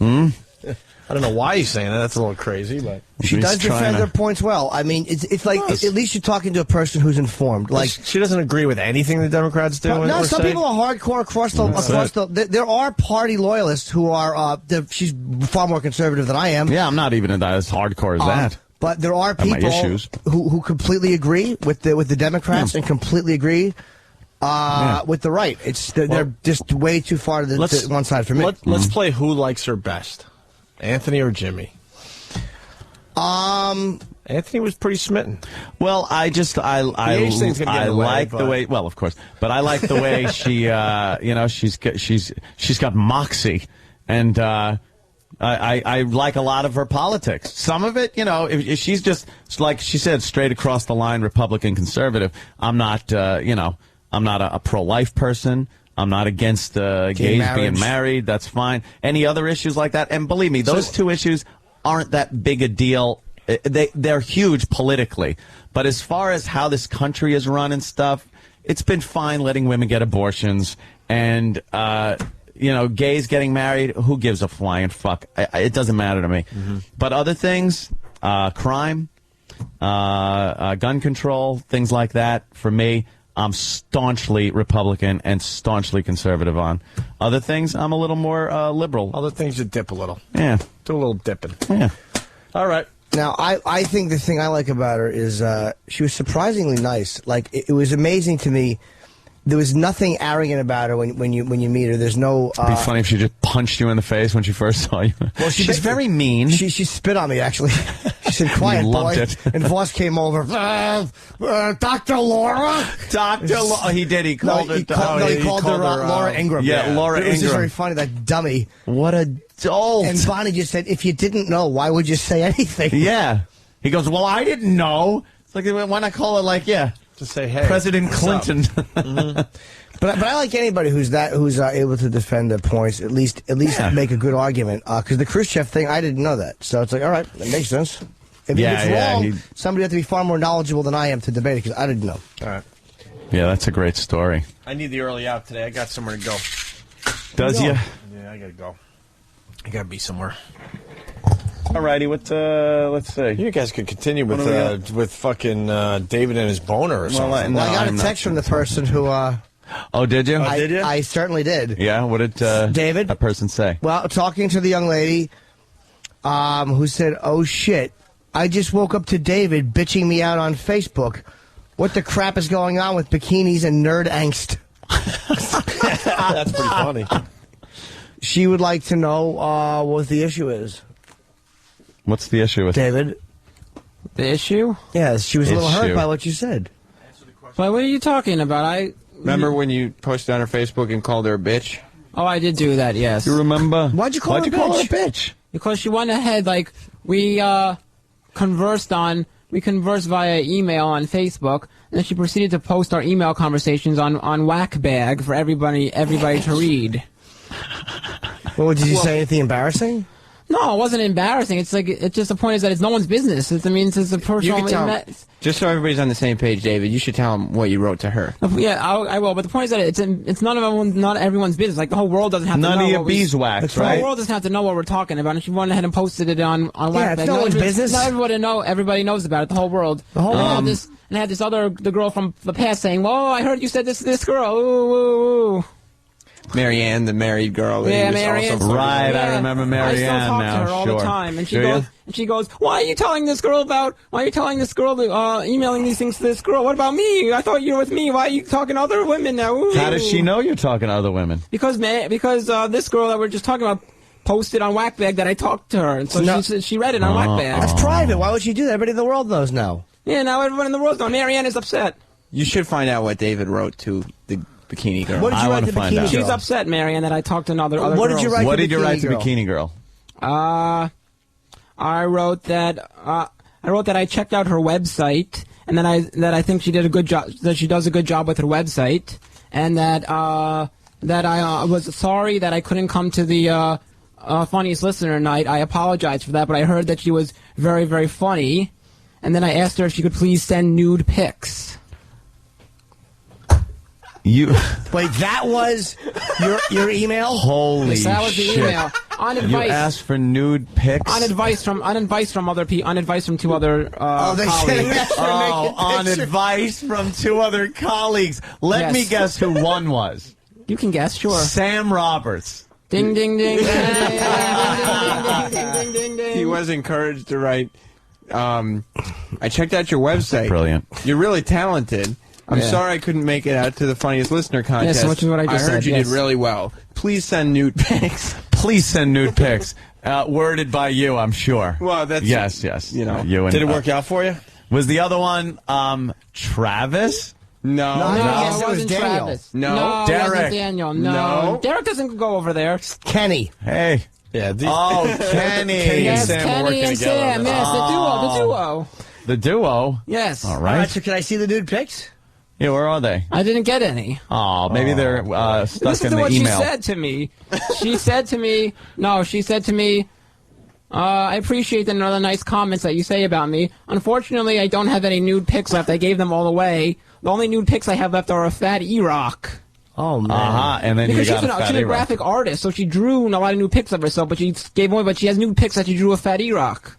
Oh, how about that? She didn't send them to me, but she said that's the only one she has left. And then what did you say to her? And this was your own wording, not on advice, after you saw her whackbag comments. What was that thing you wrote on her wall? Oh, yeah, after I wrote... Yes. We'd never have to be in the studio while this is going. Yes, after I wrote on her... After I saw that, I called her an asshole, didn't I? Yes, you wrote... Yeah. You called her an asshole and a bitch. Yes. Oh, really? Yes. I said you're an asshole. Why would you post our private emails on Whackbag? What a bitch you are for doing that. David, when are you going to learn? They're setting you up every other day with this stuff. Yeah, but it's no one's business. It's someone's business. That was private. Oh my God! Someone's business. Get what I was getting at. That's not for the whole world to know. Right? No, it isn't. Of course not. Well, would you have sent her nude pics first if she had asked you? Because I've sent out nude photos. I mean, a lot of times a girl wants to know that you're going to send nude photos of yourself first. That's what I've had to do on occasion. You have? Yes, I have. Would you do that? Yeah, I'd probably take some. Yeah. You would take naked pictures of yourself? I don't have any. I'd have to take some. I don't have any around. So then, if you wanted nude pictures of somebody, you would have to tell them you're serious and not joking around. That would be the way to... Well, I personally have done it. You have to be aware of who you're sending to, of course, and Yes, that of they're course. trustworthy. But I've not been above doing that, as I'm one of those people that enjoys good camera angle on the genitals and set up small things around it to make them look larger. You got to think angles. Yes, shadows, certain time of day. Like I'll put my penis by a little Fisher Price desk, so it looks bigger than the desk itself. shoot the penis from below. Oh, okay. So it looks like a big monster. Yeah. Big dripping monster. If you take it from above, it's all about the angle. Yeah. Or maybe you'll get a midget to hold it, so it looks that much bigger. Huh? Yeah. All right, David. Yep. Well, I'm sorry it didn't work out. No, it didn't work out. She was rude. Why don't you ought to do that? You ought to write back to her and make good. There's no reason to have a fight because she might have been somebody who would have banged you, but there's no reason to get so angry. Now it's all out on Whackbags. Maybe she was showing off, dude. Maybe she's got the thing with you and she's bragging. You're on the show. You're intern David. She's just some broad. Maybe she was showing off that she knows you. That's true, but I don't need the whole world knowing about this stuff. She didn't say anything insulting about you when she posted that, so he made. She didn't really say anything. She said, "Look, this is intern Dave. This is what he sent to me," and then she copied and pasted the exact words. So maybe the bitch is trying to get a little bit of props for herself by associating herself with a known show character. You know, that could be, yeah. Of course. I mean, why else would she take a celebrity's email and put it on a website? There's a bunch of girls and women messaging me on this. Of course there are. They all, because you're on the show. You're intern David. You're not just some guy. Right, I know. Well, that might be it. You can't allow... Yeah, might be, yeah. If the bitch is starstruck, you can't allow that to work against her. You have to understand how to tell her, you know, look, this is an A and B conversation, so everyone else should see themselves out of it. That's a good line. That's a good line. You can use that. Yeah. But I would make sure that they know. I was just telling David that, you know that maybe she posted his stuff because she's a little starstruck, and here she is talking to David from the show. Opie and Anthony show. And she's bragging. Right. Hey, I do know him. Because people probably saying, you don't know the motherfucker. It does happen. You're going to have to start getting used to that, which is a weird thing. I have to piss, too. Celebrity. That's celebrity status. Yeah. It's like tag team with a fucking asshole. This is hysterical. All right. So, you didn't get the naked pictures.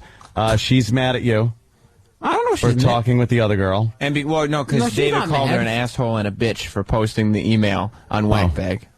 But you asked her for naked pictures. That pretty much gives her free reign to do whatever she wants with you. I guess. You know, you take a shot like that, and the consequences are going to be a lot greater. That's risk versus consequence like that. See, you risked a lot by saying you want naked pictures. Yeah, the consequences are that she's going to do that. If you just carried on a nice, mellow conversation with a girl, you're not much risk, right? Yeah. So you're not going to get many consequences because they're not going to post your discussion on a site because it's dull. But if you ask for naked pictures, you might get naked pictures. Yeah. But you might zonk out and get your discussion printed on Whackbag. Yeah. You learned a little lesson here, didn't you, David? Yes, I certainly did. I didn't want to write that message about nude pics. I was pressured by my colleagues. You did. You know something? You wouldn't have done it if you didn't want to do it. You got to learn something, David. You only do things you really want to do, even if on the outside you don't. It seems like you don't want to, and you even tell yourself I don't want to, and you tell everyone else you don't want to, and you really don't want to. Right. Apparently, you want to, because you give in to, especially Sam, all the time. Sam is like a Svengali with you. He hypnotizes you. He's very intimidating. He's intimidating. He's intimidating. Sam is as intimidating as a little puppy. I got David to follow me to Grand Central Station Yeah, he's on very Monday, even though intimidating. he gets on at Penn Station. No way! He's very intimidating. That's so out of the way. He's not intimidating. I'm not. Does lightning come out of his fingertips and go into your eyeballs, and then they go woo, woo, woo around, and you just follow his orders? I don't know. It's very intimidating. Like I was just there, and he showed up, and then we were both at Times Square, and I had to go on the 1 to go to Penn Station, and he has to go on the shuttle to Grand Central. He's like, why don't you come with me on the shuttle? You've never been on the shuttle before. And he was like intimidating me. I didn't want to do it. You're like the Manchurian idiot. He's like kind of hypnotized you, and he can make you do things. We're friends. Well, of course, no, I don't doubt that. Probably best of. Bromance. There's a bromance going on there, yeah. I don't know. I think I kind of feel like bad, like saying no to him because he is like a colleague and he's above me. And if I don't listen to him, it'll be like bad for me if I don't listen to him and do things. And I do a lot of stuff for you. I mean, yeah, he does a lot of stuff for me. I don't want to like not What's do he what do he for you, says. David? What? What's he do for you? That's not what he does for me. He's just like trying to help me out. Tells you what to put in He's just- Facebook messages. Yeah, and he just tries to help me out on the show, like give me props and like guide me along up through this internship. He's guiding me along. What's the best advice Sam gave you? He's not. I don't know if he's giving me. Well, what's the best advice Sam has given you? You've been around long enough to pick up something. Yeah. What's the best advice? He's just been helping me out. Like he's been telling me to listen, like pay attention, like listen to what other people are telling me to do. He's telling me to do a lot of listening and tell like to what other people, like not like listen. Yeah, like not disobey other people. Like even though you might sound like wrong or rude, like the people are trying to help you out and get you like forward in life, like getting on the air, and like you might think like, oh, that's stupid to do that, go on the air and say about this, but it's all good. It's all helping you in your career. So take people's advice and go with it, even if you might not enjoy it. Well, I mean that's actually good advice. Yeah. Disappointingly enough, and surprisingly enough, what are you actually gonna? So what are you gonna do with this bitch who you've been Facebooking back and forth with? I mean, it seems to me like you guys got some kind of a sexual energy going, and that she's not too sure how to handle it. You're talking, yeah. Yeah, we know, the bikini broad. Yeah, that one. It sounds to me like there's some kind of a sexual energy between you two. Well, the last I talked to her, I was rude to her, and I said, oh, I called her a bitch and an asshole because she posted on a whack bag. So what? A pimp slaps a woman and she comes back to him. You can sometimes talk to him like that. Sometimes chicks like that kind of, not abuse, but like, wow, this is a bad boy, and like I better listen to this guy because he's tough. Yep. And he's willing to treat me tough, and I can respect that. Girls, getting a girl's respect, dude, it's fucking key. And when you treat them a little shitty like that sometimes, you're making points. Yeah. Yeah. I got to check and see how she responded to me. Right? You're a player with an A at the end. Oh. Player. Okay. He's right. Well, it's like that other bitch. The married bitch came back around, right? Yeah, she wasn't mad at all. She liked me, yeah. She ended up emailing me and asking if it was me on David's Facebook that. because David was being weird, and I said no, it wasn't actually. This time it actually wasn't. All right, see? And you know how cool Sam is? Sam is Mr. fucking cool. Yes, and he she is. thought your posts were Sam's. So how cool does that make you look? It's not just a post. It's like when we were on Instant Messenger. Like there's the Instant Messenger on Facebook. We were talking back and forth, and she was denied. She thought, "Is this Sam? I don't think this is you." Get the fuck out of here! I'm serious. She kept asking Holy me, "Is this shit, Sam? I don't you believe it's Jew. you." She thought you were him? Yes, she did. No way. She thought so much that she proceeded to email Sam and ask him, Oh, my "Sam, did you God. was that you?" She emailed me like 7 times. It That's wasn't Sam at crazy all. because Sam is the epitome of fucking cool. Now she thinks you're cool. She can't tell the difference between you two. She's married. Oh, Christ. Yeah, Who cares please. about that, right? Married with kids. Oh, With what? Tell her kids. husband to take the kids out and you and the wife? That's it. Whatever. Bust that up. Jewish Yeah. guy can do that. Ask Travis. What does he know about Jewish Oh, guys? you know, well, believe me, that story's tragic. That's Some right. Jew came along, took his fucking mom. That's right. Away from the kids, the husband, everything. His mother had Really? 2 big matzo balls put on her nose. Oh, and she apparently mom? loved Oh, it. that's What happened there? wow. Travis's mom. Okay. Yeah. Travis's mom. I don't know that story. Well, it just it happened. Okay, I believe you. You don't need it to know anymore. Nope. But it's just because she's married is what I'm saying. She's married with kids won't stop a guy like you. No. Oh, see, you're No doing way. all right. Yeah. Yeah, and with Sam's tutelage. I got your back, bromance. Oh, he certainly does. Right at the edge of a cliff. With a good push. Okay. An ass. All right, yeah, David. you're doing fine. Yes. Go do something. Go pop a boner in the back office. Any boners today, you think? It's boner time. Show's over. It's boner time for David. You think boners? What do you think? Perhaps. today? Couple of boners, maybe. I gotta go right? look at some pictures. Yeah. There you go. Bikini girl. You report back to us next time you hear if you got a boner. Yeah, let us know. Let us know what Post it picture. on your Facebook. Say David is popping a boner. Hey, that's not a bad idea. You know, That is your status. You got to update your status. Update your status. Yes, I certainly and do. maybe even a picture of your pants tenting out. Do you want? And then people Wait, can wait, comment, wait, wait, wait. wow, that's a No, boner. no, I got. Why don't we have the women like send bikini pictures to your Facebook page, and then you report back to us which picture gave you the actual boner? Fucking A. That's a brand new bit. Whoa! David Freed on Facebook. Start sending your bikini photos, Yeah. and then next time when are you back? Friday. Friday, yes. You will are point in for out- some boners. You will point out what picture gave you the boner. All right. 2 days of boners. And please, Yeah. for the ladies out there, like real pictures. Real bikini pictures. Real Yes. boner. Absolutely. Real bikini pictures from actual Facebook people. Right. No gaping anus shots or anything. No big hairy fucking man gaping asshole. No way, never. No big cocks. No. Unclipped black cocks are probably the worst thing ever, so don't send that. No way. Yeah, no. Old Brillo balls. Oh, no. Oh. All right. We've done enough here. What do we need to do? Any plugs, anything? We're all good? Me and Jimmy, San San Francisco. Fran. We all know I'm going to San Francisco tomorrow, but I'm not working till Friday, Saturday, Sunday. All right. At Cobb's. So you're not going to be here tomorrow? I will for the first half of the show, yes. Oh. I have an earlier flight. Be able to which say is- safe trip then. Yes, Godspeed. And Godspeed, things all are- that stuff. Yeah. All right. Alrighty. See you tomorrow.